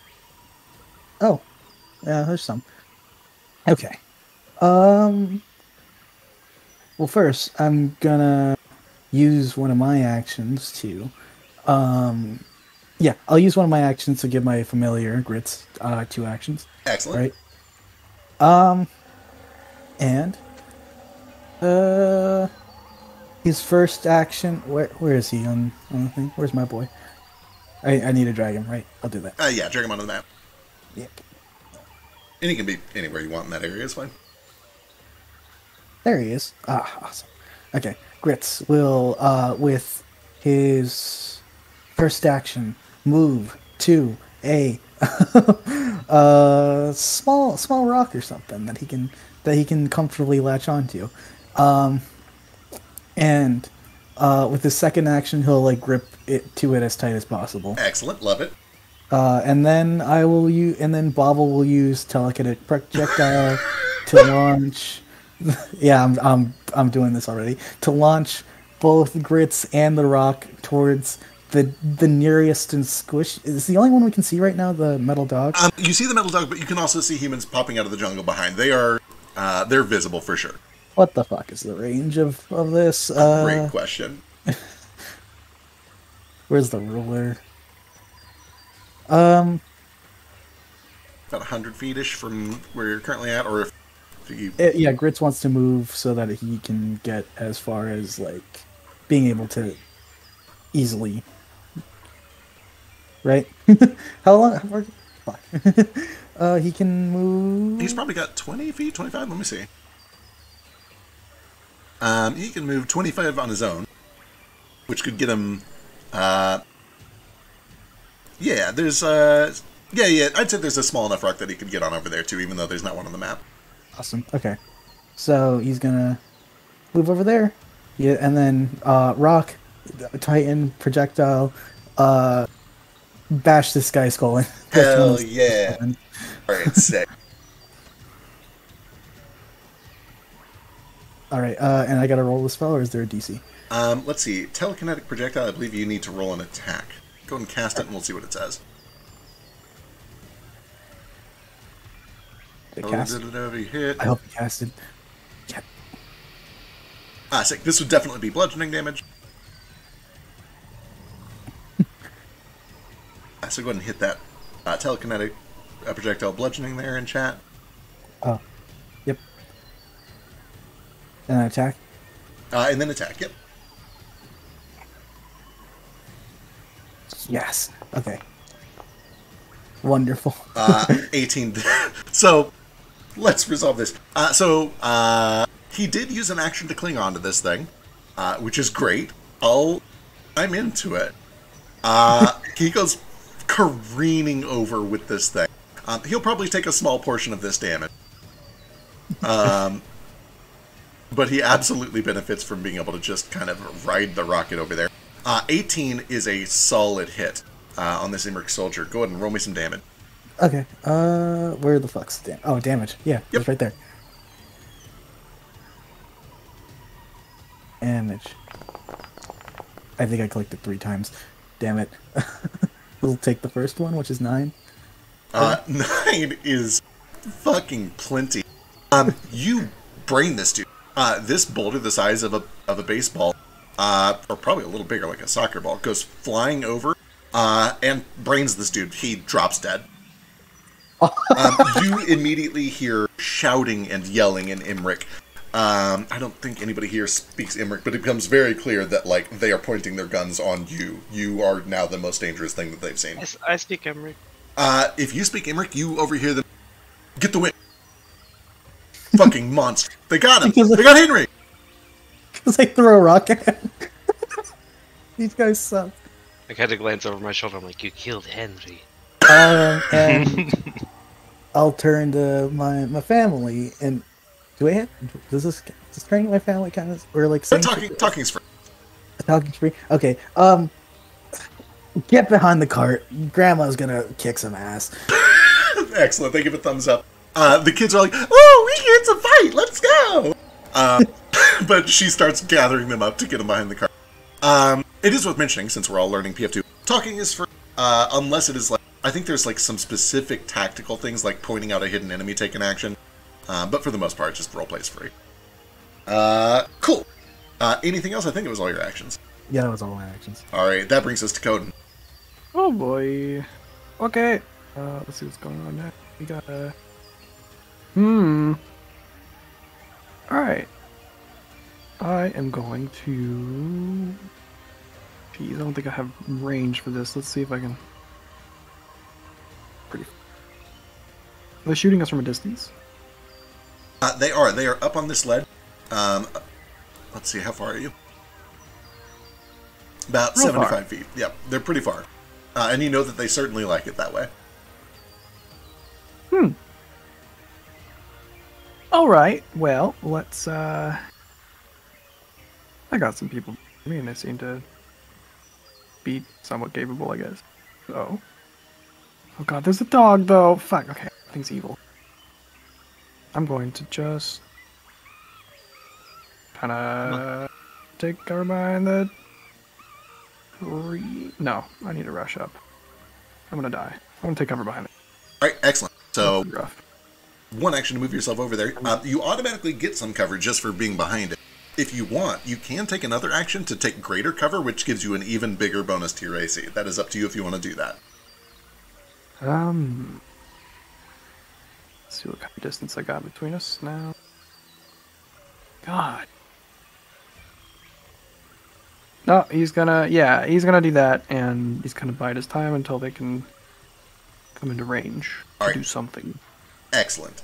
You take greater cover, which I believe bumps your AC and a couple of other saves up to like +4 or something, but we will check that out shortly. Okay. Alright. That brings us to Gugon, who is just going to round up all of the kids, get behind the cart, and do the same. She takes the take cover action.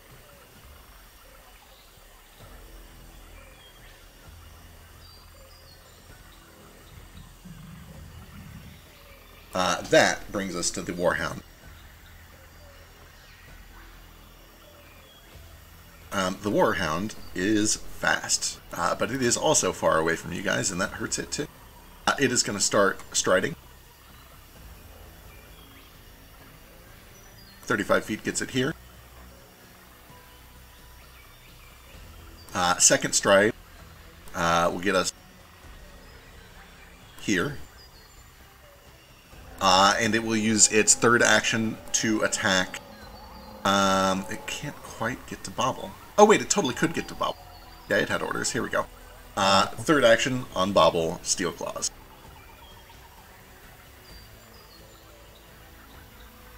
On the bright side, it's flanked. It sure is. On the not bright side, It's Oh my god! on the right she's side. dead. It is within 15 feet of me, though. no! Oh no, no, it's not. No, it's not. Oh, thank God, it's 20 feet. You're right. Damn shame. Almost. Alright, this enormous, terrible creature is gunning for blood and hits you right in the stomach. It says 15 for me. Are you dragging from Shred? It has to be both. Yeah. It has to be the Warhound both, and yeah. yeah. They both Oh, have to be in both range, of yeah. them. The Warhound is 20 feet. Gotcha, yeah. Yep. Shame. That's a critical hit for 18 points of slashing damage, Bobble. Yeah. Are you still up? No. Whoa, whoa. Oh, shit. Yeah. Well, Well, that thankfully was his third action. But you guys watch as Bobble drops with this claw straight through the gut. how do I kill myself? So if you right click Just take the and damage. yeah, you can I take the think you have damage to and take a it'll do it feat for automatically. that, actually. Just click Yeah, the you can't damage. die without a feat. You So just yeah, hit yourself and then hit damage over on the right where it was rolled. It should take it. So target myself? so just select yourself. You don't have to target. So make sure you select it and then click that damage button over in chat. Yeah, the broken heart. There Oh. we go. There you go. And then to make it so that you're actually dying is a condition, which I will grab for you. Yeah. Oh, you don't have them so it automatically applies? No, if there's a mod for it, I'll grab that. There is, yeah. It Nice. makes it so much easier. All right. So, PF2, things happen when you drop unconscious. The first is that you get a wounded condition, which will last even if they bring you up and make you easier to kill in the future for a little while. So that's a bad thing. The next thing that happens is that your initiative changes to put some time before you come back up on your next turn. It puts you... There you go, immediately before the attacker. So that has been updated. That is all that the Warhound can do. We are on to one of the Arcbusters. Oh, boy. It's the dead one, thankfully. So that brings us to Shred. Rip Henry. Rip Okay, Henry. cool. We use one action to stride to here. It'll move me. Come on. Oop, not there. There. Another action to reach down and touch Bobble, I guess, on her big mushroom. I don't want to touch her weird skin. It's a hat. It's a hat? Oh, then I actually had to touch her gross skin. That's fine. She moisturizes. Okay. Naturally. Uh, I was going to say, I think that's the She problem. secretes it herself. Yeah. Natural. Just a flat D6 or flat 6 healing. okay. Right, just like before, if you have your token selected, you can click that heal button and get that health back. This is really convenient. Okay. As you come back up, that momentarily blackout, you're still prone, and you can still see that you are heavily wounded. So even though this dying condition goes away, you now gain 1 stack of wounded. All right. But you're back up. Shred, anything else? That was, I think, moving in one action. Yeah, it's an action to pull out a weapon, isn't it? It is. I should have asked what you guys were doing on your travels, but we'll assume that we're surprised just so we can see what that's like. Literally, we were, though. Really? That's true. You guys were literally surprised. Yeah. Don't make me use an action to pull out a weapon. You know what? Actually, Oh, here. We're learning. Let's do some retroactive stuff real quick. Let's take a journey to the world of exploration activities. Could I have prepared different cantrips? Probably, yeah. Okay. My we can my change- character sheet says my weapon is already drawn, so That's fine. When you're exploring, you can do lots of things, just like any other tabletop. These are some of the options that Pathfinder recommends, but you can obviously do anything you want by just telling me. What would your characters have likely been doing as you were traveling down the road just now? We were literally searching. You can't say otherwise. You were searching on the beach, but you guys had walked back up to the tree line to get away from the pirates. Oh, then I was literally doing nothing. That is totally fine. If you were just doing nothing and talking and traveling normally, you can leave yourself in the travel normally box. I'm just traveling normally. There's a good chance that Bobble was investigating because she saw the ships and probably. That Yeah, makes that a lot of makes sense. sense. You were also asking about the key, so that makes sense. Yeah. Yeah. I'm defending. Sal was defending. That means he had a shield up and ready. And I don't have a shield, but I figure with seeing enemy ships on the horizon and also with like my background trait thingy, I'm keeping an eye out for big monsters or people with guns on the road, whichever comes first. Absolutely. You could use a martial stance if you have any. Yep. Ooh, could I arcane cascade? So that costs you a resource, right? Yeah. I have to Free stance. Yeah, I'll be a little lenient. Like, you can have weapons out. If you're a monk, you can get into a martial stance. Basically, I'm treating it exactly the same as the, prepare a cantrip or prepare a shield thing, where at the start of the turn, at the start of combat, it's assumed you use your first action to get into the stance. Okay, if that's something... fine. I want to use it for a cool, flavorful reveal anyway. Sick. Excellent. Yeah. Alright. So at the very least, Cressidak had his weapons out. You can call him Sal. I don't know if I can. I don't know if I've been told your real first name yet, but... I don't know if I've picked one out yet either, honestly. Anyway, we'll find out later. That was just a quick diversion. We'll go over that in more detail later. For now, we'll assume you have your weapons out. I'll be merciful. Okay, cool. But only because I forgot to ask for exploration activities. That is fine. Since we were traveling, Shred probably wouldn't have been holding the falchion with two hands, so I'll use one of my one-hand weapons instead. Yeah. Oh, it didn't. Corpesh. I thought it would roll for me. I dragged the wrong thing out. From the actions page. Yeah, there you go. 14. It hits this thing, and it gongs like you're hitting an iron pan. It is a hit. This is just a tough motherfucker. And you can kind of get the sense, even on that miss, like, even if you would hit this thing is surely going to be at least a little resilient to weapons. Makes sense. Okay, that's fine. All three actions, then. Sick. That will bring us to the next ambusher. He is going to take the shot that he already had on Coden. You have, I'll double check here, I believe, a +4 to your AC from greater cover. Let's see. Greater cover. PF2, take cover action. If you would have standard, you get greater, which is a +4 circumstance bonuses to your AC and reflex saves and some other shit. So yeah, you have a +4 to your AC for this. Let's see how it goes. Is shield an item bonus or a circumstance bonus? I believe that having the shield raised is circumstance. If you have runes on it, it's an item bonus. Yeah, I don't think you can put runes on the shield. Yeah, not yet. I think they might have something in the new splat book. That's a miss even before your cover. Hey, by one. By one. He will take his second action to reload. And now that he has breached into the clearing and realized that this is going to be a big fight, you watch as he kneels down and folds out from under the belly of the gun a tripod, which plants it firmly in place and helps him to aim the gun better. That brings us to the next one, who's going to kind of do the same thing. But he'll do it a little smarter. He is going to start by deploying the bipod. And then take the shot. Is only a bipod? It's probably a tripod. Maybe it's a bipod, who knows. And then he'll take a shot on Coden. You still have +4 from cover. Okay. Oh boy. Oh! What is your AC after your +4? Critical hit. 21. It's not a critical. Yeah, that means that is not a critical because of your cover, which means it just does regular damage. You feel bark blown out from the side of this trunk, and it catches you a little bit from the shoulder. Thankfully, it misses the back of your head by 4 inches, and only does 4 points of damage. He'll use his last action to reload. And that brings us to Cress. Okay. I wasn't gonna break out the spell strike and stuff right away, but then this thing came over and downed Frog Grandma in one hit. Right? Mm-hmm. So Sal kind of turns around, seeing honestly baffled by how fast this thing came over and attacked. And in the motion he he kind of twirls his cape off of his shoulder, and lightning kind of forms in his left hand that he then draws along the length of his Kopesh, and I'm gonna do a spell strike. Hell yeah. think I cast first, right? Yeah, you cast first. Technically, nothing happens from the cast until after the attack roll, but you can post it anyway.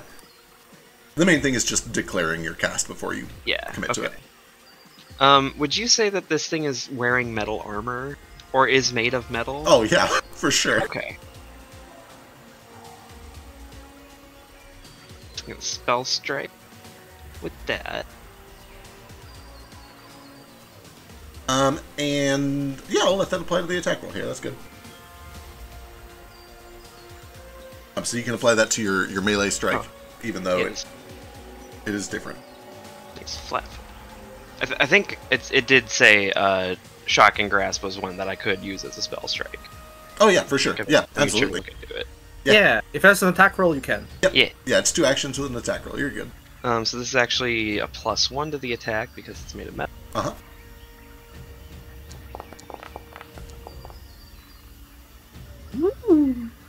22. Critically misses. No, it does hit. 22 is a hit. It is a tough hit. And you can feel that the weapon part of this damage, your sword, is almost doing nothing to this thing. The lightning seems to go through just fine. Go ahead and roll me some damage. Alright. So first of all, the 9 slashing damage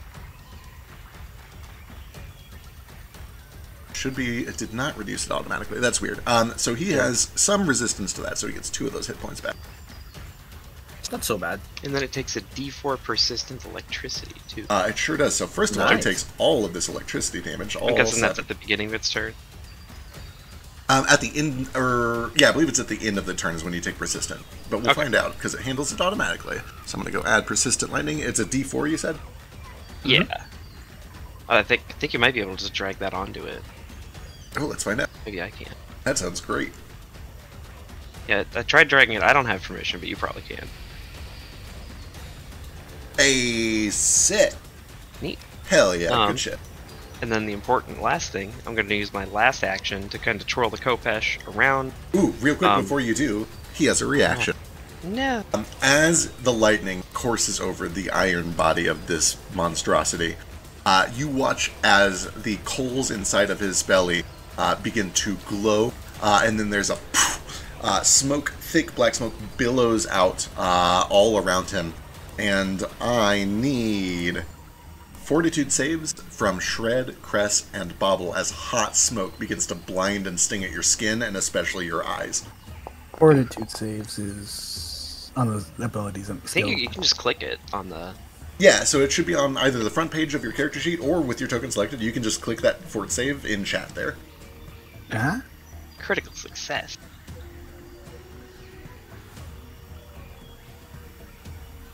In chat. Yeah. Oh, there. Yeah, there you go.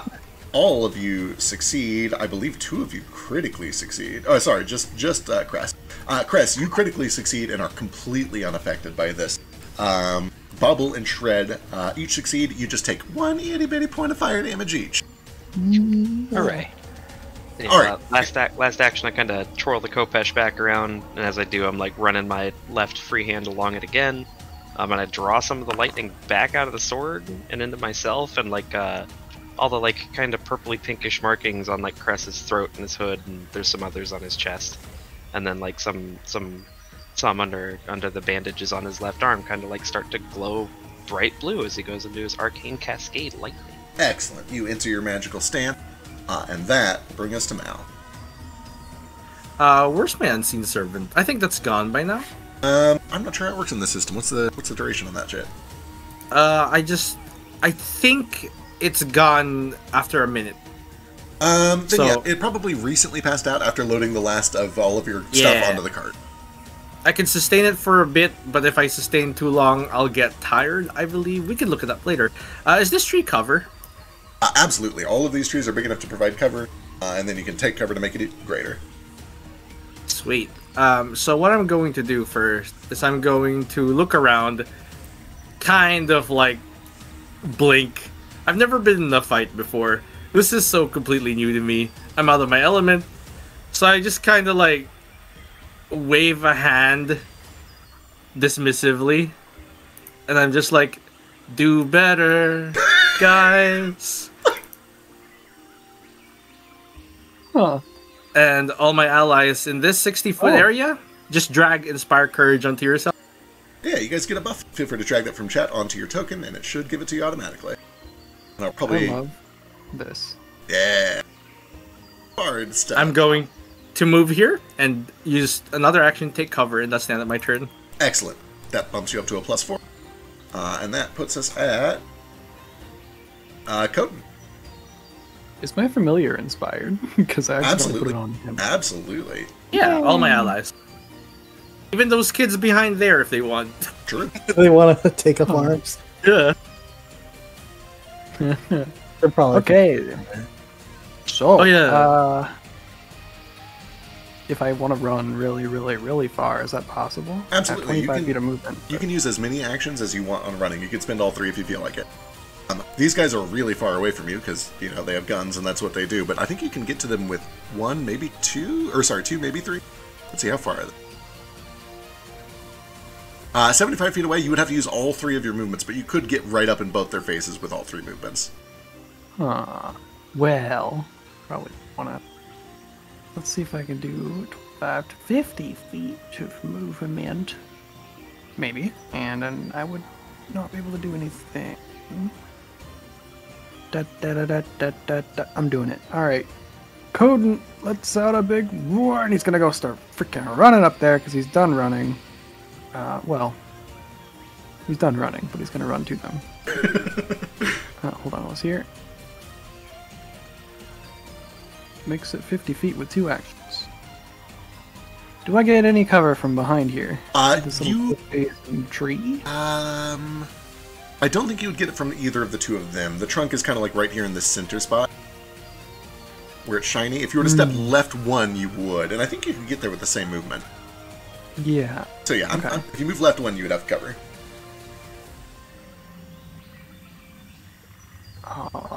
But I need be... But I'll also be dead if they hit me, so I probably should...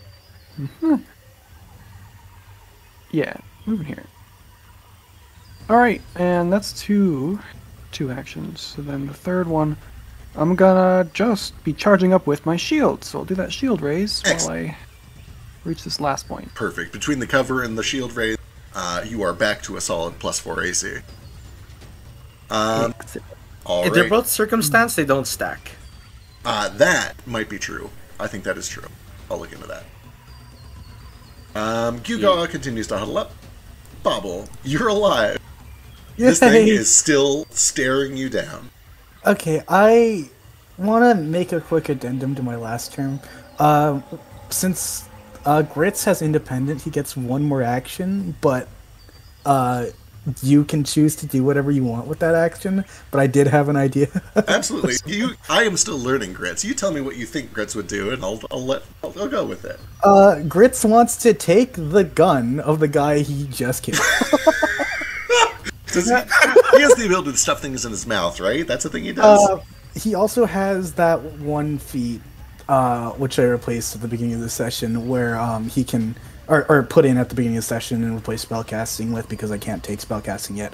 But he has that one that lets him use his limbs as actual hands. So Fucking excellent. So if you're gonna, if you want me to have fun, I know fun's not allowed, but It is a hard rule of Pathfinder 2 that there is no fun allowed. yeah. It's the but first rule, actually. It is the first rule of the game. Yeah.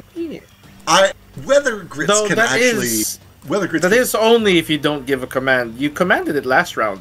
Oh, that's true. Yeah, You gave I- him a command last round. Yeah. Yeah, I did You're right. command You're it right. So last round. this turn, if you don't command him, he'll do something independent. Yeah. Good catch.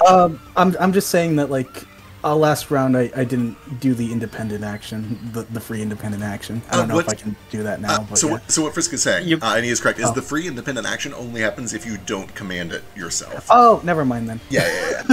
So okay, fuck it. I'm gonna then It's this independent. round. This round, I wanna command it again.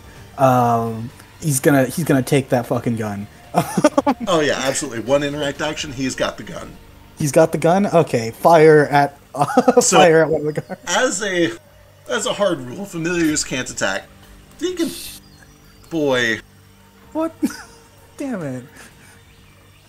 This gun is big for a person. Yeah, so part of the problem is that he just can't wield a gun. But just like 5th edition, familiars are unable to attack. Boy, how do I justify this with the lore? Can he pull the trigger, even if he can't move it? Can he pull the trigger to distract the keyguard? Oh, absolutely. Absolutely. Absolutely. And that's exactly what happened. Yeah, distraction. This thing doesn't have quite the strength or the dexterity to actually line up a rifle and take a shot. But it can pull a trigger, and we all know what happens when you pull a trigger on a gun. So, what happens is not only does this gun fire, but because this thing is on a partially deployed tripod, it begins spinning like a weather vane. And every time that the barrel kind of, like, passes by one of them, they, like, instinctively duck like it's going to go off again. Yep. They are absolutely distracted by that. That'll give some penalties. Grits is doing that Tasmanian devil thing where, like, he's, like, smiling and his tongue's hanging out as like, he's riding the spinning Hell tripod. yeah. He's having the time of his life. He's at the carnival. Oh, yeah, we did. I probably should have had him take some damage from that telekinetic projectile. Yeah. Just take 2 points of damage. We'll call it 2 All points. right. I'll take the 2. Back to Bobble, though. You've still got 2 actions. I do. I'll handle the 2 points thing afterwards. Sure. 2 actions. I can cast a spell, can't I? Yeah, I can cast a spell. But which spell? Ooh, this is a spell. I'm gonna try and daze the hound. Ooh. Yeah. 60 feet, but I'm like right next to it, so like yeah. So yeah, I'll cast daze. Oh. Say DC 16. Alright, you reach out and begin to channel occult magic, and you begin to look for this thing's mind, to begin dazing it, to begin enthralling it. And you are perhaps surprised, perhaps not, but horrified to learn this thing has no mind. It is completely immune to enchantment magic and anything with the mental tag. It seems totally unfazed. Brain. A robot's got no mind. Hate to do it to you, but no. Today we learned an important lesson. This thing stares at you unblinking and begins to pull a claw back to attack you again. Oh no! Wonderful. Anything Is else? she still prone? No, doesn't it take 2 to cast a spell? That takes 2 to cast a spell, yeah. And I already commanded Grits, so Yeah, so prone. I will say, if you'd like, he only needed 1 action to spin that gun. He could have done that with his independent action. If you want to use your 3rd action to stand up, I'll let you have it. Okay, I'll use my 3rd action to stand up. Alright, that seems why. So, if you have your token selected, you should see a little prone icon on the top right. You can right-click it to get rid of that. Hey, there Sure, we it go. doesn't want to attack me instead. It might, actually. We'll see. He doesn't want to be flat-footed anymore. I just beat the fuck out of it. You sure did. Let's see. It is his turn, isn't it? Persistent damage. Let me go read. I think that's at the end, but might be at the start. Learning together. My concern is it's because it's mindless. It'll only do what it's commanded. What was it commanded? Take it at the end of each of your turns, as long as you have. Okay, cool. It's at the end of the turn.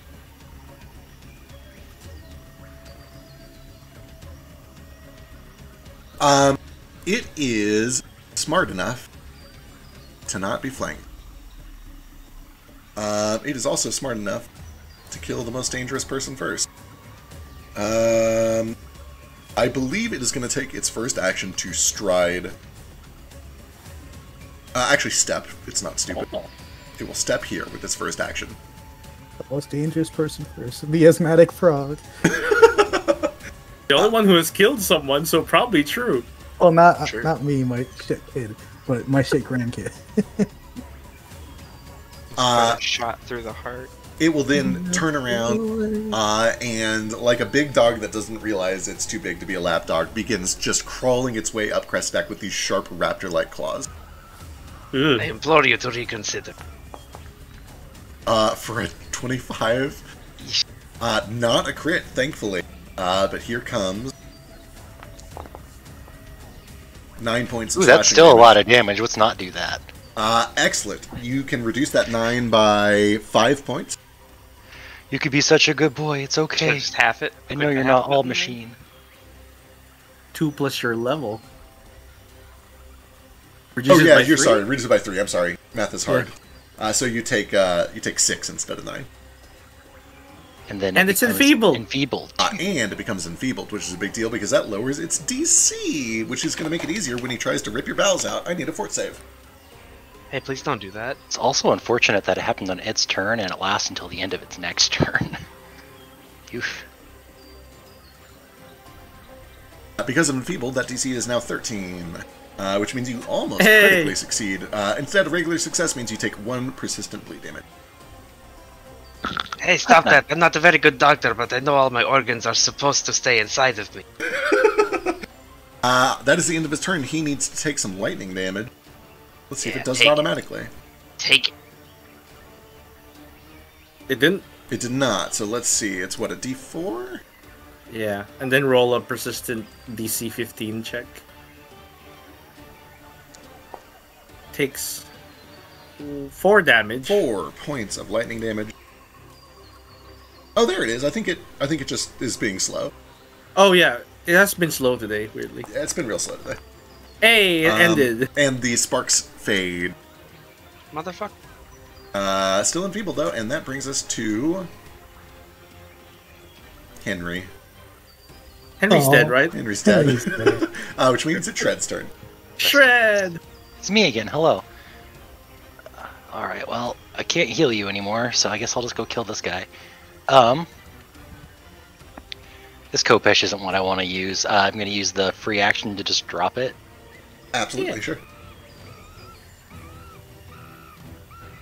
And then I wish I hadn't moved because now I have to, I guess I just step here. And then... You could stride and flank it for a better chance. That would be better. Yep, good idea. True. I always forget about flanking. And he does not seem to take an opportunity attack. Cool. Give it flat-foot back. There we go. Okay, actually I can't. I've dropped it because then I can't pull my weapon out and then use it. True. So I'll just keep using the Kopesh. Yeah. Learning system. Yep, come back. Wait, drop is free, stride is 1, draw is 2, attack is 3, right? What? Oh, yeah, okay, I could attack once. Yeah. That's fine. Yeah. Yep.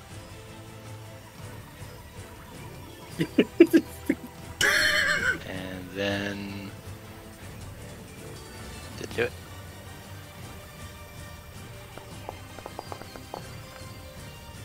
Ooh, big hit. 20. 4. Well, ignore that 18, but 9 damage. 20 does hit because of the flat-footed. 9 points of damage gets reduced down to 7. It is still standing, but it is starting to hobble. You have now, just through sheer force of will and a bit of well-placed lightning damage, bent the furnace chest of this thing severely, and coals are starting to pour out of its side. It is hobbling awkwardly. Ooh. Okay, that's all 3 of my actions, though, so I'm done. Alright. Good job. Time for the rifleman. Coden, you almost expect them to kind of like, just go around the tree, but you hear the sound of swiveling, and everybody who has line of sight to them can see that they are firmly planted in the ground once they've set these tripods, which means they can't move to break this cover. So instead they're going to turn their sights over to Cress. Oh no. The first one fires and there is a pop. A few of you have heard the pops of gunfire before. This one has a bit of a sparkly aftertaste to it, though, as this bright flash of light flies over to you. Anything? Does Grits distracting them help with anything? Oh, absolutely. Yeah, it was distracting. Yeah, good call. We're going to call this a -2. You know what? We're going to call it the frightened condition. That seems reasonable. Let's put frightened 1 on. All right. Thank you for the reminder. There's a lot to keep track of. I will forget. Okay. Still feel a little awkward trying to correct the TM. Oh, it's great. Especially while we're all learning. I appreciate the corrections. Yeah. Frightened 1 for free? That's huge. That's pretty good, yeah. That's a huge debuff. Are you sure? It's funny and creative. We'll allow it once. That lowers their AC as well. Let's do it. Let's fuck them. Fuck them up. I mean, they did just see a disembodied heart fly through the air, decapitate scary. your friend and then start spinning around on a gun while cackling. I'd be fucking True. terrified too. Yeah. I'd leave. I don't know why they're still here. They're like They've these got fucking orders. monsters. I want to leave one alive just so they can tell the story. There it So goes. bear slowly reaching toward them. And I can't wait to see what Conan does.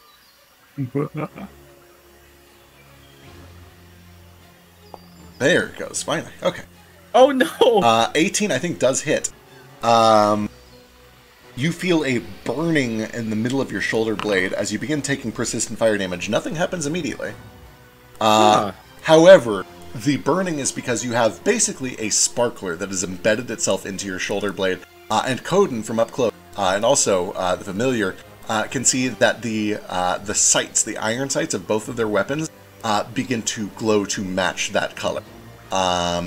He will take his second action to reload, and his third action to fire again. This time with a bonus from the tracer round. Oh. Uh-oh. Uh-oh. I'm in danger. Oh no! 26 is a hit.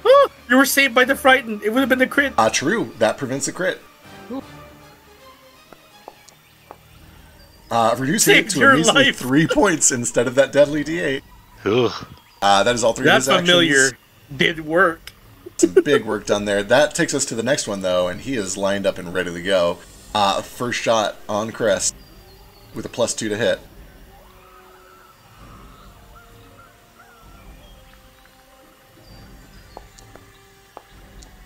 Oh no! Oh, that's not gonna That's do a anything. crit. Woo! All right, here we go. There is a crack like lightning.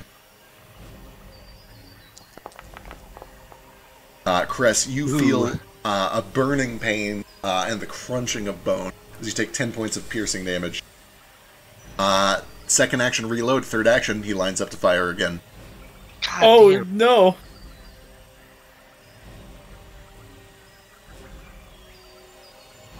Oh no, Chris! With map, sorry, subtract 5 from this, which means that misses by 2. Good. Thank fuck. Forgot about that map. Alright, excellent. That is all three of his actions. Because I have 1 HP. And you're up. You're doing fine.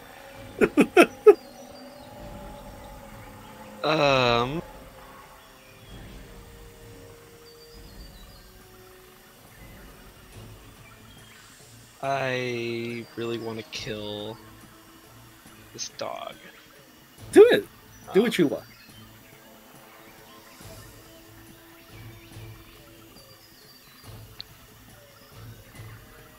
I forget what people does. Yeah, you're flanking. You have a +1. Then you can go behind cover after. Enfeebled is a big penalty to a lot of strength-based stuff, including attacks. Hell yeah. Okay, cool. Clumsy is for dex, and stupefied is for like the mental stats. Right. I rolled it. I guess it's just taking its time. Yeah, it's low.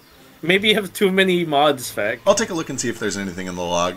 I haven't added anything like in the past few days, and it only started slowing down this afternoon, so it might just be a server thing. Oh, that's true. Maybe people are playing a lot. Could be, but I'll take a look at it. Oh my god, there it is, 20. That is a hit thanks to flat-footed. Just barely. Woo! And my inspire courage help. Yep, true. Yeah. Yay. You needed, in fact, you needed it both to get that hit. 9 gets reduced down to 7, but I believe... It didn't add the 3 lightning damage. Doesn't look like my arcane cascade is plugged in right at the moment. Gotcha. We'll take a look at that, but for the time being, this thing is destroyed. It crumples. You are able to kind of catch some of the grating along its belly, and as the coal begins to spill out, leaving behind these like hot ashes on the ground, you watch as this thing's life just kind of until it just stands there, frozen. All of the energy has been sucked from it. It is basically a worthless cast iron statue now. Cool. Okay, good. I thought it was gonna explode. Yeah, I would really hate that right now. Cover.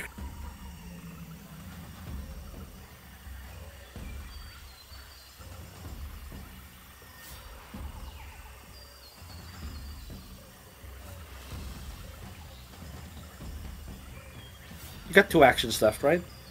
Yeah, I've got 2 actions left. So I'm going to cast Warp Step. Hot. See, I kind of, after taking a bullet to each shoulder, I kind of just, bring my Kopesh down on this metal dog, kill it, and then just kind of shake it off in stride. So I will remind you before you spend your last 2 actions, you are taking 1 point of persistent bleed and I believe 1 point of persistent fire at the end of your turn. Ooh, Oh, right. Oh god, don't come too far away. I can heal you. That's a good point. Yeah, you are on fire and bleeding. This is what dying feels like. Come over here. We'll look at you. Not a fan. I'll stride this way instead. And use an action to cover. Yeah, I will. Yeah, instead of warp stepping, because I'm in my arcane cascade, I move a little faster at the moment. So my move speed is already 30.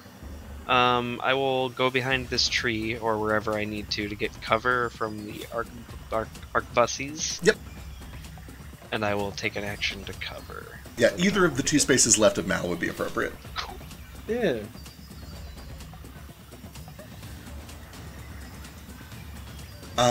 Do you have a 3rd action left, or are you taking your 4th action to take cover, or your 3rd action to take cover? Yeah, 3rd action is going to be take cover. All right. +4. Unless I have any way to stop the bleeding. You can certainly try. Absolutely, you can spend an action to try to put out the fire and just grip the wound. It's not easy, but it's either that or you're basically guaranteed to bleed out and then waiting to get healed. So it's up to you whether you'd rather take cover or try to close it. Do I not have any kind of cover just from moving into this spot? Absolutely, you get some automatically, and you can get more by pressing yourself against it. Okay. I'll try to stop myself from bleeding and burning out instead of taking the additional cover. So this is going to be a snowball's chance in hell. Normally this takes 2 actions. Normally it's only 1 effect at a time. I'm basically just going to say if you get a nat 20 it works, and otherwise you're going to bleed out. What do you want me to roll? Just a flat, good old d20. You're fishing for a crit. Come on. 10. Yeah, unfortunately... it's like half a crit, so I stopped one of them, right? Unfortunately not. You get behind the tree and you get to cover, but as you get to cover, you can just feel the blood loss sinking in, and more frighteningly, you've stopped feeling the nerves and kind of the ends of your shoulder as the fire has started to burn away at some of your flesh, and you drop unconscious. Oh no. Oh. Thought you were fine. I should have saved that potion that the Minotaur gave me. That was an option. Always an option. Alright, that brings us to Mal. You watch Cress valiantly defeat this thing, hobble over here, and pass the fuck out. He looks like he will die. Tell my story. He does not get help. I don't know who you are. I don't even know your name. 2 actions soothe. Alright, you lapse out. 15 HP. Oh my god, you lapse out only momentarily, Crest. As you feel supernatural healing wash over you. You get 15 points back. If that gets you to full, that will stop the bleed. It gets me to 15 out of 20. 15 out of 20 is pretty good. It's pretty good. Let me read this real quick. So it restores you to your maximum HP to end persistent bleed damage. No. So until we learn the system, I'm going to stick pretty close to the suggestions and the rules, and they say that it has to deal with Yeah. With that said, though, it is kind of tickle damage at this point. And also, we forgot, at the end of your turn, you can roll to see if those end. So give me just 2 flat d20s to try to end both those effects. We'll do fire first, and then bleed. Mm-hmm. DC's 15. Yep, DC 15 for each of them. You're still bleeding, still on fire. Alright. Saw grandfather. That was 1 action for me. Let's see. No, soothe is 2 action. Oh yeah, no, those 2 actions. I want to take my water. What do you call this? My fucking water skin out. Yeah. As my last action. Cool. It's usually Or actually, two can I actions. just aid him? Yeah, that would work As too. I think I can try and put him out as one of the aid things. I don't remember if that just lowers the DC by 5 or if he can attempt another check to end the persistent damage. What a great question. Let's find out. Assisted recovery. Ba-ba-ba-ba. Usually 2 actions. Something that would reasonably help improve your chances. Try to smother a flame. You would get an extra flat check immediately, but only once per round. Might require a skill check. Reduce it for if it's particularly appropriate. I'll tell you what. Instead of reducing the DC, I will reduce the action cost, such as you dousing water to put out flames, as suggested. Sure. So I'll let you do it as a 1 action. The DC will still be 15. Okay. If it's quicker, I can just kick mud on him. It'd be about the same. I think the water actually would be a little more effective. Yeah, I'll do water. I don't think I can do water with the 1 action though. I'll let you do Because it. Huh? Yes, Okay. I'll let you do I'll- it. The rules say that if something is an especially effective way to help, you can have a lowered DC. I'll let you have lowered action instead of lowered DC. Okay. I'll At pour least some this water on that sizzling stuff, Alright, good luck. and that's the end of my turn. Flat 15. Give me a roll. Me again? Either one of you. But yeah, probably you.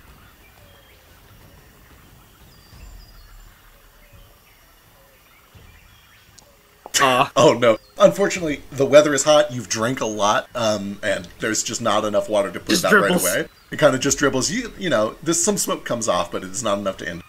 I'm also wearing this big billowy cloak, and it's just really, really It like keeps catching. catching fire, but Mel's- at least you're wet now. Cress is gonna fucking die to 1 point of bleed and 1 point of fire.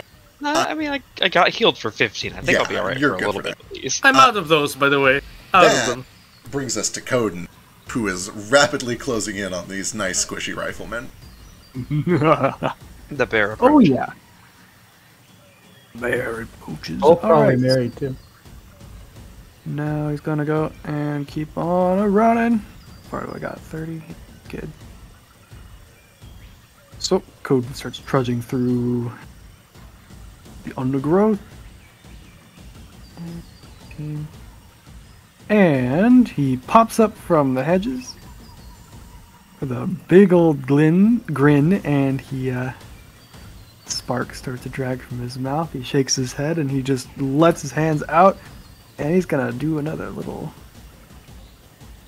art. And this will leap between people who are too close to each other. Oh shit. Yeah, it Hell sure does, yeah. doesn't it? Ah! Alright, they each need a reflex save. They each take a penalty because they're using their tripod, so -2 to whatever they roll here. Frightened help with that too. Frightened goes away, so each turn it goes down by 1 step. Oh, all right. But theoretically, he could maybe do it again next turn, we'll see. So, let's see, -2. And -2. Ah. Oh, damn shame. Critical success! With a -2? They're both gonna, yeah. 2 They critical both successes. crit succeed. I knew with that. a -2 already built in. What a damn shame. Cool. Alright. These are trained professionals. They have very quick reflexes, and they're able to just kind of duck, release the metal of their weapons long enough for you to fire this. I think Great, they're all gonna shoot him! Reflex is literally faster than lightning. literally faster than lightning. It's amazing.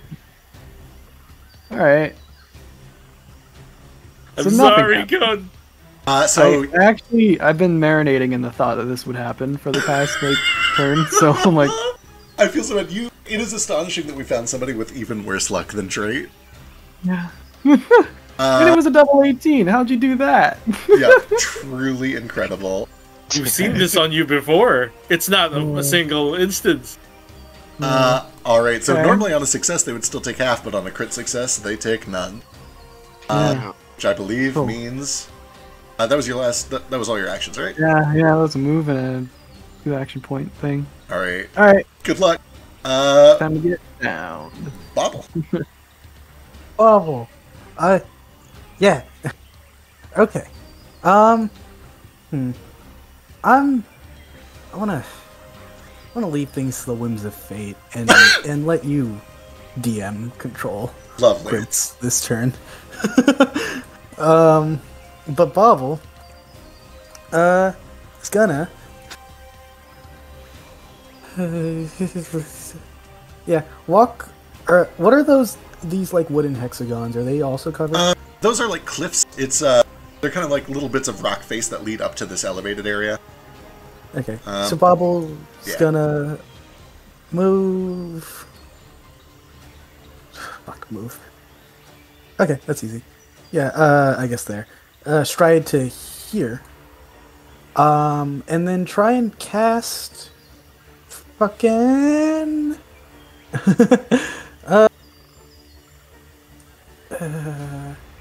it doesn't have an area, so I unless it Grim Tendrils doesn't look like it has an area. Go and post the card and I'll take a look real quick. I think it's like a line. It's a line. Oh, wait, 30-foot line, I believe. Never mind. Gotcha. It didn't say it on the thing, so it was like, yeah. I'm just gonna do another telekinetic projectile and hook. Probably the sharpest looking branch I can find. Fuck yeah, there's plenty of those. At one of the at the guard that's closest to me. Alright. Another telekinetic projectile. That's coming from Bubbles, familiar, right? No, from Bobble herself. Oh, that's 30 feet range. True. Telekinetic projectiles at 30-foot range, which I probably should have called you on earlier, but we are too late for that now. Okay.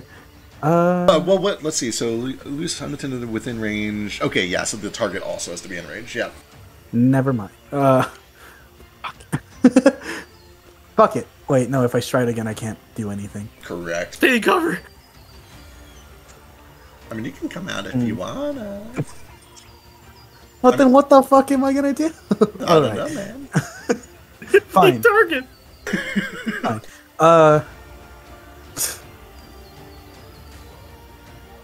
Take cover on this cliff side. Excellent. Cool. You hunker down, get yourself nothing. a big old bonus against that gunfire. I don't think they can see her even. Probably not. They Well, might, you might actually have could- full cover.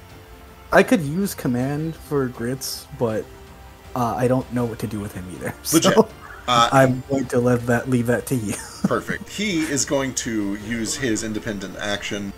I don't think he knows how to reload a spinning gun, but surely he at least sees that these guys are relying on their tripods. I think he's going to use his independent action to walk over to the tripod so that he can start fucking with those in a second. Oh, he can do that? All right. Maybe. That's just an interaction action. So also tell me about him. Does he fear for his own death, or does he know that he'll be back? Okay. Absolutely not. All right. That's why he's so reckless.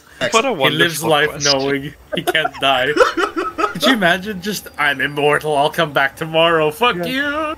Alright, that brings us to Shred. Yeah, I gave it to you. I won't take it.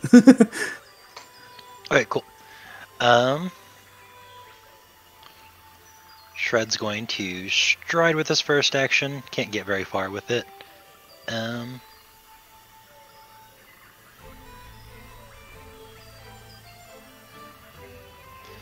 Then use a free action to change the grip on the Falchion to his one-handed grip again. Excellent. Then use second action to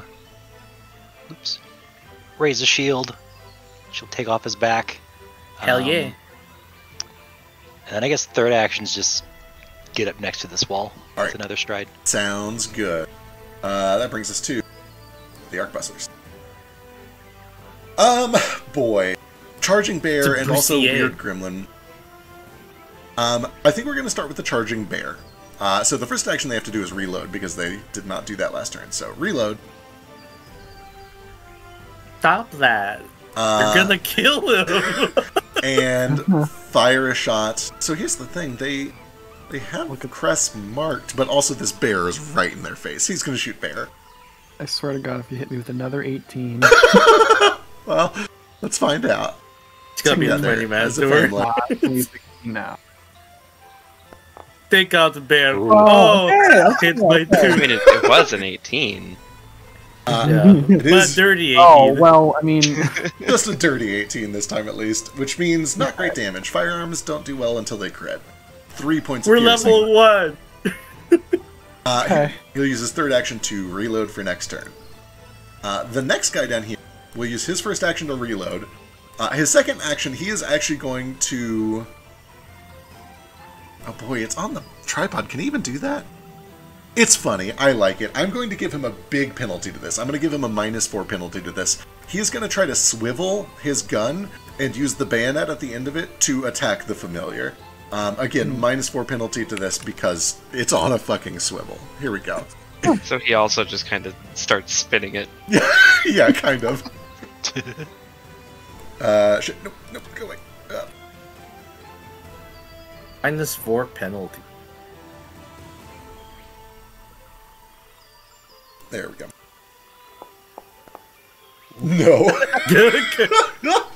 Tremendous miss. Seeing that that's not working, he eventually just like, oh, shit! And he turns the gun and will fire with map on Coden. Just to reload. He did. That was his first action, was reload. Second action was the bayonet. Third action, fire. Oh, the bayonet. I thought he shot at him. Oh, no.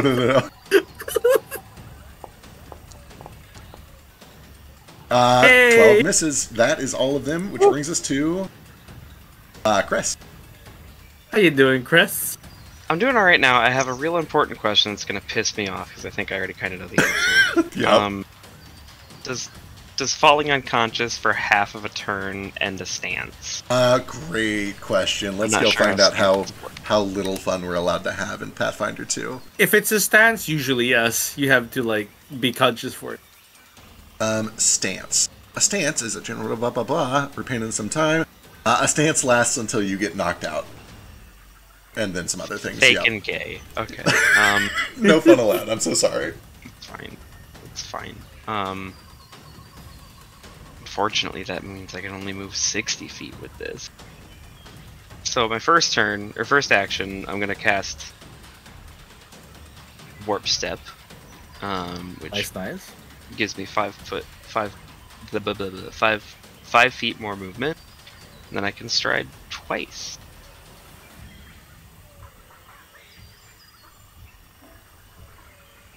Do that to get right there. Excellent. You come flying up behind Coden.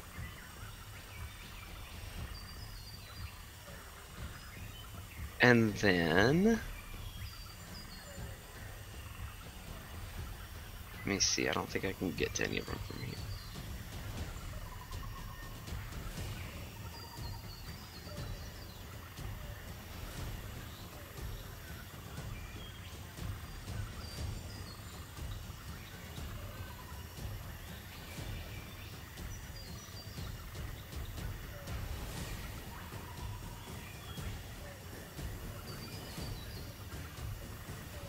You know, fuck it. I will do another action to move 5 feet, or whatever. I'll get close enough that I can do. Okay, move closer. I want to do Dimensional Assault. Excellent. So I get close enough to do that. I don't think I can. Like, moving that fast and just like teleporting to a space behind them isn't enough to like flatfoot them, right? It would be if you were to flank with the familiar. Oh yeah. Let's see, it was right here. Yeah, it's a thing. If you can reach that spot. Creature. I sure can, because I was right here. I have 30. And I can 15. Let me see, where was I? Yeah, I can get there. Hell yeah. So in the blink of an eye, I teleport right behind this guy that just shot me in the shoulder. Are you looking for me? And because it was a dimensional assault, I get to make an attack. It's part of it. Oh, I didn't flatfoot. Or target. I'm terrible. Okay, there we go. Oh, damn shame. Prone -2. Oh yeah, technically one of your actions should have been standing up. Little too late now, but either way, we'll keep the miss. I just slithered. we'll keep the miss and call it even. Technically, you cheat a little bit, but that's fine. I feel like a warp step should let you recover from prone. Teleport. The teleport, it kind of seems reasonable that it might. Either way, it's a miss. We'll sweep that one under the rug for now. We're good. We'll pretend you stood up. All right. That I believe will bring us to And Mal. then I get to roll for this. Oh yeah, your damage. Yeah, so you take 2 points of damage, and then you can roll for each of them. Fire first, and then bleeding. Looking for 15s.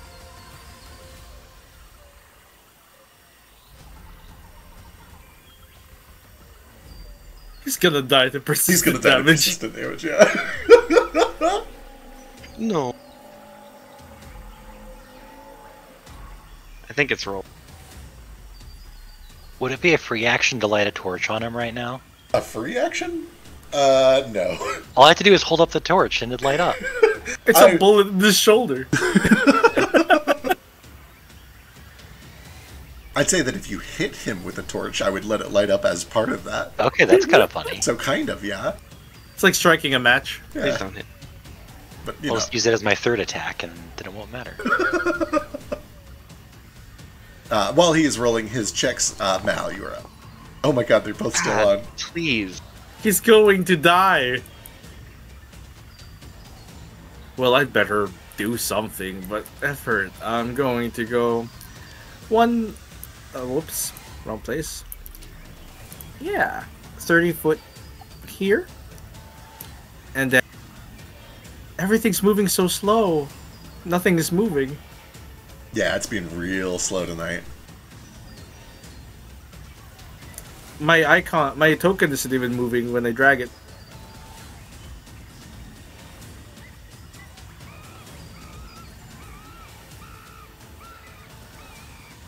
There we it go. goes. Finally. Oh gosh. Okay. So 30 foot there, 5 foot step here. One action, another one of these.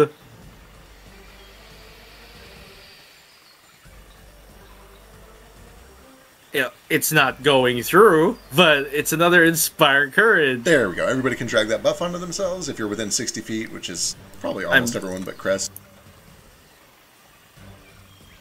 Yeah, everyone but Crest. I love that you can just drag the effects on. That's so much easier than having Yeah. to like pick an icon and try to remember what it is. Yeah.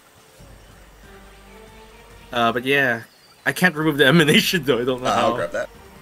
To remove emanations, you select the measurement controls tool, hover over it, and press delete. But it is, there it goes, taking its time. Let's see, anything else? Nope, it's all my shit. Alright, Oh, it didn't. that brings us to code, and you can do it, bud. I'm trying to enter in. Okay, I have him flanked. True. you know, Yeah, we. Oh. maybe I should try it again. Good luck. I also have a pack tactics. I think maybe this will help. I think that's for, like, 8 actions. But I'll double check. Yeah. That's your pack hunter thing. Yeah, so Yeah, that's it's for 8. 8. Okay. Well, doing it again. 'Cause All right. damn it. I believe in you. All right. Let's see. Surely. Yeah. Surely one of them will not critically succeed. Hopefully. I mean, asking for quite a lot. Well, Alright. they are gunners. I guess they have good They reflex. do have great reflexes, but we'll see. Really, though? When do you need reflexes when you're sitting in bushes 1,000 miles away? That is half damage, so he at least still takes some. And that is also half damage. Roll me some damage. Yeah, they have a +8. They're really good at dex. Why? They're not swordsmen. They aim! Yeah, range They weapons are aim, dex! they don't dodge. What they don't do, however, is have a lot of health. Even that half damage on them Kills is them all. very, very close. It doesn't quite kill them, but it is a significant chunk of their health. I'm Oh, about we to feel literally like a just kid have to hit asking- them. asking the teacher about homework, but since like lightning arcs, does it get Cressidac and grits? Natural lightning certainly does. This is magical lightning that Coden kind of controls and shapes. It can only hit 2 things, and Coden gets to choose what it hits. All right. Yeah. Thankfully. Alright. Now, with my final thing, I'm gonna look at Kresdak, and he's gonna do this, like, throat cut motion, like, get him! Casting guided. Hell What are you yeah. expecting me? For you! Again. All I right. get there. That brings us over to Mama Bobble. Meanwhile, yeah. All right. So, first thing, we're gonna try. We're gonna command the fucking grits. he's gonna try and topple over the tripod. Hell like you yeah. mentioned last time. Absolutely. Like shake it about and try and trip the. I don't know. Well, maybe if it's like critical, but like we're gonna try and trip his ass while he's doing that. Sick. And Bobble herself is going to. I don't have anything that heals. I don't have anything that does anything. Bobble herself is gonna.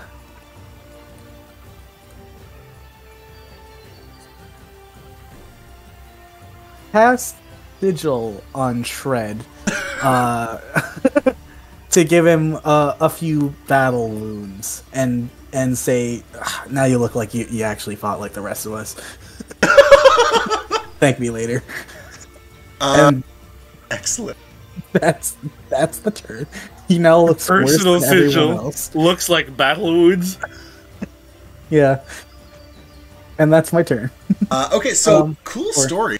Familiars cannot strike, but they can do other things that have the attack tag. So absolutely, this thing can try to trip.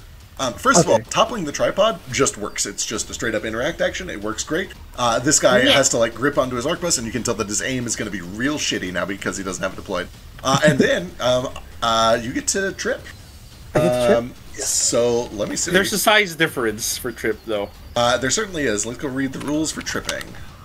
I think you have to be one size different. You have one You can hand take a free. feat for that. The target can't be more than one size larger than you. That is true. And he is tiny, right? Not small?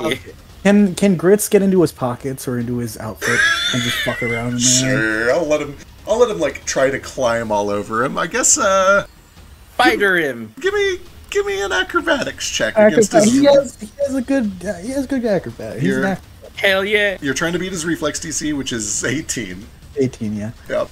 All right, go Grits. Damn it. Damn. This thing just starts swatting him away, trying to get him out of his pockets. And unfortunately, he's being an absolute nuisance, but not enough to get up into his pocket. Fair. That, I believe, brings us to Shred. Oh, does it? Cool. It's not the Arco Booster. Oh, he's dead. Yeah, that one's dead. Oh, okay. Cool. I was like, oh no, I have more time. Let's see. Why is he still in initiative? Because I'm lazy. He never wants to know when they're undead in the fight. He'll just keep them on the tracker no matter what. True. We'll just stride twice, get over here. You know, I can just stride a third time and get in the way. That sounds like fun. Or they gonna Yeah. shoot me? With penalties when you're close. Not like 5th edition. That's new in Pathfinder 2. There is no penalty for firing a ranged weapon with something next to you, but in many cases Something's it will trigger an opportunity attack. That's nice, at least. Alright, I believe that was all 3 actions. Yeah, it is. Alright, Gunner's time. Top one first. He has, let's see, 1, 2, he needs to reload. First action, reload. Second action, Cress is right there and still has the tracker on him, so he's going to fire with a +2 bonus on Please Cress. Please don't, though. Don't you hear that monkey scream? I do hear the monkey That one makes screaming. me feel every time. I'm glad to know it's synced up for everybody. That's great. That is fun. Crack like lightning. 18 is not a crit. 3 points of piercing. Second action, reload. Third action, fire again with Hey. map. Hey, stop that. Also, didn't you say he had to use his first action to reload? I sure did. You're correct. Thank you. So he's reloaded for next turn. That brings us down to the second guy. I try not to teach her too much, but if it's the difference between me getting shot once or twice, you know. Yeah, no, that's completely fair. You're already going to die from persistent damage. You Nuh-uh. keep getting shot as well. I'll be fine. He is going to use he's already reloaded. He will use his first action to step, not knowing that you guys don't have opportunity attacks yet. He will use his second action to... It's got to be fire at Crest. You've got the track around. Let's go. He does not get the bonus from his tripod, so he just gets a +2. But no bipod.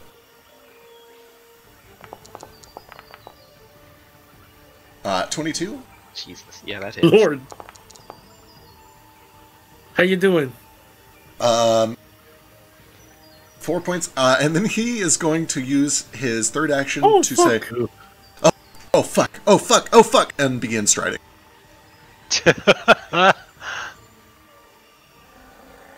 That brings us to Crest. Okay, Jesus. Oh god, Chris.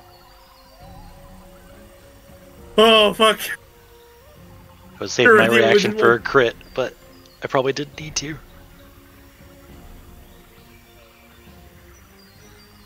I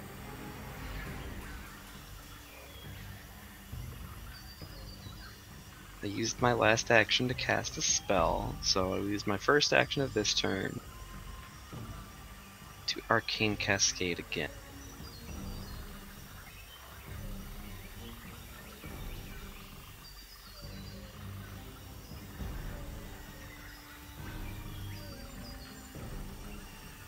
Okay, yeah, this thing just isn't working. Hang on a second.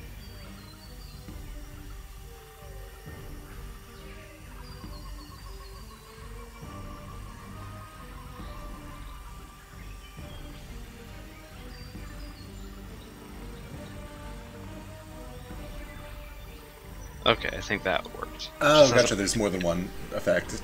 Yeah, it was giving me like the drop down and everything earlier. It just wasn't like applying it correctly, and I think it was because I had the character sheet like popped out. That might be part of it. Cool. Yeah, it worked just fine this time. So yeah, first action Arcane Cascade. Second action. Let's see. Actually,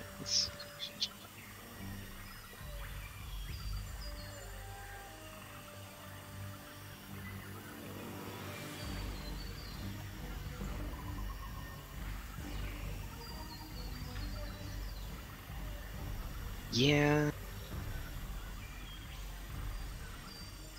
I really just want to kill this guy. So first action, I'll move over here to get into a position where he's flat-footed. Sure it.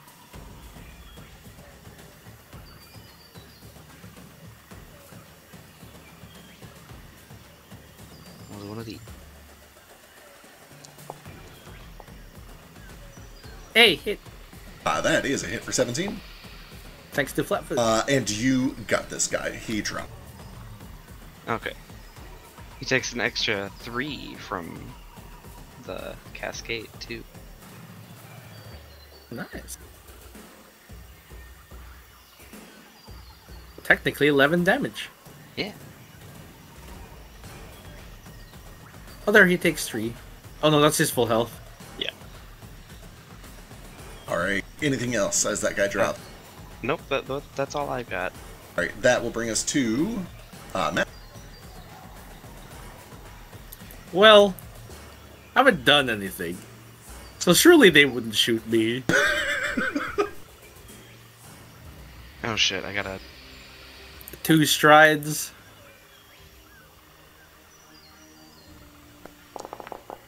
Hey, one of them... 3 Hey, strikes. one's gone.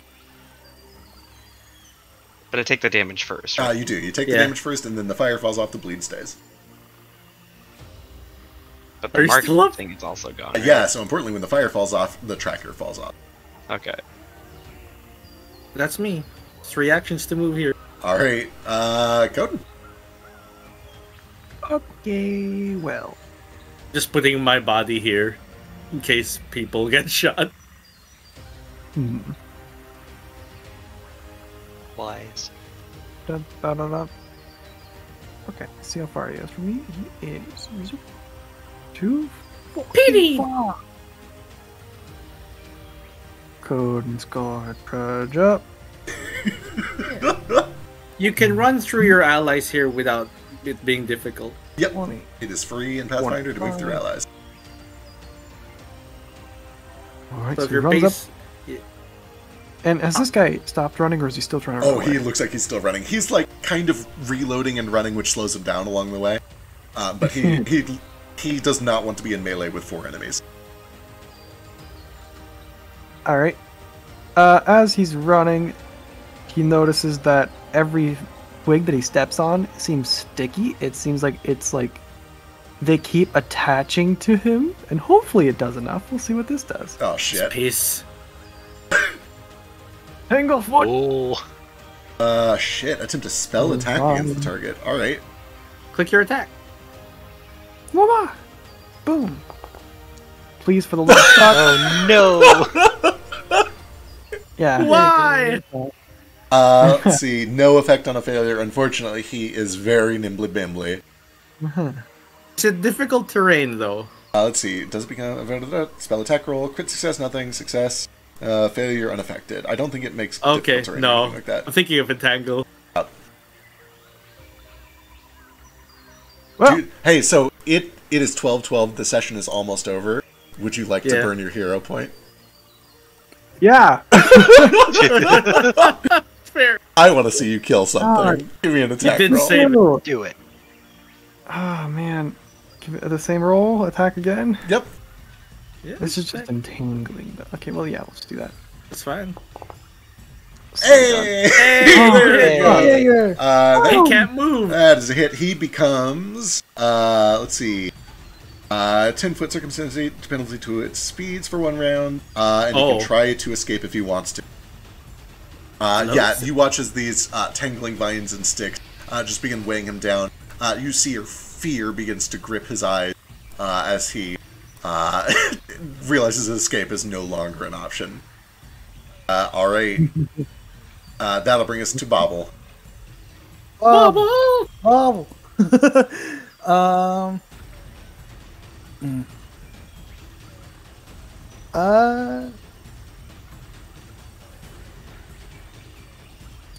Yeah, so one action command grits to move both his emotions to just go next to the guy and start hopping on his chest. Is he on the ground, or is he like Yeah, he's walking along the ground, and he's slowed down. It's very easy for him to catch Yeah. up. for him to just Hopping bounce on around. his chest, and Bobble's just gonna use her other 2 actions to just slowly walk over to the party. Excellent. Probably holding her entrails, and that's it. All right, that'll bring us to Shred. Cool. We'll use. Shred will use 1 action to stride. 1 action Hell yeah. to draw the Mevele, and then I will do a range strike with it because it has a 20-foot range. Oh, sick. That's a hit. Cool. Fling. For 8 damage. As vines wrap up and begin to ensnare this guy, he realizes that running is no longer an option, and that he has poked the hornet's nest. The hornet finds him, and he drops. Yes, it sticks in his back. Let's see. Cress is going to die. We have to I was do going to say, something. I do think we have to stay in initiative for a second until we get that last persistent dot off of Crest real quick. Can I use my hero point to try to reroll it? Sure, absolutely.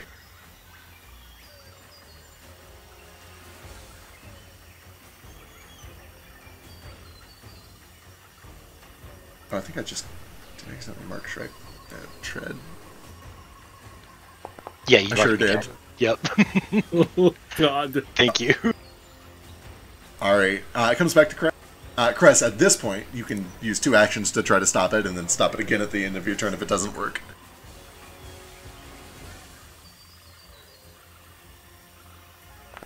Could you delay your turn for after mine? Notably, if you delay with bad effects on you, the bad effects happen immediately. Oh, they happen immediately. Hey, you're Hey. good. You got it. Hey! Yay. You do take 1 damage, though. Oh, the fucking source can. right, the Half-Life 2, or sorry, the TF2 crit noise. You have to. Hell yeah. Nicely done. You were able to staunch the last of that bleeding. Are you And with alive? Are you alive? I am fine. Oh. I say fine, but I have 3 HP. Oh.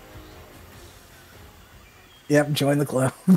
Looking around, none of you are dead. Thankfully, some of you got real close there.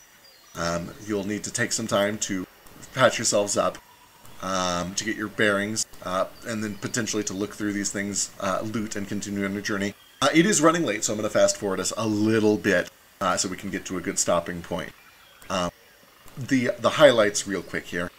You discover one of these soldiers is a Warforged, an android, something that many of you have probably heard rumors of, but have not seen up front. It is a man made of wood and iron. The one who stayed behind, who showed no fear when his friend ran, is, as best as you can tell, only as alive as the dog was. And yet he looked like a human, fired like a human, moved like a human until you came up and inspected him up close. You do see that all 3 of them are carrying a pretty decent amount of just walking around money. They're not rich or anything, but there's a little bit of gold for you. They each have one of these kind of old school Thunder War era arc buses. I'll throw those in party loot for all of you guys, as well as some ammunition. Theoretically, there are 3 Emmerich military outfits in there if you wanted them for some reason.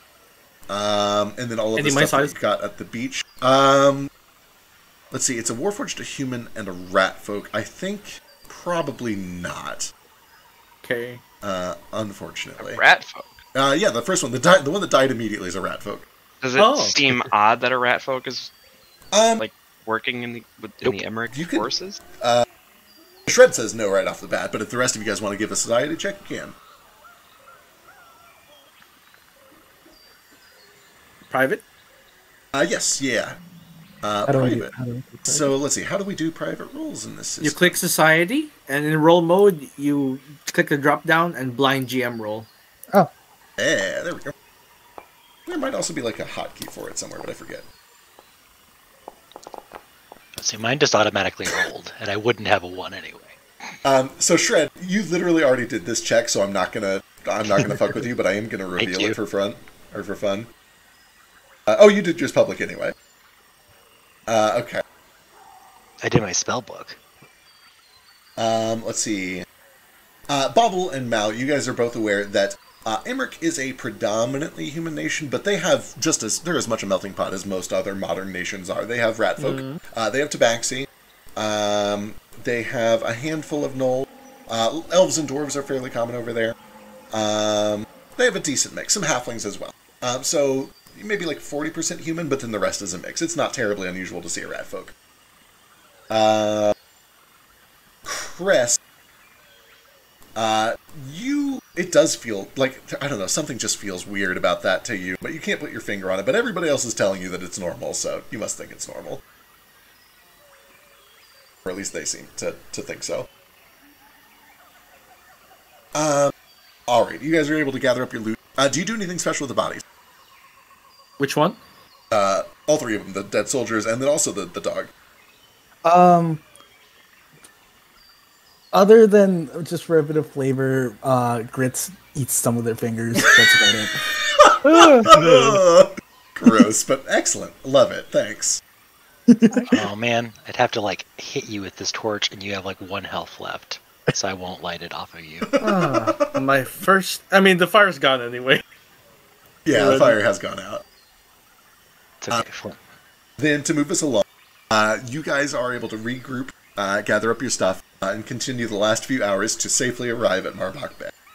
How hard, would it be super obvious if I, burnt all the bodies? Would you be able to see the smoke from a while away? You'd be able to see it from a while away. Once you get into the jungle, it would be much harder to see. Which means people would only really see it if they were already on the road nearby. Anybody, invading forces that are moving through the jungle would probably not see it until they were within a mile or 2 of it. Maybe even less. Okay. My first taste of combat, and I am unscathed. I must be some sort of genius. You're a professional, alright. Dusts his hat. Well, let's go. I don't know where, but let's go. Hello. Truly, you are a By the way, savant in swordsmanship. I hope all my kids aren't dead. I kind of left them all back there, didn't I? Well, that was so fucking Swordsmanship. cool. Watch your language. Well, Grandma, you really showed them. Thanks. Can we keep Do, his do you head? do you have that aspirin I gave to you? What's an aspirin? I need aspirin. I think introductions are in order. I am Malfarion of House Belfagash, son of Malchior, sire of Sloth. You may call me Mal for short. I'm fucking dying. Then hurry up. You Take guys- care of you once we get someplace we can rest a bit, but for now we should, I've not be operated at myself before. the middle of a battlefield, probably. Yeah, you guys get a little ways off of the road and to a place where you can hunker down and do some medical treatment, conjure up some more good berries, do some more lay on hand. It's not too terribly long before you're back up and going again. And after a short couple more hours, you do find yourselves in Marbach Bay. And you quickly find somewhere to relax and try to just settle down after that harrowing fight. For many of you, the first time that you had any sort of combat. There's a town here. Wow. Well, that's convenient. I guess we go rest and distance ourselves from these bodies. I guess they're the enemy, so it doesn't matter too much, but... Yeah, you guys would know that this is a friendly town. This is a monster folk town. The rumor is... so first of all, a couple of you, the three of you that were on the ship, recognize this is the town that you were headed to originally. This is your destination, Mal.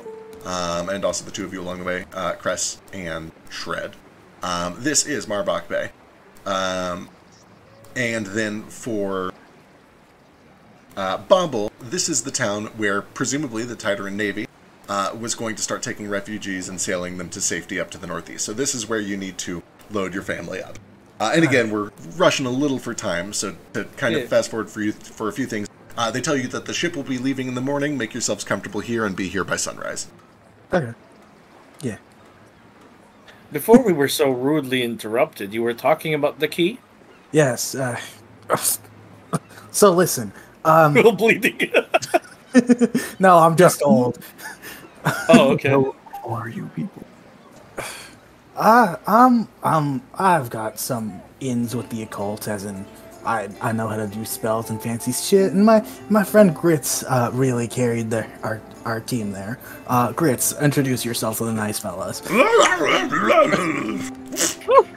I love Nice how to I meet you, can Grits. make you do that on command now. Fact. Yeah, enjoy that while I have the energy to do it. Anyway, yeah, Grits he's a thing, and yeah, I got first off, you're obviously, even if you don't know it, associated with the I showed them the letter and like ask yeah, any of you can read the other two languages?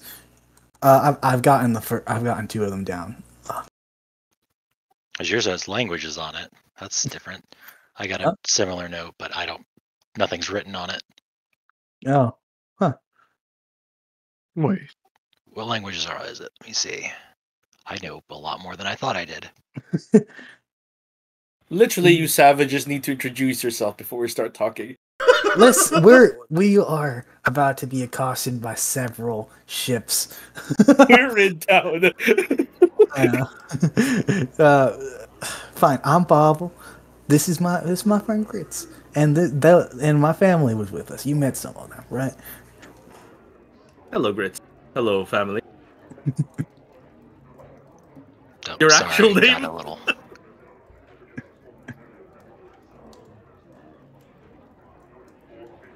Your name is really Bob. Yes, Bobble. Ah, Bubble. Bob. Bubble. Bobble. Bobble Bob. Mal and Coden say bubble at the same time. They just give each other a little look like, Mm. I like you, Coden. Your face is on my house crest. Is it? Oh, your face is Our house sigil is like a sleeping bear. Ah, sounds nice about it. But yeah, I'm Coden, and what the hell were you doing out there? All of you. Oh well, just taking my family here. Really? Yeah, Sign of bad luck or good luck, depending on how much gold we got. and you know, We were shipwrecked and trying to get back to town. Just kind of happenstance. We were Shipwrecked. traveling together. And then you showed up. Really, the question, we should be the ones asking questions here. Why did you have three of the enemy chasing you? How'd you do that? Yes, do you often go through forestry walks accompanied by armed men and dogs made of metal? no, usually bees or They sound like much Yes. nicer company. yeah, they are. But Are you, they've been pursuing me for quite a while. are you that fellow that came to town all those years ago and ate all our husbands? It gives you a look like, what the hell did you just say? I would raise a brow, but I have none. I don't think so, Alright. but maybe. Well, I'm keeping an eye on you, regardless. Okay, just don't do it too much. It's kind of okay. You'll shift to the side a little bit. he's One of really, Bubble's eyes he's is really focused on unsettled. you, and the others like drooping. Anyway, And you, what was your name? I heard it in the fray. Razdak. Yeah, Chris. Me? Yeah. I am Salanji Ravasana Cressidak, but you can call me Cress. I was on the okay. ship too. I don't remember much of it. There was a very handsome minotaur with good wine, and then I woke up on the beach. Oh. Oh, Well, I don't know what the hell's going on, but we have something in common. Yeah, these notes. Who gave you yours? Is it the same? It couldn't have been. wait, all y'all have notes too? I have one. Yeah. Well, is the destination the same on all of them? were you all coming here? I don't believe so. No, I don't really know where mine's at. Not really marked very well. So, what were you traveling to? What were you trying to see? Yes, I mean, this place isn't the greatest vacation spot, so I'm assuming you were sidetracked. Is this where I actually live, Beck? I forget. You said my hometown? Your hometown is just east of here a little bit, maybe Okay. a couple weeks.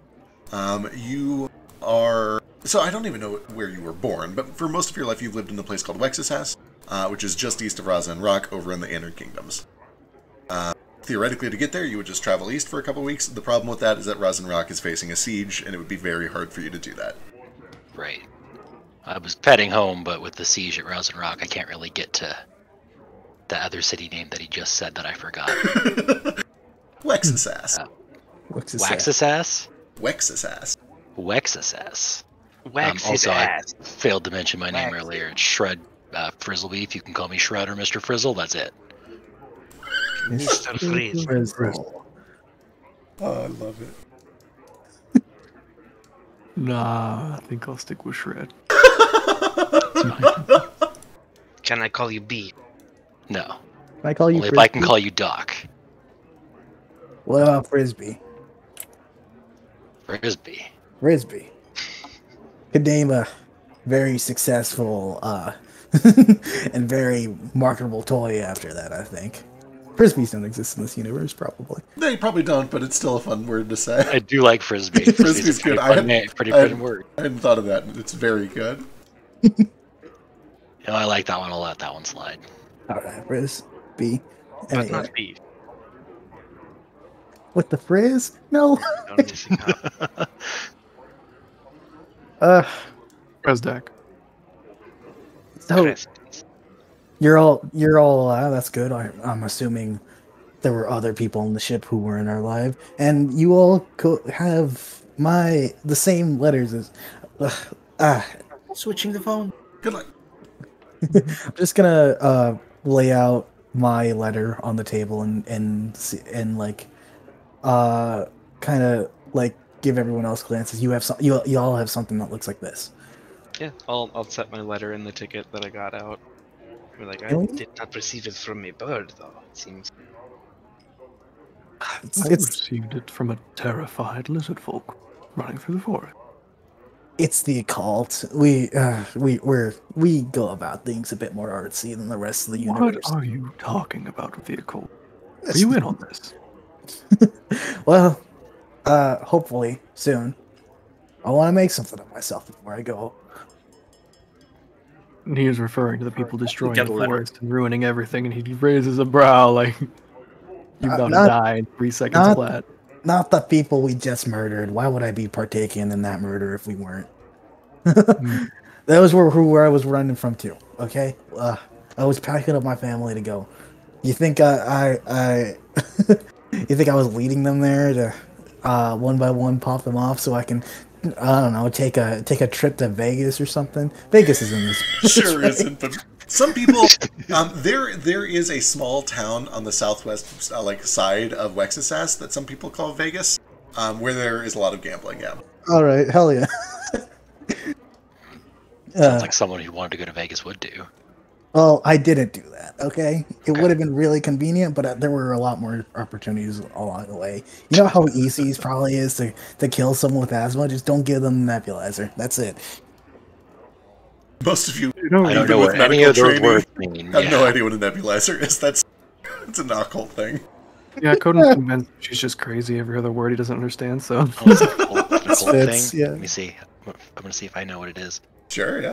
I'm trained in the cult. Oh, almost another Well, one. if you're trained in occultism, 17 actually, yeah. There's fuck, man. Wanna Yeah. roll for me, You please? see, about 2 hours ago, he threw out the word nebulizer, and I had to come up with something. No, it's a little occult trinket that just helps you breathe better if you have breathing problems. It's kind of like on par with a cantrip. Okay, that's we really call this cool. an anti-choker. Wow. gust of wind to the throat. Yeah, it's a wonderful occult invention. Yeah, I mean, we're really leagues ahead of the rest of the world in medicine. That's why they call us witch doctors. Anyway, Speaking of actual medicine, Kresdak, are you allergic to boysenberry, elderberry, cranberry? Are you allergic to berry? Not that I know of. I don't eat many berries, but I'm willing to try. He gives you a big grin. Excellent. This weird little, like, newt-looking thing, this little gecko. Like, he looks like he's got mushrooms growing off of him, and it's real weird. And he, like, crawls out from under his coat. And, Godin fishes out a berry. Feeds it to this thing, and it, like, does the same thing as before. It ripples, and it, like, spawns up another berry that's, like, super perfect looking. And he'll hand you what looks like a raspberry. Eat that one. Raspberry. Yeah. Go on. Alright, and he'll go. Bam. Give you some healing. A berry. Barry.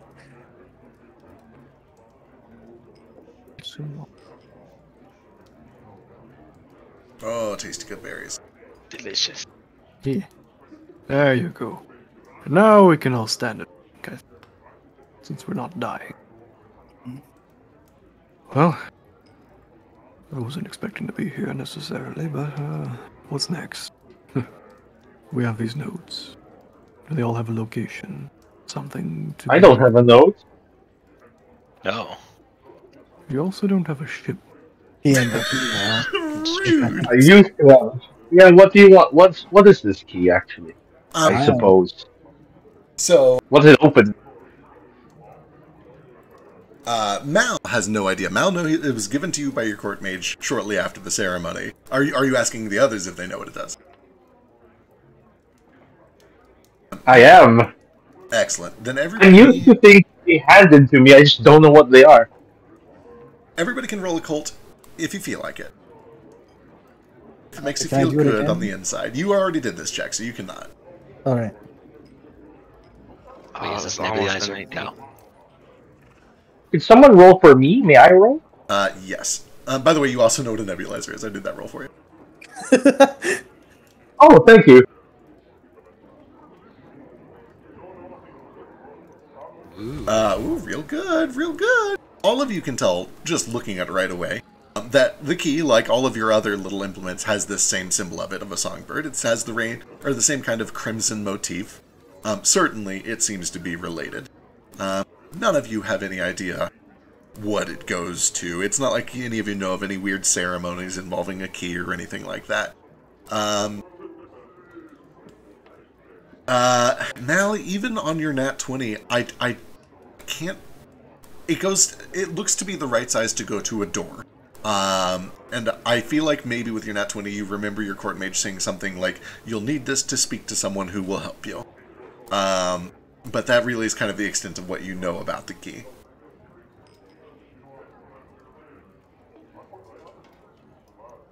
Interesting. Definitely does match. As everyone else is kind of putting their cards on the table, though. Bubble spoke to me. I guess that's who I'm looking for. True.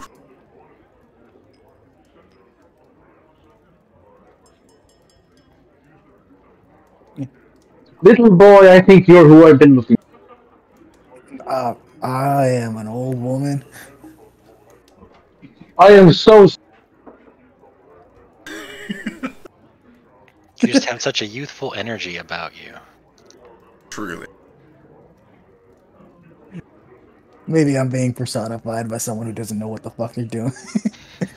But I don't know, everyone in my house acts kind of like this. You can be old and energetic, that's fine. yeah. And the map in the bottle. Give it. Oh, in this place. Do I know where this is? Yes. So, you guys are currently in a little tavern in Marbach Bay called the Rook and the Rowboat. It's a pretty cheap, safe kind of place on the south side of town, where you're basically just resting up until morning so that you can take your family over to the boat and send them on their way. Okay, and on the like grander scale where you are, I can pull up the map real quick. Oh, real quick, how do I show people the items I got or paste it? I haven't found a way to like share an item, but I think you can copy paste the link out of it and post it in chat. Yeah, if you open it like on a full page, you can just copy and paste the link. That's what I did. Okay. Gluebox Swamp.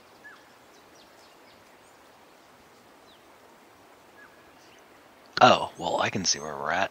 Yeah. Starting to think this continent. Chickens. Gluebox. So that is the path Marbach? that Bobble has taken, and kind of met you guys on the beach there, which is where you all regrouped and had that meeting. When Flick shows his map, which is completely unlabeled, or sorry, not Flick, Shred. When Shred shows his map, which is completely unlabeled, Bobble can give me a society check. Awesome. Okay. I think you're the only local, right? Pretty sure you're the only local. Oop. You have lost connection to the server. Oh, no, I haven't. Hey, that's a real good roll. You recognize the shape of it immediately as Nurrock Procus, which is that northern hamlet up on the Cape there, just a little bit west of the main city. That's north of here. This is real far north of here, actually. Oh, all right. Well, that's weird. Doesn't match everyone else's. I'm trying to find the item again, and I can't. I think it might have disappeared from my loot. I'm not sure. Let me take a look. You can also drag it to your inventory. Did you drag it in there? Maybe. I'm not sure. Yeah, it's under consumables for you, that sheet of crimson cards here. I can grab it. Okay. Oh, yeah. There it is. Or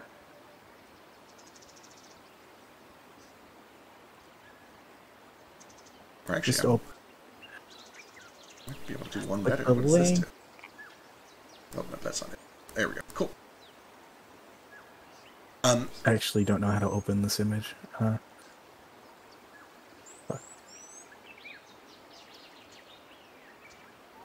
not everyone's is a map. No, mine's not a map. It's a thing of word. It is a thing of word. That I'm gonna fucking find a really roundabout way to show you guys. It's got that same little bird on It's it. it's the link that I posted in chat there. Oh, thank you. Yep. You're a saint. When Bobble shares that, anybody who has divine spellcasting, give me a religion check. Anybody who has arcane spellcasting, give me an arcana check. Occult can give me an occult check. Primal can give me a nature check.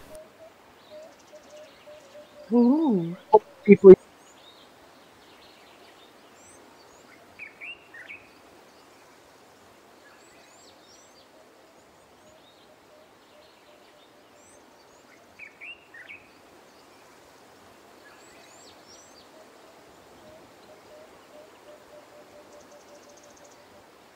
Excellent. Coden immediately is able to tell that the far right one there is kind of a spell card that will allow you to cast the heal spell once. It's effectively a scroll of heal that can only be used by primal casters. Oh. Shred is able to recognize that the third one is definitely some sort of a divine scroll. I'd need to read the rules on identification to see if you know exactly which one it is. You probably do, Okay. But I imagine so. I'll go check.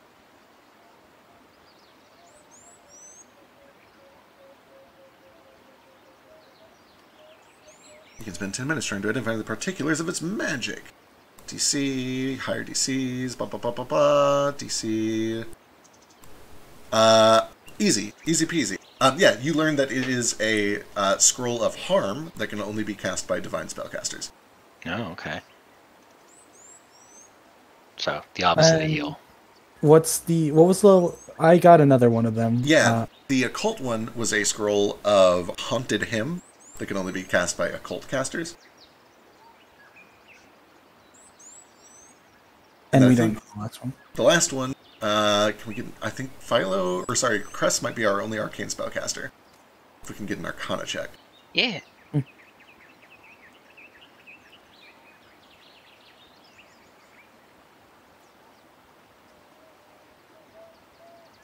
Just got it. It is a scroll of ghost sound that can only be cast by arcane spellcasters. You would get the sound one. What does All that right. mean?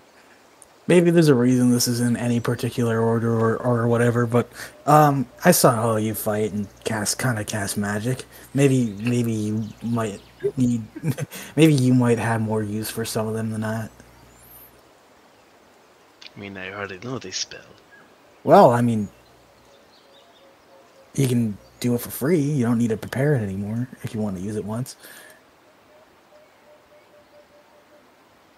I'm saying this thing has perforated edges, and I think we can take each piece. Okay. Absolutely. The foil kind of just tears nice and cleanly, almost like they were meant to come apart, and you are able to kind of distribute those however you please. All right. I can't really cast much other way than a spell like this, so I could take the harm one. Unless someone else is capable. Just me? Okay. I guess I take the haunted hymn. Yeah. We'll take the primal.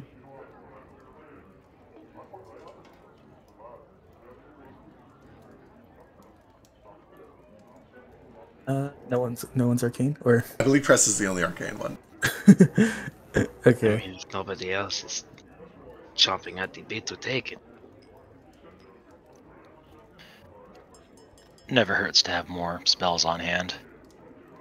Well, I'll add that to my inventory. Well, we all have this symbol. Some of us seem to have maps, and piecing them together, it feels like it's pointing to a single spot. I am curious. Where all did you? What were you doing before you received these cards? Who gave them to you? Well, a ghost gave me mine. Go. A ghost. Yeah, I saw someone that I haven't seen in a while, and I shouldn't be able to see, and then I blinked, and then the bottle was there. My condolences. Thanks. Like I said before, it was a goddamn IRS bird, but this time it brought good news. I guess if this is good news.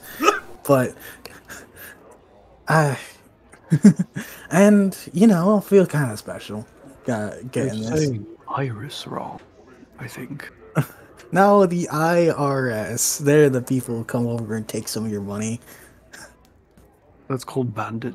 Mostly. They told me it was a real legitimate race. Huh. Tax people. Yeah, They told. there's been this troubling little band of like 8 kobolds that call themselves the IRS. Nobody really knows what it Yes, the stands for. irregular ribbon scoundrels. Yeah, they are. They exclusively rob frog people like yourself. I'm very sorry. They promised me to, that it'd come back and like. Well, how am I gonna get all my savings back? They're really setting up a racket. I'm sorry. It's a terrible thing. They've been targeting older folks, especially lately. Well, damn. Guess I have to learn to be not as naive ananymore.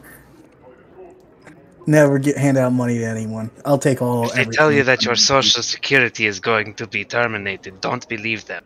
Yeah, that's exactly what they say. I don't even know what that is.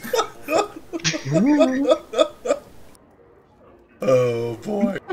They gave me a sheet with a bunch of random numbers on it. Told me to keep it in my wallet.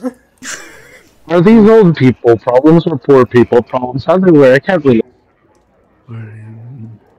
A bit of both, really. Alright. Is anybody else, like, on the verge of starvation immediately? I could eat so many eggs. Oh, yeah. Well, I mean... Well, I got news for you! A goblin kind of steps up on a stool from behind the bartender. We have eggs so tiny you can get 1,000 of them in your mouth with every spoonful. It's called roe, and it's cheap. Eat up. And he slides a bowl over to you. Oh. I thought he was talking about Have I heard of roe before? Probably. It'd be like a very easy society check.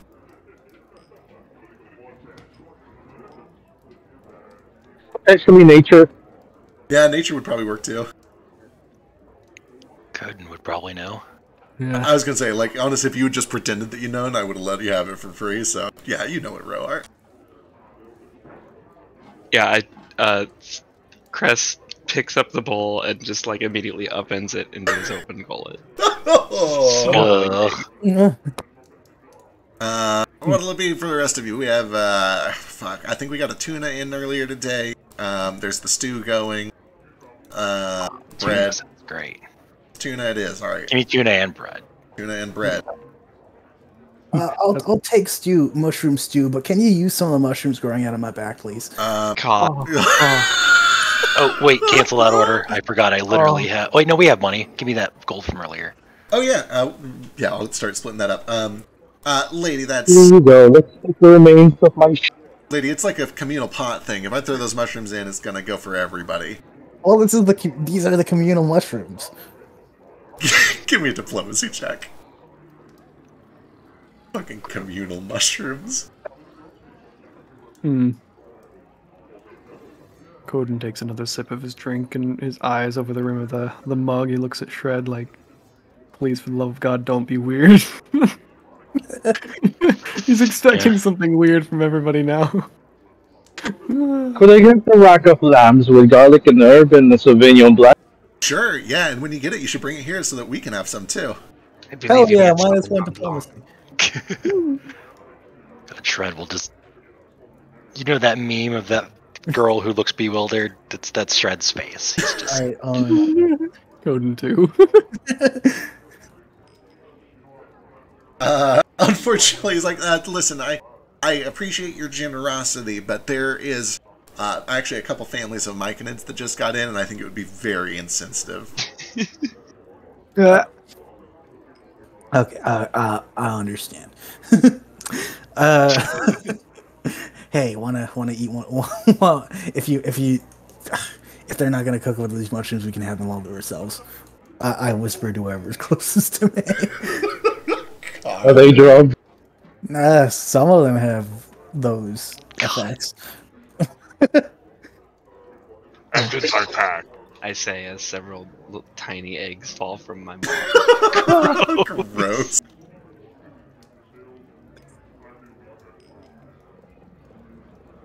and then go find a warm corner to bask in. Excellent. There's a delightful fireplace. The town is pretty empty. There are people closer to the docks that are kind of like boarding up on the ships, but it seems like people are kind of evacuating. Even the bartender says, yeah, eat up, because probably about tomorrow around noon, this place is locking the doors. I'm going to miss it, I've been here my whole life. What? So have I. There's not really much to this. Business that bad? Oh, business is great. Business is better than it's been, and oh man, since I took over. But it's only going to be good business until the Emmerichs get here, and then it'll be a pile of rubble on the ground, most likely. Right. The siege. There's a whole siege going on at Rosin Rock. We're lucky to get out of here in time. Honestly, we'd be cooked. We'd be cooked gooses if it cooked geese. We'd be cooked geese if it weren't for the Emmerich or the Titarian Navy. I got you to thank for that. And he kind of looks over to Mal. I think, right? You look like one of them freaks. Yeah, sure. Well, The Crestla, they brought a couple ships over, but they can barely be bothered to lift a finger when it's monster folk in trouble. But, you guys have been ferrying them out for a couple days now. We almost got the whole city cleaned. Part of me likes to think that we'll come back and everything will be fine, but I just, I don't have high hopes for that, That's unfortunate. That is very unfortunate. I couldn't help but notice that some of you were flaunting some things. I kind of hope that maybe, something comes along and saves us all from all this. That'd be real nice, wouldn't it? Never been a man of faith myself, but my mind could be changed. How could you not be a man in faith in a world where gods already exist? That seems a bit weird. Well, what have they done for me? I watched 3 of my brothers die to those Emmerich bastards. Gods didn't save them then, why would they save me now? Well, you could always make more. And I pat him on the head. More brothers? What? You mean more gods or more brothers? More gods. Yeah. Well, if I told you we killed 3 of those Emmerich bastards, could we have a discount? fuck a discount. You can have a whole round on me if you killed 3 of those. You got proof? Their bodies are still we back even where have I this. left them. We even have their And stuff. battle I think wounds. we took their uniforms and stuff. Yeah, we took All some- right. Sure do. If you guys dig them out, you should see everything over in the tokens are wrong, but over in the loot category, you should see new loot party. That has everything that you guys were able to get from the shipwreck and from the soldier. It's a lot of loot because They have. we're speeding through these levels, so you got a whole bunch of gold from it. But you guys can divvy that up and do what you want with the rest. Nice. Okay. I can't.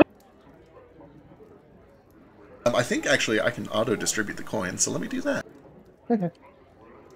That's super nice. Plus 52 makes that 200.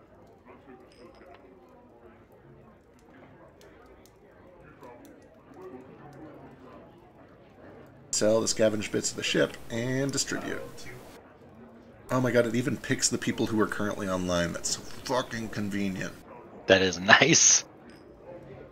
There you go. Congratulations, you guys are pretty wealthy now. Hot damn. Nice. There are still the military uniforms, a couple bedrolls and belt pouches, and the 3 guns. Everything on that list is in shoddy condition currently, but certainly enough to prove that you killed some military officers. I can fix it. It looks like it divvied part of that gold up to stream too. Oh shit, you're right. Hang on. No. I'm rich. No, you don't get a cut. Stream gets a cut. Never. No, Dre, you can't just log on to get the stuff. Don't say that. Bad Dre. Did you say you could fix it? Oh, the guns? Yeah, I can probably fix those up. That's what I do. You fix Good guns. thing. Well, weapons in general. Guns just kind of fall under that category. They're not my favorite, but they sell well. Could you potentially make like a gun that like Grits can like sit on and, pilot himself? Like a gun with a seat. Like a tank. Yeah, like The guy with a C in something that can fire, something that's a bit more powerful than just some puny little bullets. That might be more of a job for a alchemist than me. Shame. Damn shame.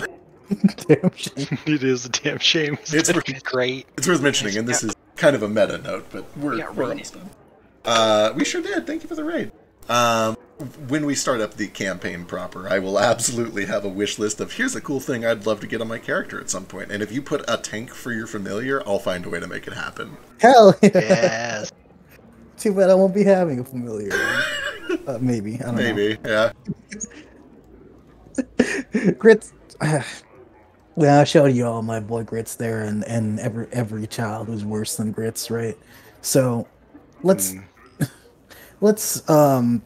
say that I've got some I've got family here that I'm sending off to who knows where, and once they're out, they can hopefully have a better life. But like, we're being pushed out of our homes. Everyone's being fucking raided all the time. Us monsters.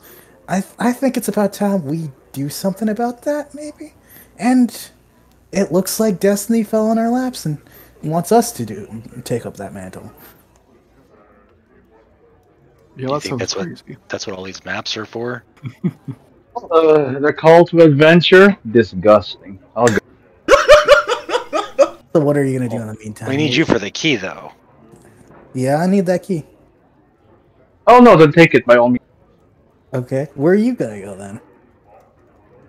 I don't know. Okay. Wait, What? he clutches like his necklace and just realizes, fuck. Yeah, okay, I'll stay. That's right, motherfucker.